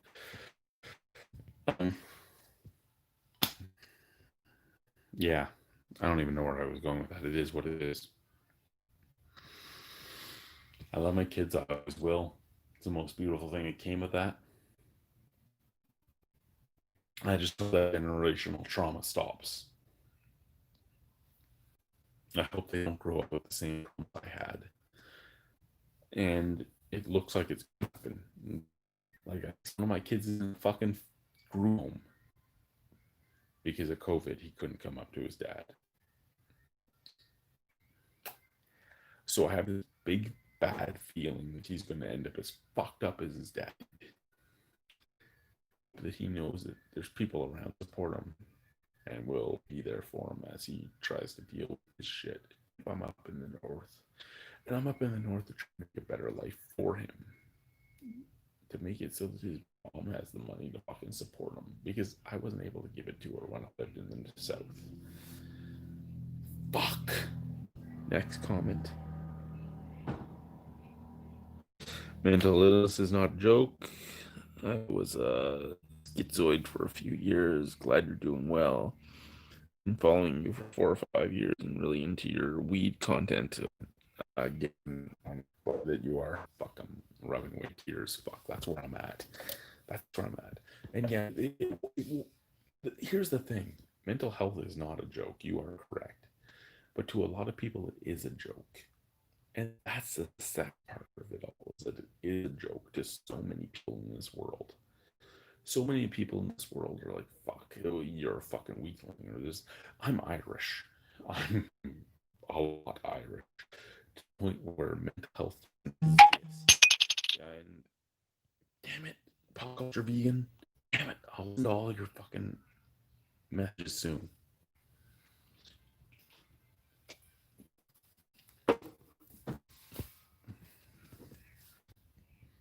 Fucking hiding your name. I can't even say your name. I know your name and I can't say it. You know how hard it is when you're getting drunk and you're partly off the fucking rails and all that to not just say your name out loud, to try and remember pop culture vegan instead of your actual name. Fuck. Anyway, yeah, no, I'm so bothered by the fact that mental health is a joke to so many people. And again, major depressive disorder and borderline personality disorder. I don't have. You need to have a certain amount of. You need to have a certain amount of symptoms to be considered borderline personality. So I'm no longer borderline personality disorder by the amount of symptoms I showcase. I still have some symptoms. I think if I was to self-analyze myself, I'd say probably 3. If we're to look at me through the booklet, probably 1 or 2. The most severe. So the fact that it wouldn't be considered borderline personality disorder and it would just be considered your fuck is great. I have good days, I have bad days. I have some days where I break down. I don't even want to get out of bed. But most of my days are amazing. It's when I talk to my kids that I break down most, because I get the manufactured distance, right? Like I get the kids that talk to me for a few minutes and then don't want to talk to me anymore. I'm supposed to co-parenting with my ex-wife, even though she has sole custody. We're supposed to have co-parenting plans out there, and once a week she'll send me a message. If I question what she sent, she won't respond to me until the next week, because she only had to according to court respond to me once a week, so she only responds to me once a week. This is where the things she said happened that were never able to be proved because they never happened might actually happen down the road, because I'm getting twitchy to the point where I just want to take a head and slam it into a wall. I'm not going to do that because I was never like that even before, but that's just the aggravates driven to you when this happens. Like she sends me, "Oh, Aiden had to be restrained at the group home because of this." I go, "What the fuck are you talking about? I don't know anything about this. Is there any context for this?" And for a week there's silence, and then I get, "Oh, you can call the group home and ask them yourself." That's not what's court ordered, fucking stupid bitch. Fuck off. So I'm glad that you had a judge that realized sometimes the dad is the better parent. That when we were in Niagara Falls, we had 3 judges. There was 1 judge that sided with her, and 2 that sided with me. Didn't do much about it because I had a shitty lawyer and I didn't speak for myself, and I didn't speak for myself because I needed a lawyer, and I wish I knew I didn't. But the claims that were put against me, I needed a lawyer for, and the good thing is the lawyer was able to make the judges look at the paperwork, but there was 1 judge that was on her side, and there was 2 judges that were on mine. Then we went to London, Ontario, because that was the court system that she was under. And that's when I went back for other stuff. And that judge was glad that we didn't even go to trial or go to anything else, because he didn't want to deal with it, because there was a lot of information because with no proof. So I had like a status and he didn't want to deal with it. And we're like, you know what? We took a job in the Arctic. We can't deal with this. We got to go. This is what we want. And she's like, okay, I won. No, you didn't win, bitch. We technically won, and even the judge knew we would win, and he didn't want to deal with it. That's what I was called in AK. I don't know what you were called in AK. Yeah, I know. I'm trying there, Brian.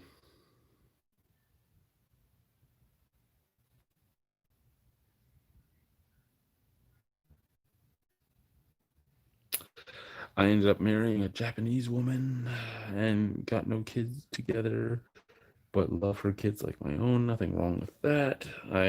You seem to have much freedom than to be who you want to be.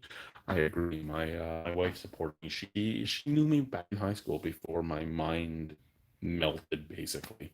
Um, she actually fell in love with me in high school too, but neither of us said anything to each other because I was the captain of the wrestling team. I was the football guy. I was the rugby guy. She didn't think I'd have anything to do with her because she was, the bigger lady. I felt her because she was high. And she was beautiful to me. And she still is. She's the woman I've ever got eyes on.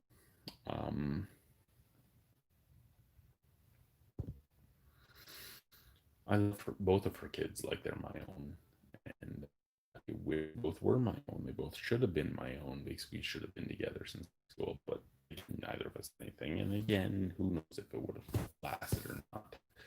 And thank Brian for reminding me, be careful what you say. And it's sad that you have to be told, be careful what you say, because I should be allowed to talk about my life. There shouldn't be a gag order on your life. You shouldn't be told you can't talk about your life because somebody else might not like the fact that you have opinions on your own life.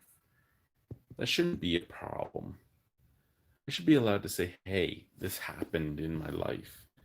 I'm not blaming her for anything. I take responsibility for my own shit. I take responsibility for the entire relationship, even though it's not all on me. I take responsibility for the entire relationship because of the fucking therapy I was in. I should have walked away, but I didn't. I should have done a lot of things that I didn't do.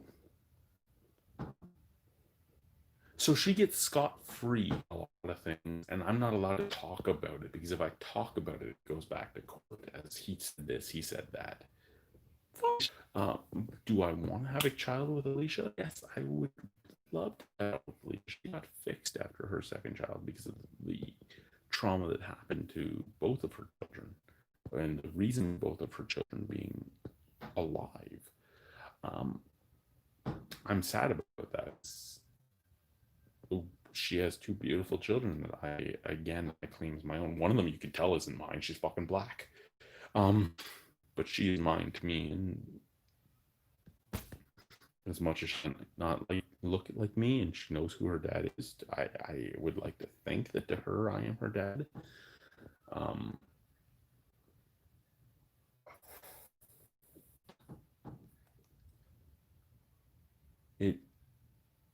It kills me inside to know that I have 3 children looking for me in the south, and I have 2 children looking up to me here in the north, and I can't have a child with the woman of my dreams. And I had 3 children with a woman who I shouldn't have been with. And again, it's nothing against her. We both right for each other.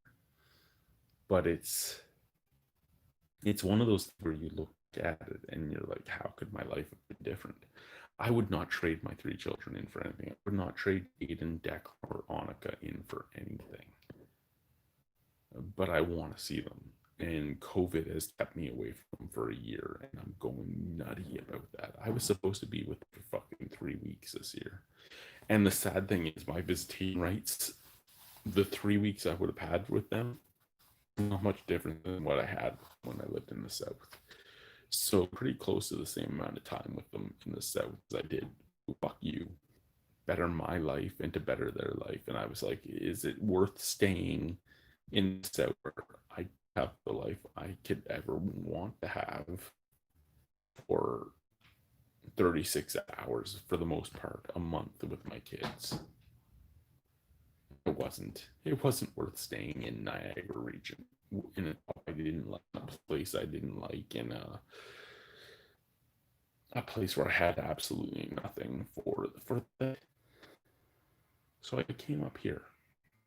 So I get the life I wanted, but for the life she wanted, for the life her kids deserve, and to help my kids have the life they deserve. Fuck, why am I crying now? Next comment.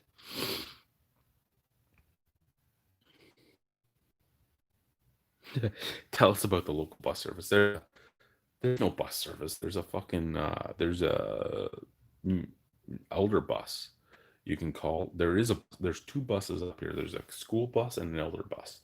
The elder bus basically a paratranspo bus. So the school bus takes the elementary kids to school. And I hear the high school kids can take it too. I don't know if they really can. And the elder bus is a number you call for elders, and elders are people that are elders, and they're old. They were probably part of the scoop and everything else, all the shit that Canada sweeps under the rug. And the bus will come and pick them up wherever they are and bring them home. So it's great that bus exists. What the fuck is this black light? I want you to. Okay, I'll read that again when we go offline. I feel you, bro, from Pop Culture Vegan. Please don't worry. I am leaving Instagram messages to comment on the stuff you are saying here. It isn't emergency type stuff. I just want to leave a relative comment on your input. Brian, we need to redirect him onto another topic publicly. Yeah.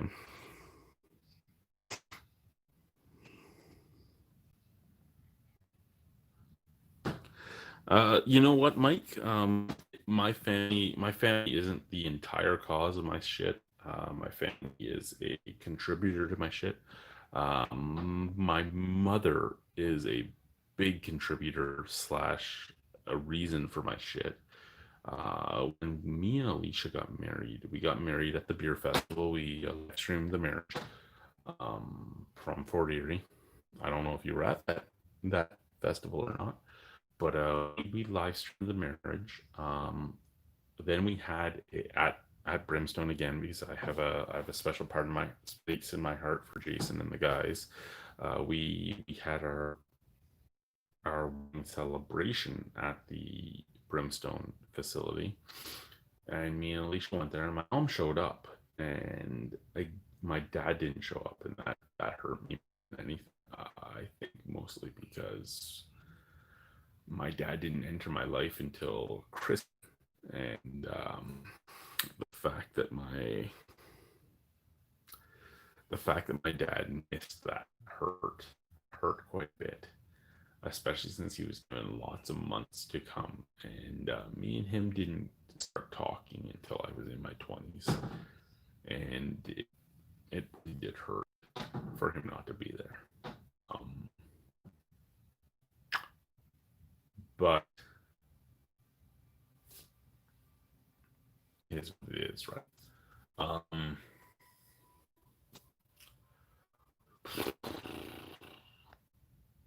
So we had our marriage, and my mother showed up, and she said, word for word, basically, I said, look, I don't blame you for. Well, she came to the ceremony, and she came in, and her and her boyfriend sat in the corner and didn't talk to anybody, really. She yelled at my kids a couple times for having their shoes off and stuff. You know what? I've learned in all my therapy and all that to fight about the big things. You know what? They don't want to wear their shoes. Don't wear your shoes. I don't give a shit. You're inside. And there's no glass or anything. So they're running around without shoes, and she bitched at them, even though she hasn't seen them for years. Fuck, fuck, one of my kids was running around in slippers because of shoes that we bought for him, because my ex-wife told me his shoe size, and she told me a size like 2 sizes too small. So they hit his feet, and he cried because they hurt his feet. So we're like, yeah, here's your slippers, run around, have fun, you know?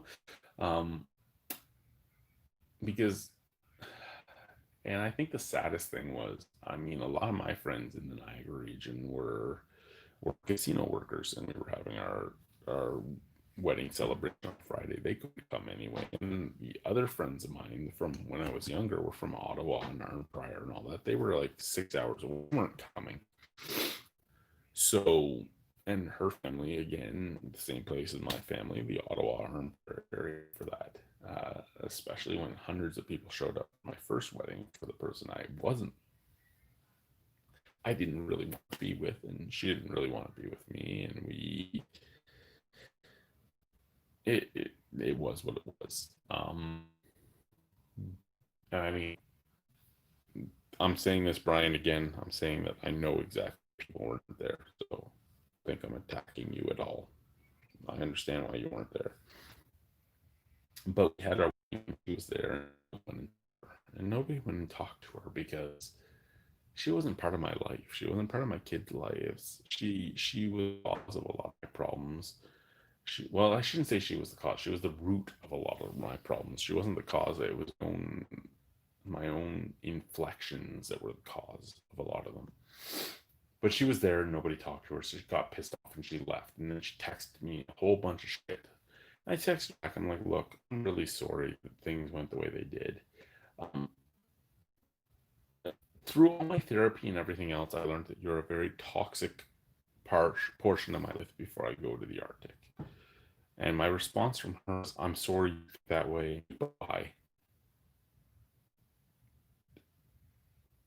And the fact that she didn't even want to say, I'd already been accepting the fact that my mother didn't really care for me. I was just a paycheck to her. I had already accepted that, but I had hoped that as adults we could sit down and talk about the things that happened and why I was the way I was and what we needed to have a relationship. But that couldn't happen. Fuck, why am I crying?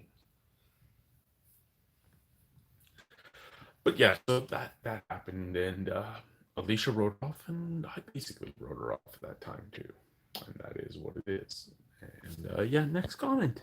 Yeah. Do you guys scrum? What the fuck do you mean scrum? Do we fuck? Yeah, we fuck.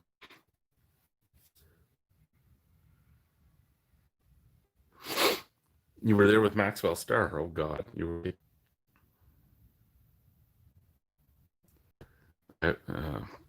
Family trauma is real and exhausting. You are correct. It is real and exhausting.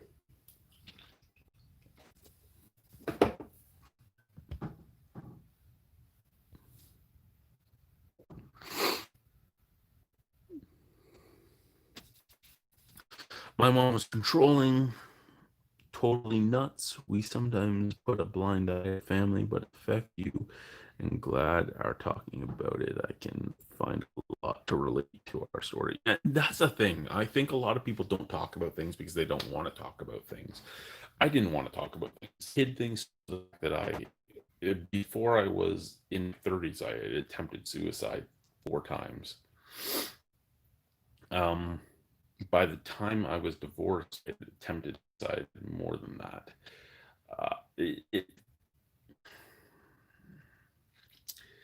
Whether I was just horrible at it or I didn't really want to die, I don't know. I can't really tell you. But we do turn a blind eye to family trauma quite often. A lot of family is toxic, and it is what it is. And I mean, I look at the things that happen up here, and there are a lot of people. I talk to a lot of locals that are on my Facebook that have posted suicidal tendencies thoughts, and I message them right away as soon as I see it. And I've talked to a few of them privately, and one guy was like, "Oh God, the there's so much like to the Inuit. You don't realize. You think just because I'm white and I live in the South, this amazing life, this amazing privileged life, it doesn't mean I have an amazing privilege. in the projects of the South. The projects of the South is quite akin to the living up here. There are people that get away from it and don't have the same type of problems, but there are people, most of the people do have the same type of problems. And even here, it's the same type of thing. You just want to know somebody understands you. And I think that's the biggest thing people don't get. I had a kid working for a while. He fled this community. He had a cop sent to where he was being because of a suicidal post on Facebook. And he was leaving. And he told me he was leaving this day before he was leaving. And I looked at him. I said, look, if you ever want to talk, you can talk to me. I said, look, I was suicidal. I attempted suicide. This was what my life was. Sometimes people just want to know that somebody's there for them. So if you need, you talk to me. If you don't, just know I'm there for you and you need me. And I haven't really heard from him since he left. He was a good enough kid. There was nothing wrong with him. He was in his early 20s. He was a good kid. A lot of people looked at him like he was the only thing, if anything, he had was he was better than most of the people in this community. And he thought that because he was going to go to school and he was going to do this and that. He was a good kid. And the fact that he had those thoughts destroys me because I had those thoughts. And all I wanted was somebody that understood me, because all I got all the time, either from my ex or from my parents, well, I shouldn't say my parents because my father in my life took later on, but was, you're throwing a pity party or this and that. The only person that understood me was my grandmother on my father's side, who is gone. And when she died, it hit me inside, because she was the only one that understood me. She was the only one that accepted me. My family's Irish. For anyone that isn't Irish, mental health does not exist in Ireland. There is no such thing as a mental health condition. So the fact that this 90-year-old Irish lady was the only one that understood me and accepted me for who I was something special to me. And she's gone. So that's what this is about. This is her. That there whole cross is her. Not the tree, not the family, the cross. That's her. And she was a special lady, and I miss her quite a lot.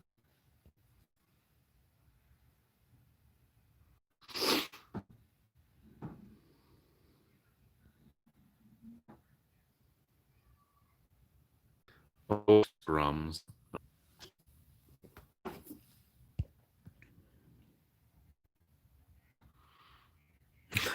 Drunk venting is still legit venting. I'm not drunk yet. I'm not even at the point where I feel really, really tipsy. I'm getting close. See, I know my limits. I can have 3 more beers before I need to stop. Because I'm going to be drunk. But then at the same time, I had 6 shots of that fucking cannabis. It hasn't hit me yet. We have about 15, 20 minutes. 15 or 20 minutes, it might hit me. That's going to be a bad time mixed with the amount of beers I've had tonight. I have 3 or 4 empty cans over there. I have 1, 2, 3. I'm working on my 5th over here, so that's 8 cans of beer. Well, one of those over there is a non-alcoholic. So 7 cans of beer. But 7 cans of beer. About 10 is my C limit. But then, like I said, I had 5 shots of that fucking Eclipse spray, and I think it was 25 CBD and 25 THC. So it might not be great when they both hit together. It might not be great. Little chance that it might not be great. Little chance it might not be great.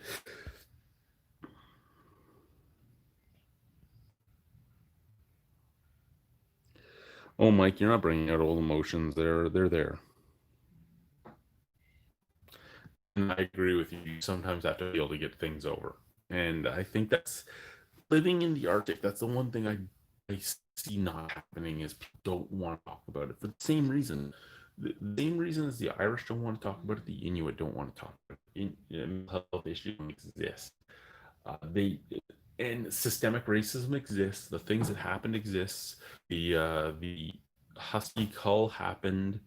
The residential school happened. The 60s scoop happened. All that stuff happened. It did happen. Um, you need to talk about the stuff. You can't just bottle it upside. And the few people that do talk to me seem to have, first off, a better relationship with me, and second, seem to be doing better than the other people that just hold it inside. But I'm just a stupid white person, so I can't do a lot up here unless somebody wants to talk to me. And being the stupid guy that has mental health issues, I know that you can't do anything to help somebody until they want help.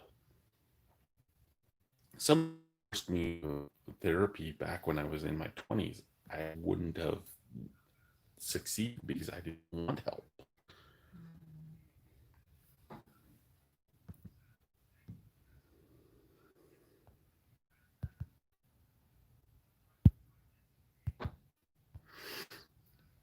What about your redemption, Mantaria? I don't get it. I saw. Sorry for making you look at my fucking horrible, disgusting morph eye.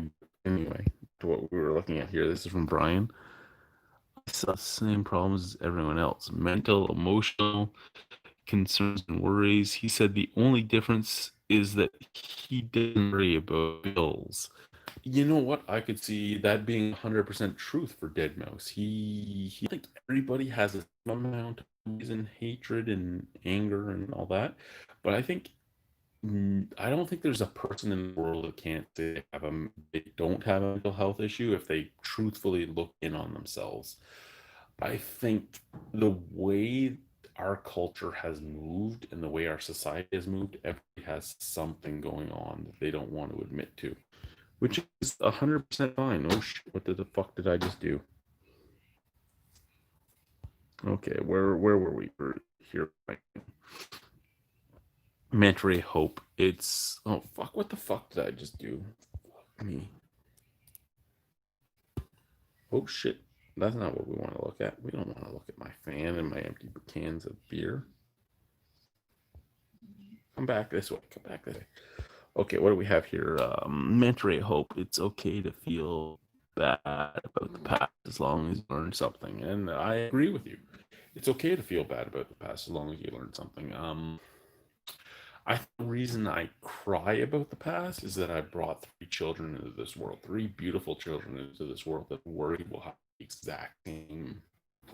The McGee curse. I worry they'll have the McGee curse. I think that's the thing. I worry they'll have my family curse, and the same shit that's happened for generations continue happening. I'm gonna finish this beer. You're gonna look at my ceiling while I pee, then we'll have one more beer and we'll talking. My wife's asleep. She's gonna yell at me tomorrow that I kept her awake.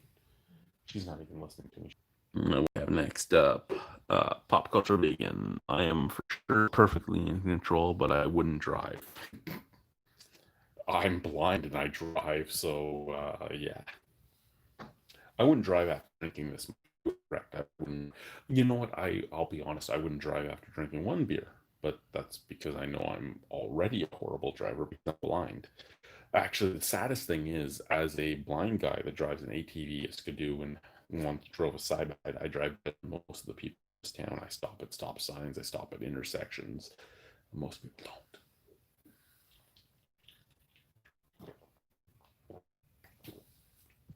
Okay, we're going to go pee. We'll try and catch up on the.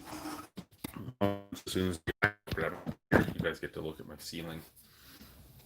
Hopefully, you don't leave. I'll be back in a minute. Hopefully, my like flat boobs on camera or something in a drunken stupor.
I'll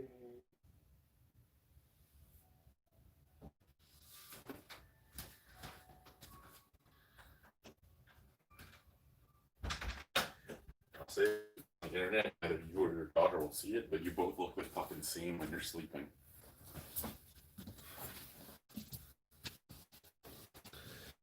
Okay, what beer will we drink next?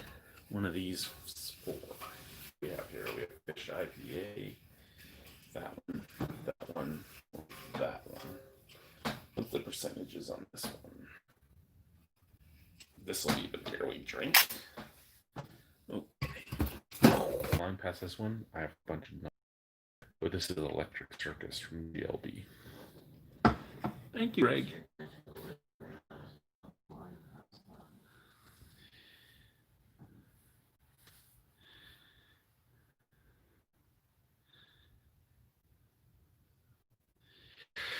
I completely understand that comment of it took years to slay my demons and I'm still rebuilding, because that's where I'm at. It took me decades to beat my demon, and yeah, I'm still learning myself, to be honest.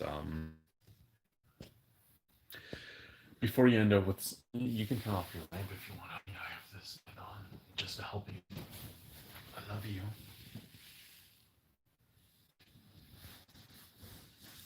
Sorry, guys. Trying to do this and help her sleep at the same time. Yeah, no, I understand that completely because of the fact that it was basically the same. I took decades to deal with my shit, and it didn't take all that long to realize who I was, but it's taken me years to get to the point where me and my wife won't fight as often as we did, because I used to take a lot of things personally that I shouldn't have. It took a lot of years for me to realize what I needed to do to stop myself from going off the rails. It took a lot of years for me to realize my triggers. I think we have a better relationship than either of us realize. Um, I would do anything for this woman. I hope she realizes that. I really do. And yeah, I'm sorry that it got really dark. I just wanted to help with the wife. If we light on when I'm trying to touch that thing, I just can't do it. I'm not zoomed in right now. I'm not zoomed in. What do we have? Men ray of hope.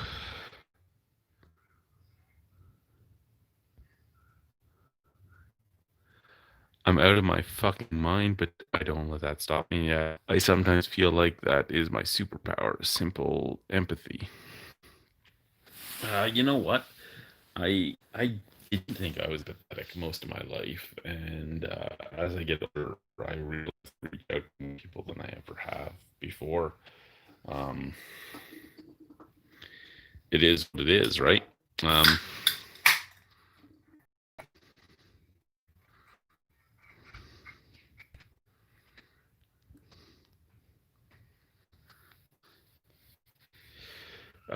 You know what, Mike? You are 100% correct, and that's why after I told her being my how I felt when she didn't care, I just moved on, because that's what you know what, we need more light for these to sleep. Let's see if this light on the floor turns on. I dropped my lamp down here months ago and I just have not picked it up. I can't reach the bottom of the lampshade. Oh shit. Okay, never mind. Stay there.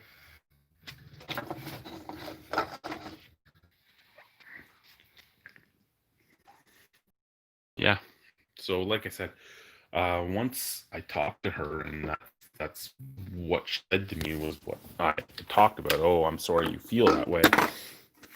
Well, when I said, okay, I guess we're basically done. And I hadn't talked to my mother since that point in time. I don't tend to talk to her again, because I gave her that olive branch. You know, this is what I've been carrying for a long time. I think we need to sit down before we leave, and we need to talk this out. And again, my response was, "I'm sorry you feel that way." And uh, I'm like, okay, that's feel that's how you feel. I'm not chasing you because you have the mental health problems I have. You never got the help you needed. I got the help I needed, which is why I was like, build our relationship.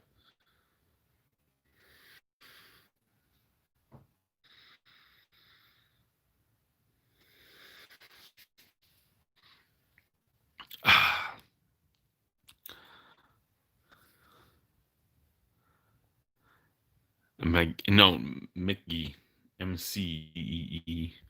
But yeah, Mackie is a really.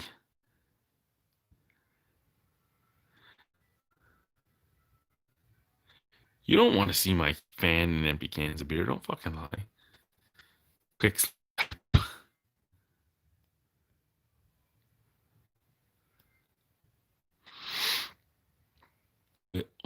That's how old everybody is. He's 39. I'm 38.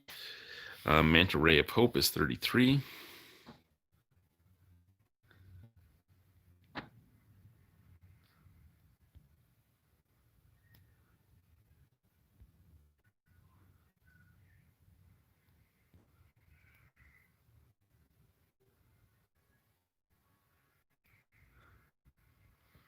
Stands in the shadows. What the fuck are you talking about? Niagara Falls, where Brian's from the Ottawa Valley. Alicia's technically from Bracebridge, but the Ottawa Valley is where she grew up. I was born in Ottawa. I grew up in Ottawa and then up in Eastside, which is Ottawa Valley, Bracebridge, Arnprior. Arnprior is where I went to high school. That's where I met the beautiful creature. And neither of us said anything to each other. And because, she didn't say anything to me because the man's job to do it. And I said, to her, well, that was the 2000s. You could have fucking said something to me, you stupid fucking woman. Like, I couldn't have.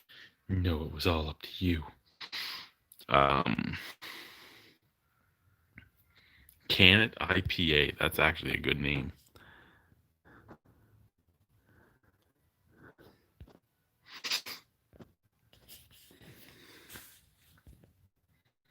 Currently is Rhode Island. I know that Pop Culture Vegan is currently in California. I don't know where he's originally from. Mike, I'm guessing, is from Ontario because he was at the beer festival, and most people are either New York or Ontario. Went to the beer festival. Where in Ontario? I'm not 100% sure. Like I said, I have an entire drawer. What the fuck did I just drop? Oh, that's the beer I dropped. Okay. I have an entire drawer of POC that hasn't been hasn't been used. So we will be getting to this at some point soon. One is like this, the grapefruit. I also have Oregon Gold and a whole bunch of other stuff in this drawer that I just have not rolled. So tomorrow I might start rolling stuff while we watch 90 Day Fiancé together. TV for another like 50 kilometers for it to be oil filter change time. Then I will use the oil filter. We have here Oregon, baby. Previously California. Okay, so you're in Oregon right now. Okay. Where were you originally from, though? Where were you born?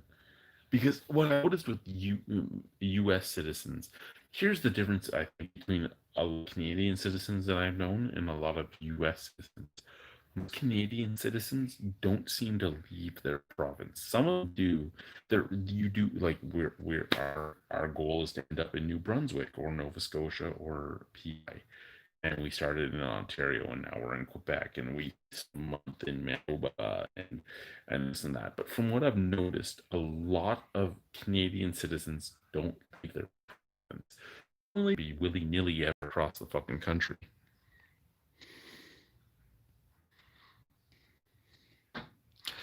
I just farted and it smells exactly like survival. I'm originally from California. I don't know what survival smells like, but that scares me.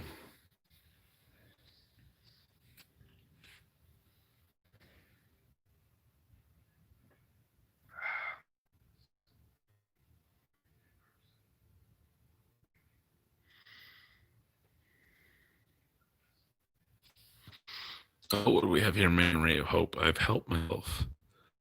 I would never give all my secrets to anyone, not even my family, but I am an occultist, madman, and secrets can have power. My is less a for his message. That kind of hurts. Pop culture vegan. What did you want to say? Brian Smith, survival is all you need to keep the bears away in the forest and sharks away in the water. I'm not in the forest. I'm in the Arctic. There are no trees.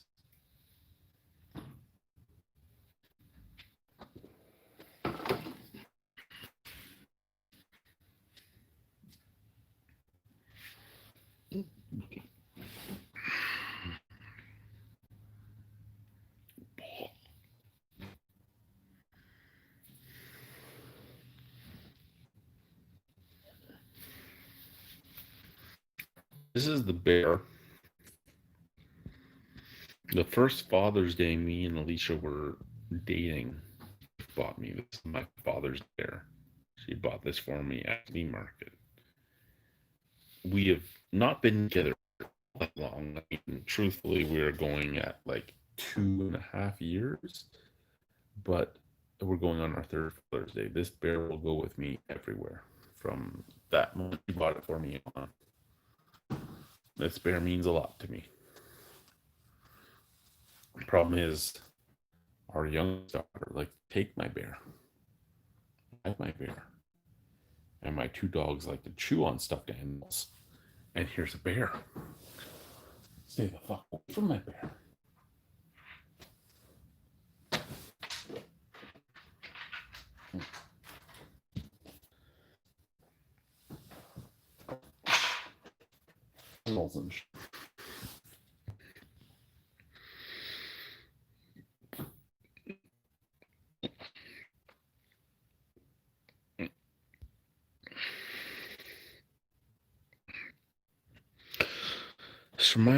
Survival smells like success and abject failure.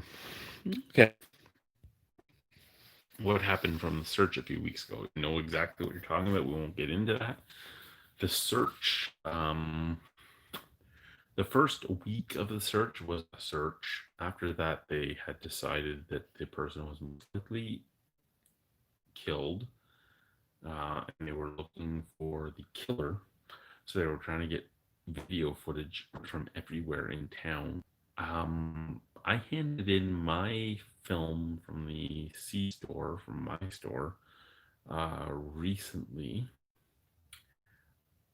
I haven't heard anything from it, and none of the police I'm friends with have talked about it. So I'm going to go with it hasn't been good. Yeah. Full of bloodthirsty undead horrors. Okay. All at the same time. Okay, the bears for you. Good. Go. Keep your head up, Chad. Thank you, Mike. You have a wonderful night. Cheerio.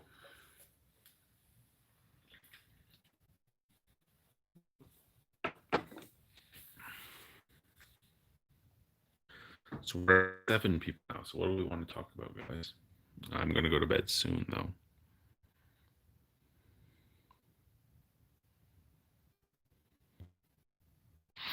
This log was made for you and me. Oh, look, it's going to sea. That was a good rhyme.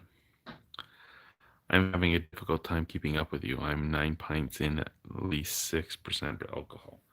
Yeah, I'm more than 9 pints, but I'm not at 6% alcohol. So at average. So you are beating me technically, even though you've had less pints. You're beating me, which is fine. I'm okay with that. You beat me, even if I'm sober and you're not. You beat me.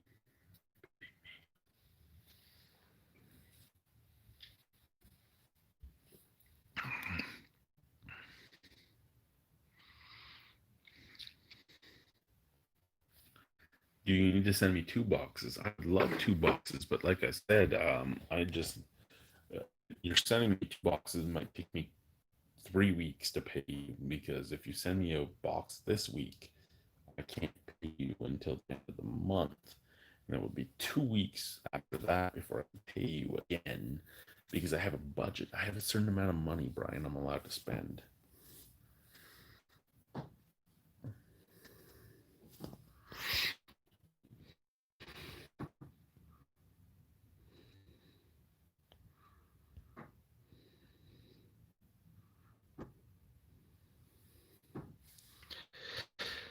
Where are you all gonna drink on election night? You talking about like American election night? I ain't gonna drink anywhere. I don't give a shit about American election night. You'll take a win anytime it's given to you.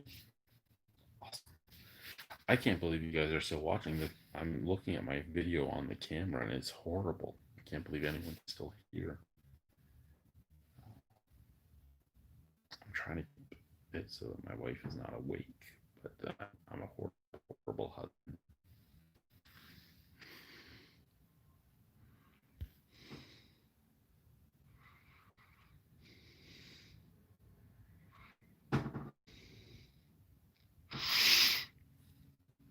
My shipping address.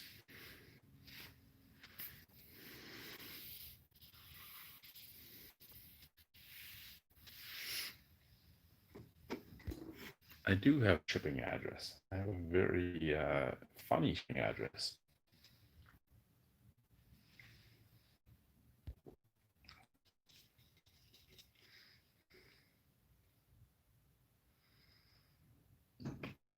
Well, you know what? Until I decided to do this online thing, I was doing really good with my calories. I was going to lose weight today. I wake up and be like 269 because I'm a big guy.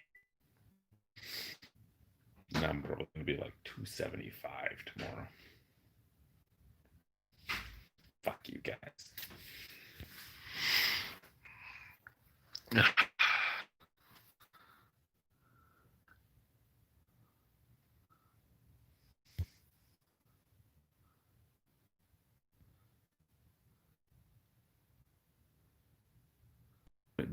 Disneyland is like. How tall am I? I don't know, somewhere between 5'8" and 5'10". I'm a short guy. I'm wider than I am tall. But I'm like, you know what? Here's the thing, and Brian worked with me. I've never been the best built guy, but I've always been a big guy, and I'm not talking about like I did I did the Highland Games, I did all that type of stuff. I was a big guy, and I still am to this day, where I could lift a ATV if I had to, but I'm not like I'm the WWF or WWE wrestler, but I'm not a strong man, but I'm somewhere between regular guy and those two.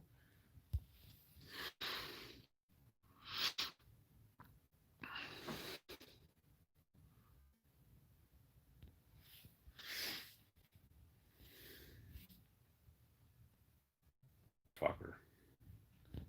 I'm taller than my that going. And I'm one of the taller guys in town. Other than like say Ephraim's dad. Ephraim's dad is like 7 foot something. I don't know what the fuck that guy was fucking thinking as he was a child, but wow.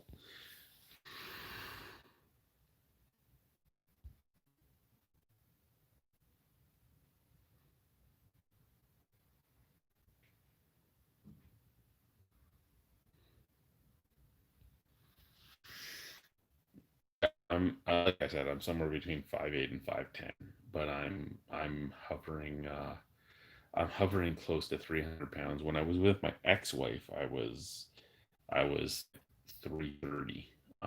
My best shape of my life, I was 320, but I was mostly all muscle.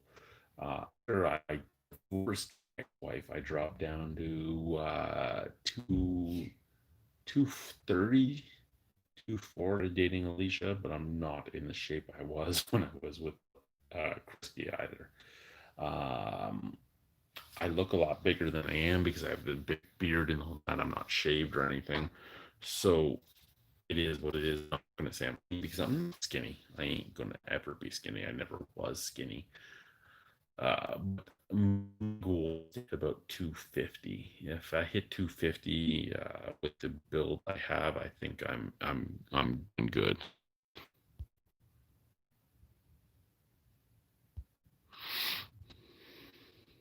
Get beefy again. Working on it. Awesome. I wish I could share the Halloween photos of us dressed up as wrestlers on this chat. No, you don't, because I looked horrible in that picture. But that's an awesome Halloween, to be honest. You know what? The one thing I miss is the camaraderie I had with some of the people. You know what? I will say this as a guy that's worked all shifts at the casino.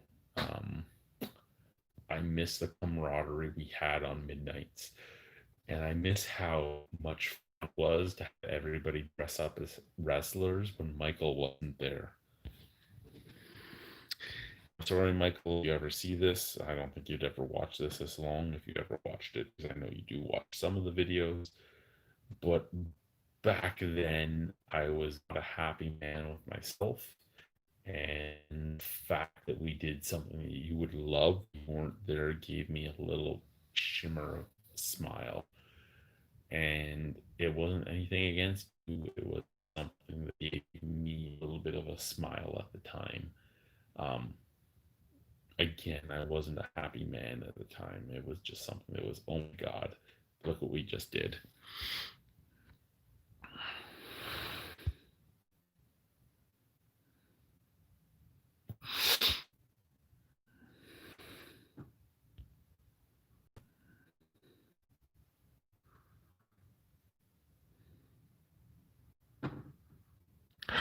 You know what, Man Ray of Hope, I agree. The night shift is a invention of the devil, but as a casino worker, the night shift was where a lot of the best people in the casino worked. Again, I worked all three shifts. I don't know if Brian ever really worked swing, but I know he days and nights. And I believe he's still on nights by choice. It is an interesting place to be. It's a great shift because you deal with people that have worked the swing shift by proxy department and all that. You've worked with people that work the midnights, and you work with people that work the days. So you do interact with all three shifts on that one shift. But at the same time, the best people to meet are the people that work that horrible midnight shift, in my opinion. Um, it is what it is, but it seems like the people that get stuck at shift either for a reason or do it for a reason. Either they do it because they like it better for whatever reason, it works better for life. I did it for a long time, mostly because it worked for our monetary set with my ex-wife, and some people did it because it worked for the way they want it to be, but it's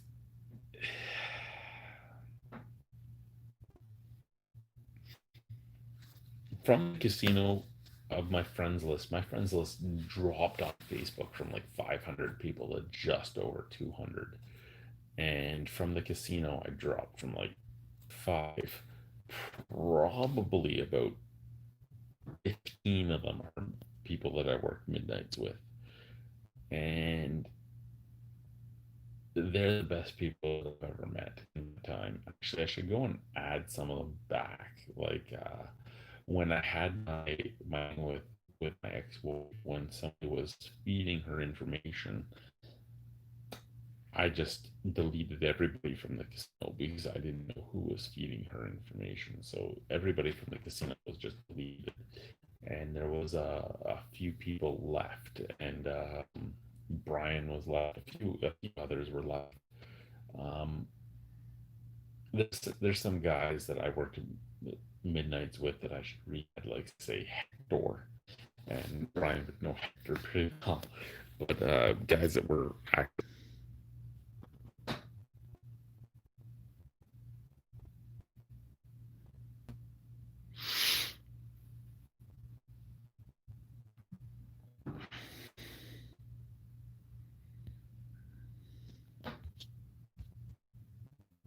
Holy fuck, it is pre-shift time. You are correct.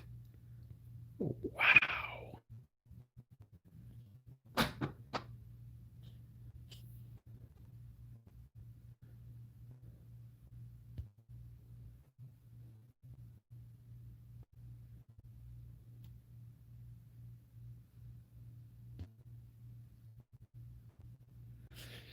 You know what? I actually forgot.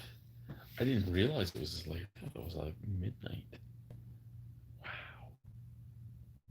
Wow. Fucking blind is flapping in the wind. What was I gonna say there? I remember how many times I would, if I was on carts, I would try to get off the floor right at 2 a.m. so I could go downstairs and sit in your pre-shift. Um, I enjoyed fucking with your pre, especially if Mo was there. I enjoyed just sitting there and like ignoring him and talking to everybody else. Again, if you ever watch this, it was just me being a dick, and it was just me being a dick just to be a dick. I never really had a problem with you per se. I understand that every one of us is different, and I know you do watch some of these videos because you have talked to me in about the video. Again, you're not a bad guy. You aren't a bad guy at all. You were actually a good guy. I just what's the best way to put it? Um, I wasn't always strong in my head either, so finding something to latch onto, finding a joke to latch onto was always great. Um, and I hope the best for you. I hope the best for everybody. I hope the best for everybody that I interacted with because I want them to have a good life. There ain't many people from the casino that I was like, fuck that guy. And you're not one of the ones that was like, fuck that guy. There isn't many of them. There is a few that I was like, fuck that guy. Some of them, I thought I was friends with until after they divorced the person they were with and didn't need me anymore because they were in a better place and they can go for themselves. But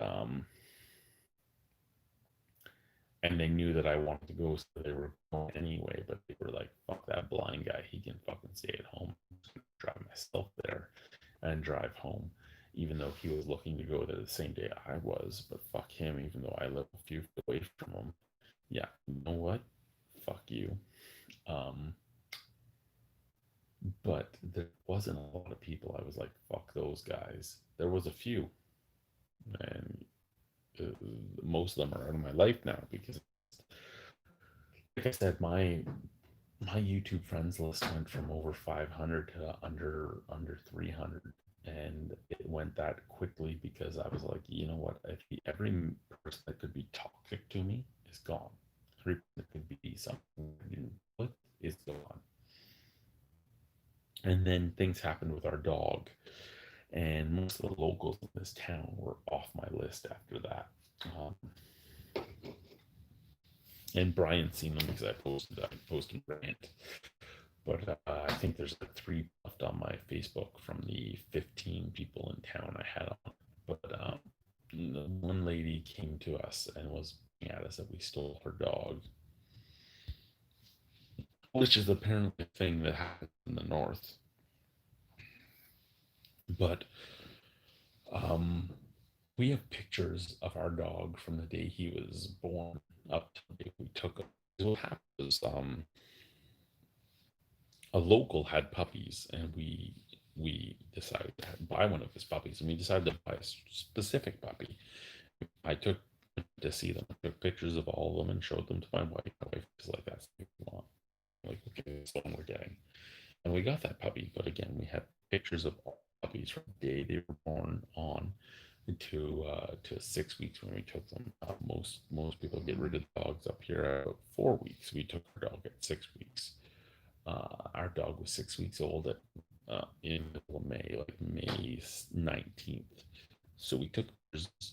We took pictures. I have pictures from May 5th on, but we chose our dog. We took our dog. Our dog lasted for 2 weeks before somebody poisoned our dog, or somebody poisoned our dog with rat poison. We found the rat poison and we took him up here. So we took a second puppy from his litter. So we took that puppy. We had the puppy June 4th. June 4th, that puppy was in the house, and we only took a puppy. We didn't want to take a puppy right from after the death of the other puppy, but the dog we already had, the German Shepherd, was depressed at not having a friend. So we went and we were like, hey, can we get another puppy from you? Will you have one? He's like, yeah, what one do you want? We're like, I'm going to take this one. Okay, take it. Here, you don't have to pay me anything. We're like, here's the money you charge us for the first one. You didn't kill the first one, somebody else did. He's like, oh, thank you. And months went by. 2 weeks ago, we got somebody sent us a message on Facebook. They're like, your dog looks just like ours. Where did you get it? Like, we bought it from this person here in town at this time. Well, just like ours. Look at our picture. So their dog had 4 legs. Our dog has 3 white legs. Their dog had a white nose. Our dog has a black nose. Their dog had a white snout. Our dog has a snout with black spots all over it. Their dog had a spiral that went to the left. Our dog has a spiral that goes to the right.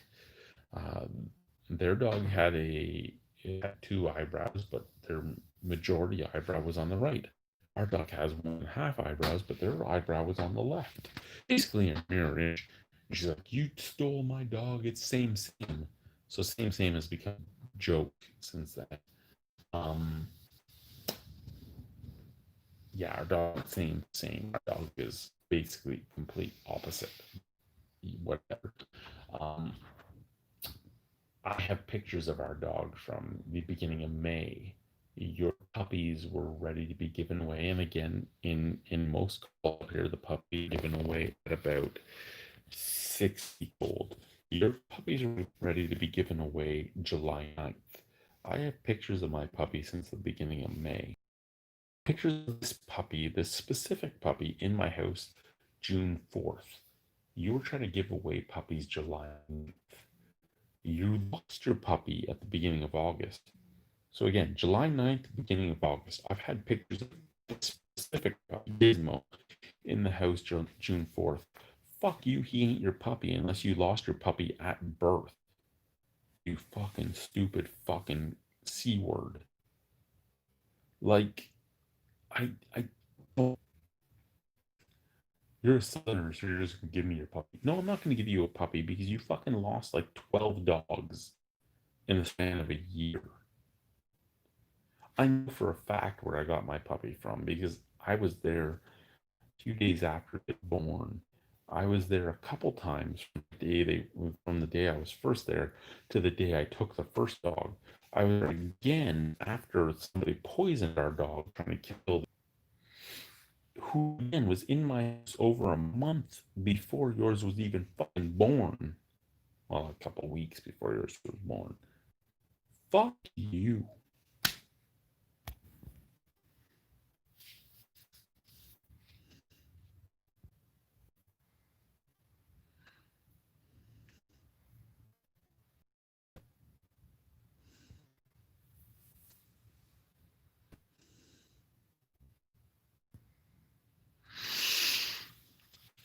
I don't even have a Facebook. In fact, that is the only media I have. I don't even use my real name. Wait. Oh, this is okay. Okay, I gotcha.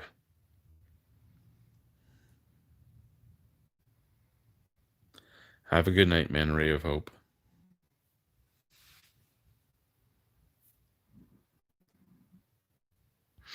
Yeah, pop culture vegan. I think in as a southerner, I think the culling of dogs is the one thing I can't get around. I understand the entire concept of culling dogs. It just doesn't sit well with me. The fact that somebody's job is to collect dogs and take them to the dump, shoot them, throw them in the fire pit is beyond me. like I said, I understand it, and I think this is the thing that bothers me the most. Dogs end up attacking people for food. Dogs end up attacking other dogs. Dogs end up ransacking things. Tie up your fucking dogs. I think that's the one difference in South and North that I can't get over. Everything else I can accept. Everything else that I dealt with up here, I can understand from a cultural difference. I can't understand from a cultural difference the fact that you have a sled team. You pick up like 10 dogs. You want to make a sled team of 6 to 8. So you pick 10 to find the best ones, but you just let them run wild through the town. I don't understand that. I don't get it. And then if somebody takes in your dog, they stole my dog. Your dog was loose and fucking starving. There's a dog in town, the cutest fucking puppy I've ever seen. I don't want it anywhere near my dogs though, because there's something very, very wrong with it. And it has fucking blood running from its eyes down because it has fucking lesions under its eyes and it's starving and it loves me. It follows me around town too. It looks just like Amarok. It's a golden fucking puppy and I love it. I want to take it in. I know exactly who owns it. I could say their name right here online, but I won't. I know exactly who owns it. And it bothers me that it, as well as the other 8 dogs that this person took in to make into a sled team, aren't fed properly. And the one person that knows whose dog, because somebody said, "Hey, whose dog is this?" It shows up at the crisis center all the time, and I was a vet tech, and I want to try and treat its eyes because obviously something's wrong with it. Oh, that's my brother. It has lost. Don't worry about it. The dog is fucking dying. Stop fucking trying to. My brother's. You throwing one fish to it is not feeding him and your dog food, but fuck off with this shit. And the dog is dying. It's bleeding out of its eyes. It's dying. Let somebody deal with it. But no, we can't do that. Because it's my dog. Fuck you. Fuck you. I think it kind of is. I think it's kind of sad.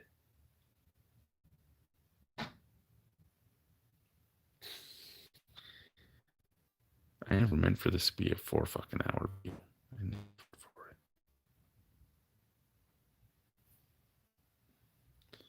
Holy shit, we have 7 viewers. Somebody talk to me. Talk to me. Don't have me sitting here alone. Beer drink. Here's...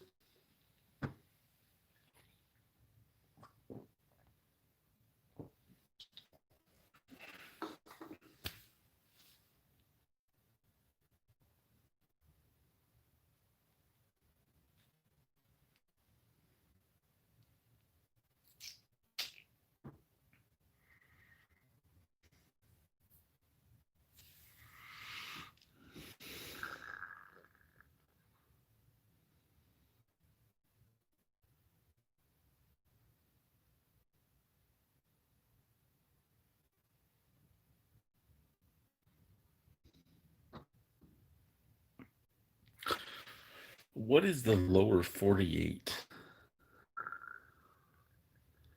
Well, you pop culture are here, Brian, and there's 4 other people other than 2 of you, because it shows that there's 6 of you right now.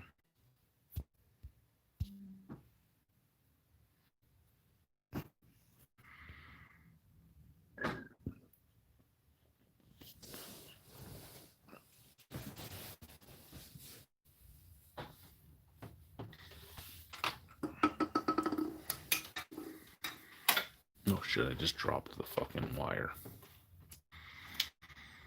I was at 30% and now I'm back down to 19. My phone is getting old and I don't have the money to buy a new phone. Phones are too fucking expensive nowadays. Like earlier, I was going to buy a fat bike. And I can't buy a fat and a new phone at the same time. Oh. 1 second, I'm just moving beer from one box to another.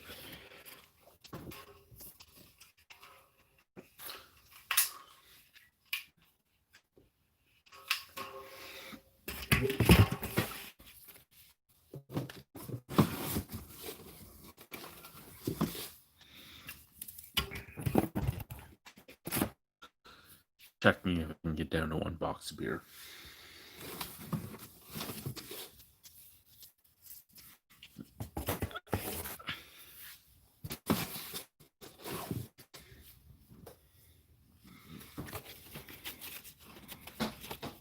And it looks like I might actually win on this game.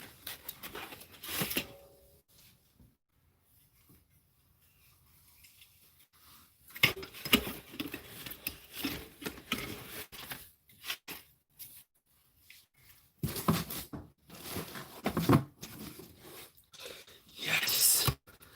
A case of beer. Okay, so the question is, do I drink another beer with alcohol or one with no alcohol?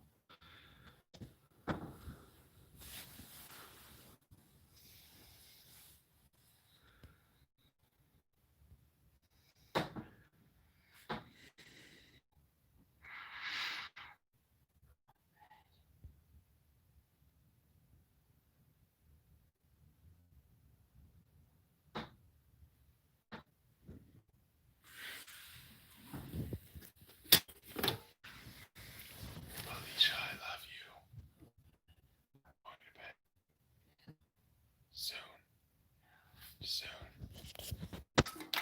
Leave your bedroom. I love you.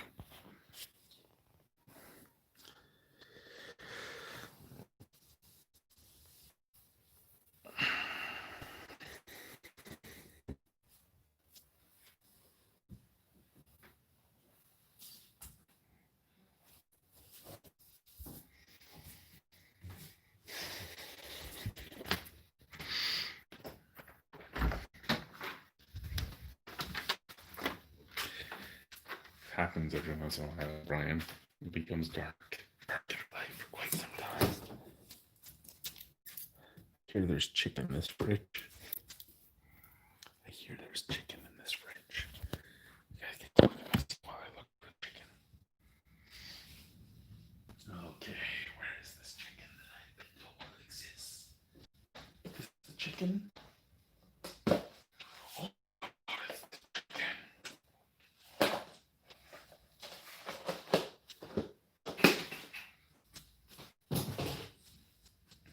Okay, I'm sorry. You're probably going to hear me pee this time. And it's not going to be a joke. You're going to hear me pee.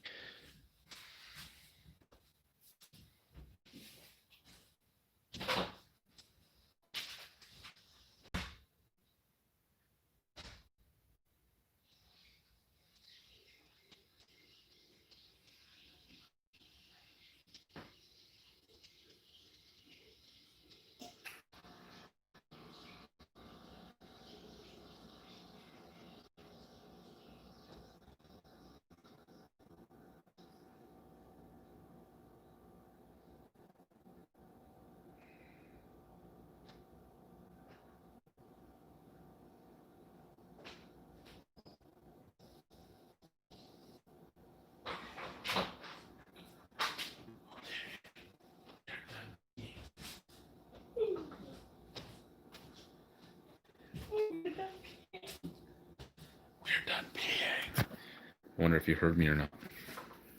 You're not seeing the fridge thought chicken. I don't sit to pee. You know it. You know that. Why the fuck did our daughter leave every those? You off. You off. Okay, we're gonna turn some more lights on once we come back over here. We got chicken. We got fried chicken. Okay. Oh. Here.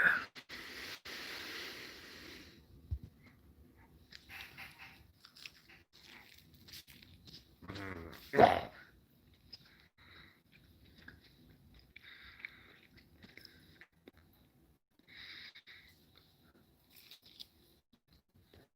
Fried chicken. Everybody wants some fried chicken.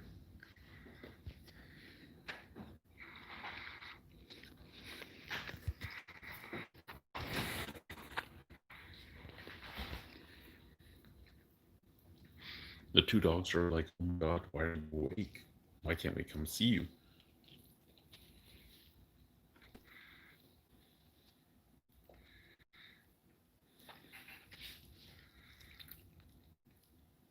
The only problem with this entire house is there's one light switch that turns on like every light in the house.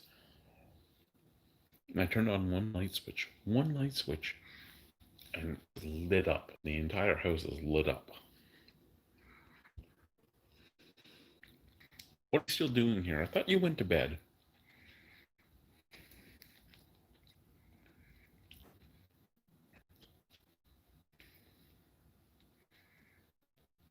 I knew this chicken existed. That's the reason I went out of the bedroom.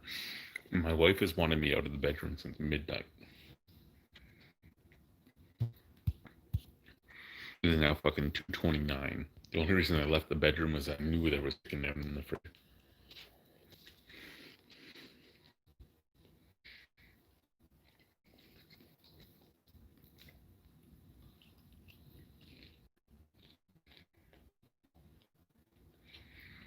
And both Nanook and Gizmo know I currently have chicken.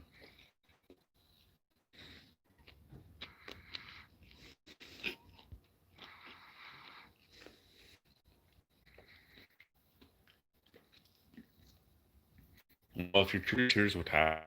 My wife kicked me out of the bedroom. She basically told me to go to bed now. I'm like, I'm gonna go eat some chicken. Oh, there's a bone.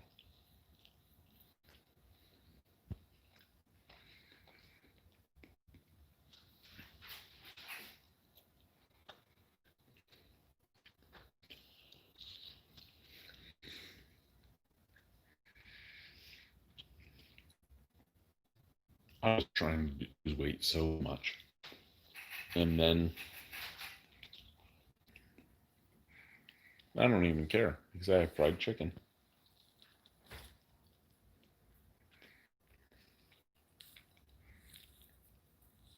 But like I said, they're both in their crate and I can hear them moving because they know I'm talking and they know I have fried chicken.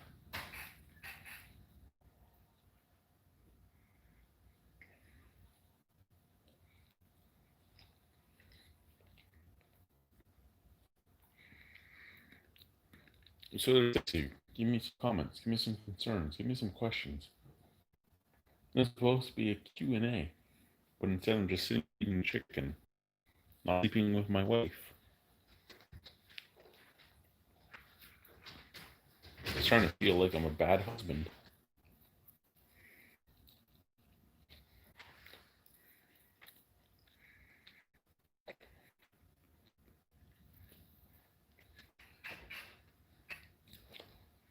But to be honest, I will eat this chicken.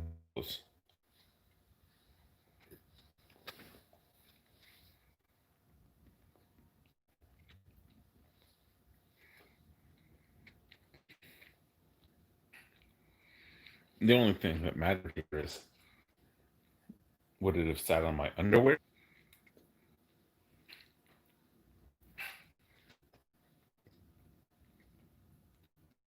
Since I cheat on my wife, my underwear aren't that dirty. They're dirty enough because in the Arctic. And for anyone who lives in the Arctic, you don't always have the water for a shower. You don't always. I did shower yesterday. That's the first shower I had in like 3 days. It took me 4 days to get water. Because if you shower, you want that to be a day you got water. Because you don't want to be halfway through the shower and run out of water. You don't want that to happen.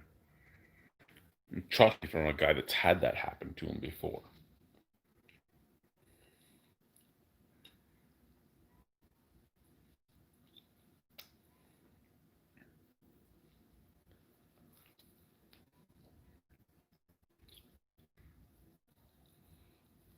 Ah, kill this.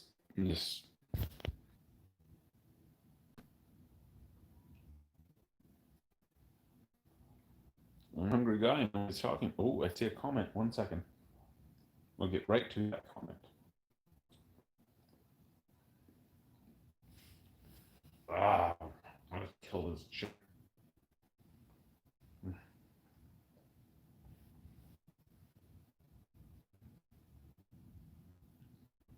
Now was only 2 pieces. Let's try and trick you into thinking you ate KFC chicken left. I have them both right here.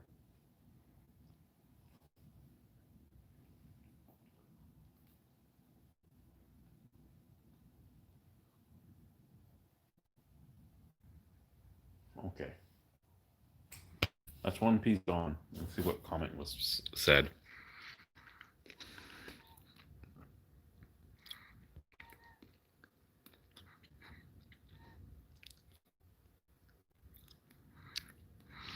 I went to a camp where they delivered water, 5-minute showers. Pretty much what it is here. Pretty much what it is in most of the north. I'm going to get parts of the north where they have showers like in the south. I put a bone in my mouth. But I'm pretty sure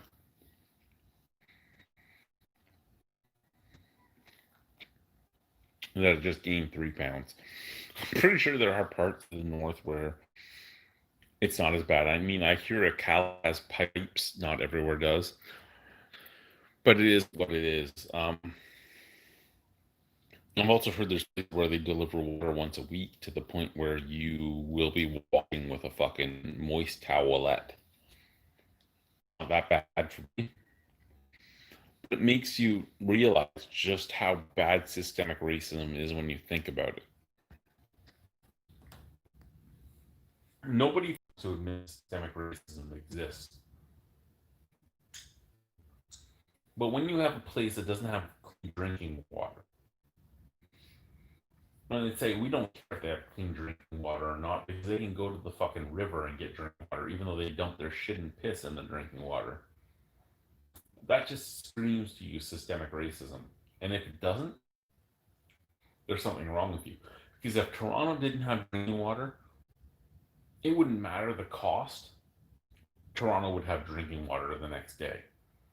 The Inuit don't have drinking water. The indigenous people don't have drinking water. It's too fucking figured out yourself. You have a river to go to. That's bullshit. And that's the way life is. Yes, my toilet flushes unless my water tank is empty or my soup is full.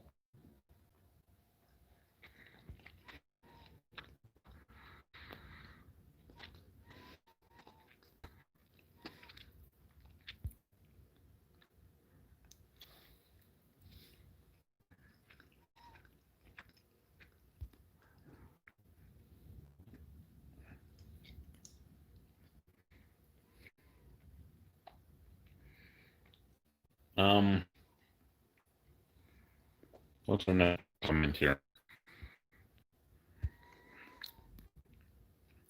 Is the shower water somehow separate from the? We have a big water tank, and that's a tank for everything.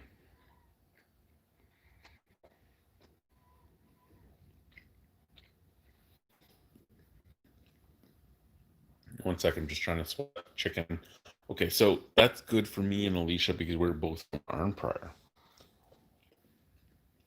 which is Ottawa Valley. You're on wells and everything. So it's if it's mellow, if it's yellow, let it mellow. If it's flush it down.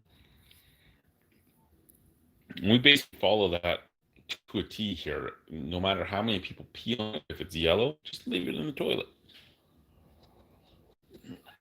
When we go across the way to play games with the boss, if we pee in her toilet, we flush it because we don't know what she feels, but we feel that way, so we do that.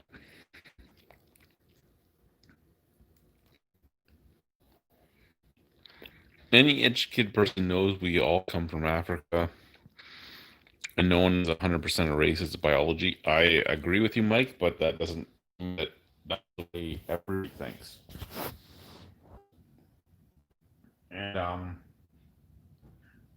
hoping as an educated person you realize that. And then as a person that dated some in the Northwest Territories who was a local, I'm hoping that you know that systemic racism does exist.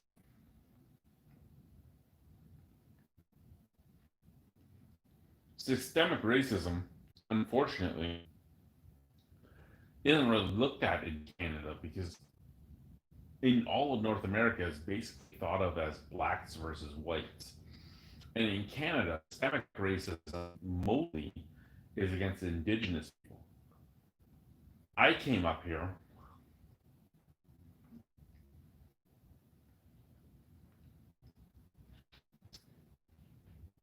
with a lot of systemic beliefs. And the only reason you're looking at the ceiling is because I'm a drunk who also shot a lot of oral spray cannabis in my mouth, and it just hit, and I'm fucking hungry, and I'm eating this chicken, and fuck you. Um, Fuck myself. I'm trying to lose weight, and now I have this fucking fried chicken in my mouth. But anyway, um,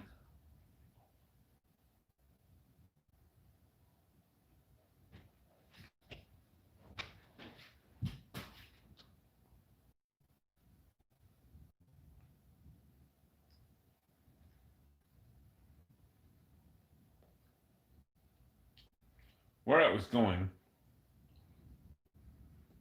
I don't even know where I was going because now I'm getting high and drunk at the same time. Oh my god, the thing I hate about drinking and smoking, well, I didn't even smoke, I sprayed cannabis spray in my mouth. The thing I hate about the two of them combined is when they hit each other, it's a fucking freight train hitting a fucking Mack truck. And it's like, oh my god, you get to die now.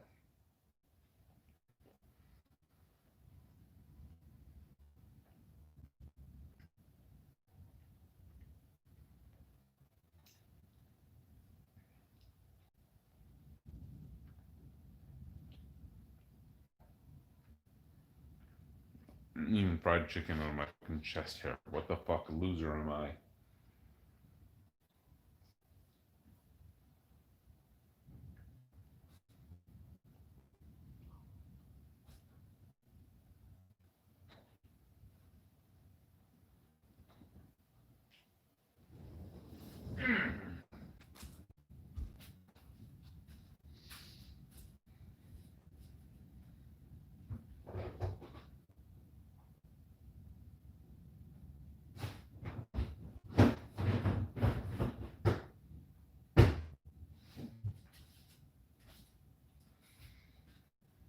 I'm coming back. I've been drinking, I've been eating, I've been shooting cannabis in my mouth. I don't even know what we've been talking about now. Gonna lay down, answer a few questions, and go to bed. Right. That's where we're at. What do we got?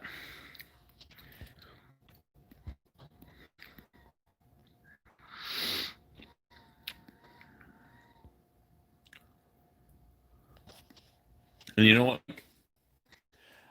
The Human Rights Museum in Winnipeg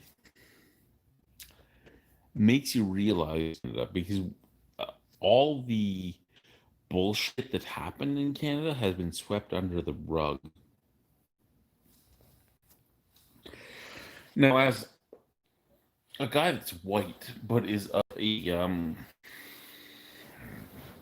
genetic disposition where you don't fully know I'm white, I just look white because I'm white.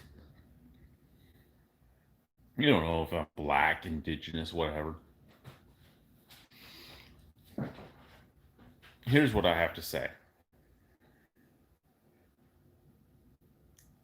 Every Canadian in Canada needs to realize all the shit Canada did between the dog slaughter, the 60s scoop, residential schools, just everything we've done in the last 120 years.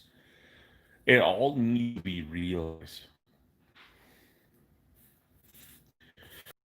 Being said, it's up to you to fix that. And what I'm saying is, say you're an 18-year-old Inuit person or an 18 or 25-year-old Indigenous person or anything like that. It's not up to the country to hand you shit. It's up to you to fix the problems. Everybody knows the problem should realize what we've done because I learned things I didn't know existed or didn't know happened. Everybody should learn that. But it's not my fault for what happened 100 years ago. It's not my fault for what happened 20 years ago. I'm 38 years old. It's not even my fault for what happened 20 years ago. Things happened. We can't change that. We can't change that. What we can do is learn and grow from it. And it's up to everybody to accept the truths and to move on, to do what they can to change things. There's nothing to see in the room. What the fuck do you want to see?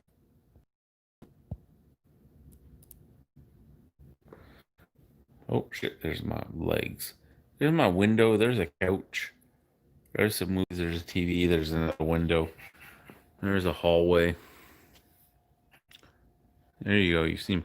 There's like 80s fucking thermostat and other stuff. There's the light switch that's on. The dogs are that way.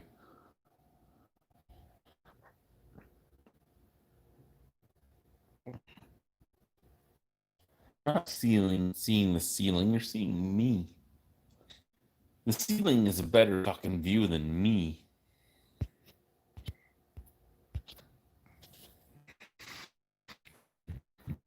The battery's at 12%. The battery dies real fast right now. I have to go back into the store tomorrow and do some more work. I don't even know what to do anymore. Like I said, Brian, you know what happened. Most of you have been here for a while because a lot of the viewers have been here for a while. Bedtime. Bedtime very soon, Brian. Bedtime very soon. Like I said, Brian, let me know what you spend. Send me a here. We can probably get, even if it took you 2 weeks per time, we could probably get 2 boxes up. If you did both right now, that's fine too. Just know that I can't go till the end of the month, but I'll pay you for the shipping, all that shit.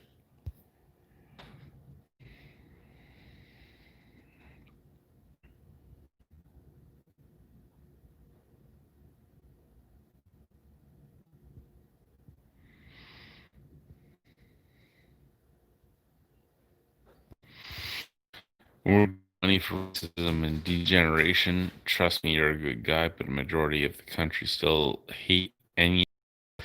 I'm still as KKK. Love you, bro. I'm wasted. You know what? I'm getting there. I won't deny it. I am now past that threshold where the pot and the beer combined have fucked me. But I'm gonna keep talking for a few minutes because I still have some battery power. That being said, you are correct. We are a country that doesn't realize the things that are going on, and yeah, I think I'm a good guy at times. At other times, I wonder because I do get angry, and every once in a while, I look at the fucking sky. And I'm like, fucking Inuit. And it's not their fault. Like I said, there is a lot of amazing people here, and there's a lot of not amazing people. Not a lot. There are some not amazing people here, and it's all systemic to the point that I can exactly pinpoint where the shit happened, but I still get the urge to hit things. Um, I think that's the difference between people that aren't great and people that are. Is I can look in the mirror and I know how I feel myself as a person, and I know the things that bother me, and I know the actions that bother me, and I know when it's racism and when it's I'm just fucking fed up and that. I mean, it's a mixture of everything, and I can tell you the things I was told before I came up here. I can tell you the things that I was trained about before I came up here. I can talk to you about cultural sensitivity, but cultural sensitivity only works so long before you're like, what the fuck is this bullshit? When you're dealing with it every single day of every single month of every single fucking week, it just wow.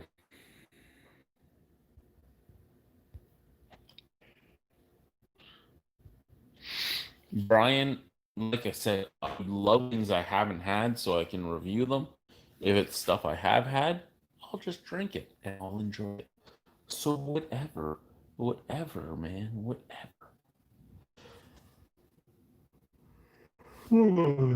Fuck. I have a few more minutes, maybe 5, before I go pass out holding my wife. Actually, I should try and watch Pop Culture Vegans. We'll listen to Pop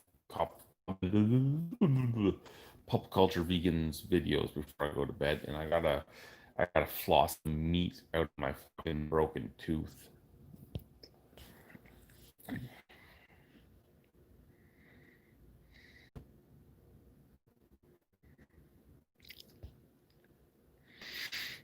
Private school, people got outdated beliefs. Glad it's getting better. It's getting better, and it's not getting better at the same time. A lot of people don't realize just how bad it is. When we were at our cultural sensitivity training, one of the guys that was sent up to this exact town with us, who ended up going somewhere else, um, because he didn't like it here. He used to go on about how, I didn't feel bad. You know what? You're right. You shouldn't, and you should at the same time. You feel bad white people in history have done things they've done. You shouldn't feel bad per se about being white because you haven't done anything unless you have done something. But I mean, I don't know if he was trying to get us all doing his side or what, but we were doing our cultural sensitivity and he was angry about it. I'm like, look, regardless of what you want to believe, the European people that took over this country did this, and this. It is what it is. We can't change it. So we shouldn't feel bad about it, but at the same time, we should acknowledge it and accept it and try to understand it as much as we can. And I mean, we can't understand it as much as the locals of the area you're in might want to because you didn't live it. But as a person who is the maybe one in 30 of the 1,800 plus people here that is not Inuit, I kind of feel it at the same time. I don't understand it, and I understand it at the same time, which is the weirdest fucking feeling in the world. It's the weirdest feeling in the world to not understand racism and to be the epitome and example of racism at the same time. It's the weirdest shit ever. It really, really is.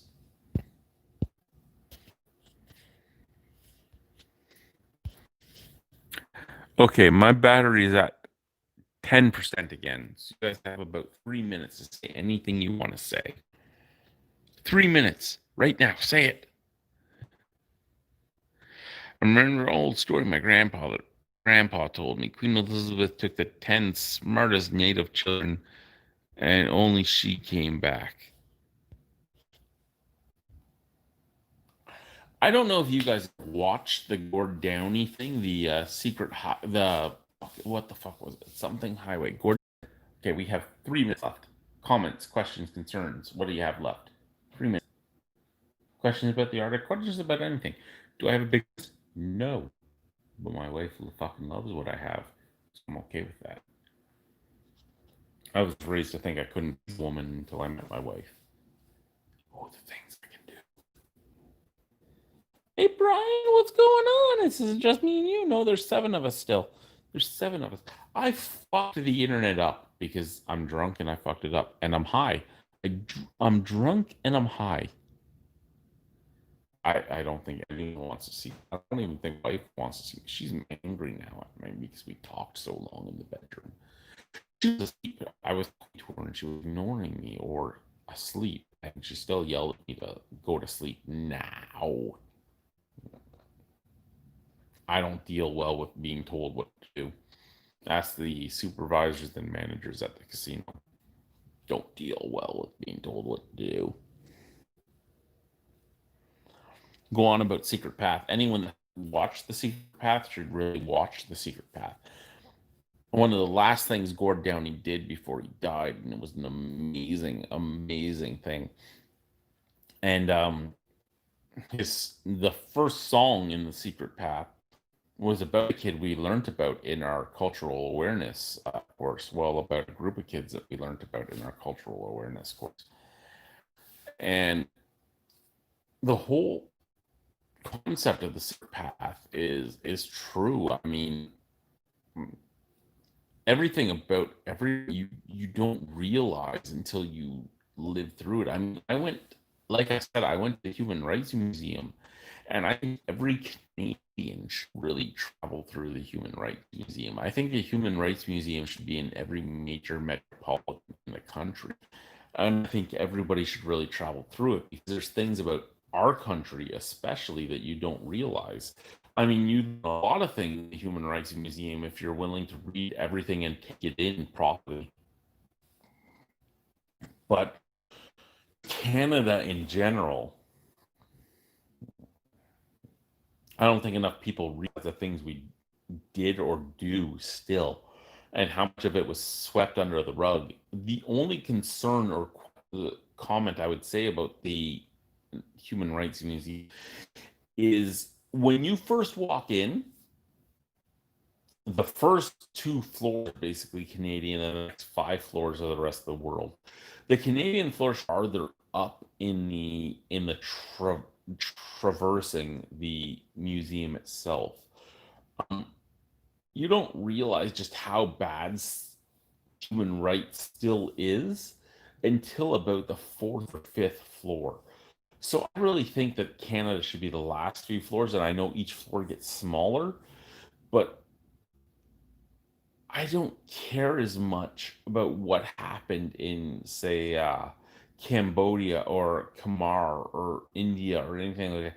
I should learn about that stuff, but that shouldn't be what I care about as much as what I care about that happened here, that we're doing still here. That should be more important, and that's why that, in my opinion, that should be a bigger fucking segment or a deeper segment.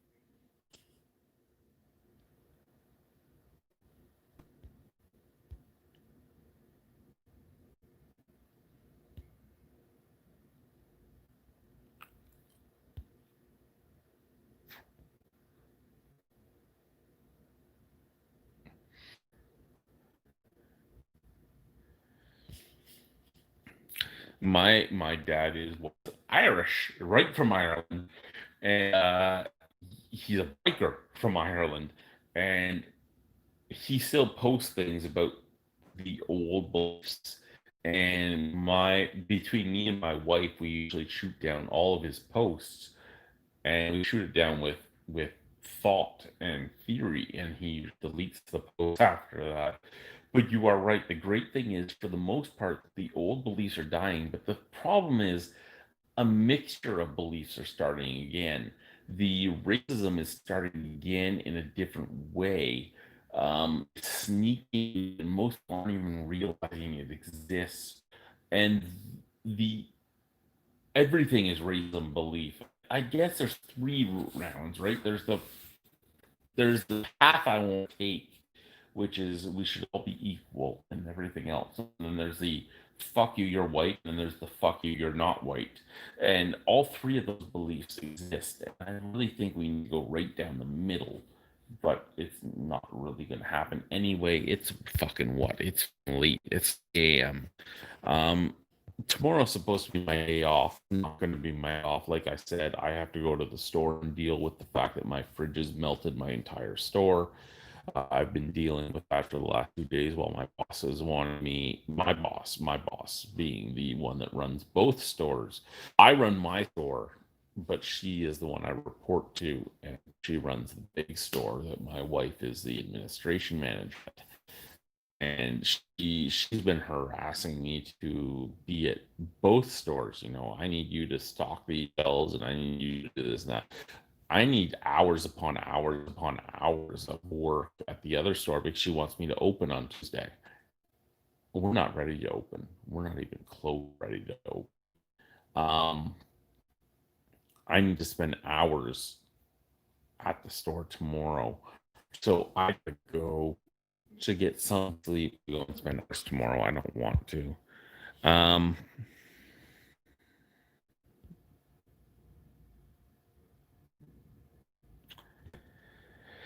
that's like telling the Jews to get over the Holocaust that affects generations. Not very drunk, but the same. I'm glad to spend some time, and I understand exactly what you're saying.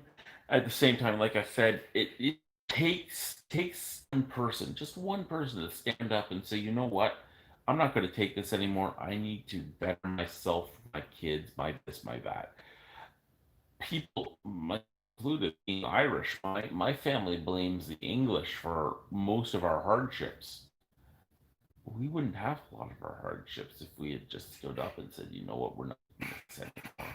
We're going to deal with this shit. But we didn't because we're Irish and we're fucking stupid. Um, the natives, be it pure indigenous First Nations or be it Inuit, because First Nations and Inuit are considered as two different things, even if they're not. Um, need to stand up and say, you know what, we've been abused, this has happened, that's happened. We need to deal with this. We need to figure out a way to make our kids better, to make ourselves better. But it seems to be that nobody wants, they just want to pass the buck. I shouldn't say nobody. There are some people that do, and there are people that you here that are making a better life for themselves. My second in command, I didn't have a second in command, and I've been saying forever I wanted a local to be my second in command. I just had a guy promoted who is a local, and he's in the store today with me for like 3 hours going through things that needed to be thrown out. And he's like, this is bad, this is bad. And I'm glad you're learning about things. And then I was showing him how we have to throw things out to see a guy that wants to better himself. And I hope he does better himself. But it is, if you have no choice. Anyway, I'm going to bed. Good night. Love y'all. Been 4 hours. I'm leaving.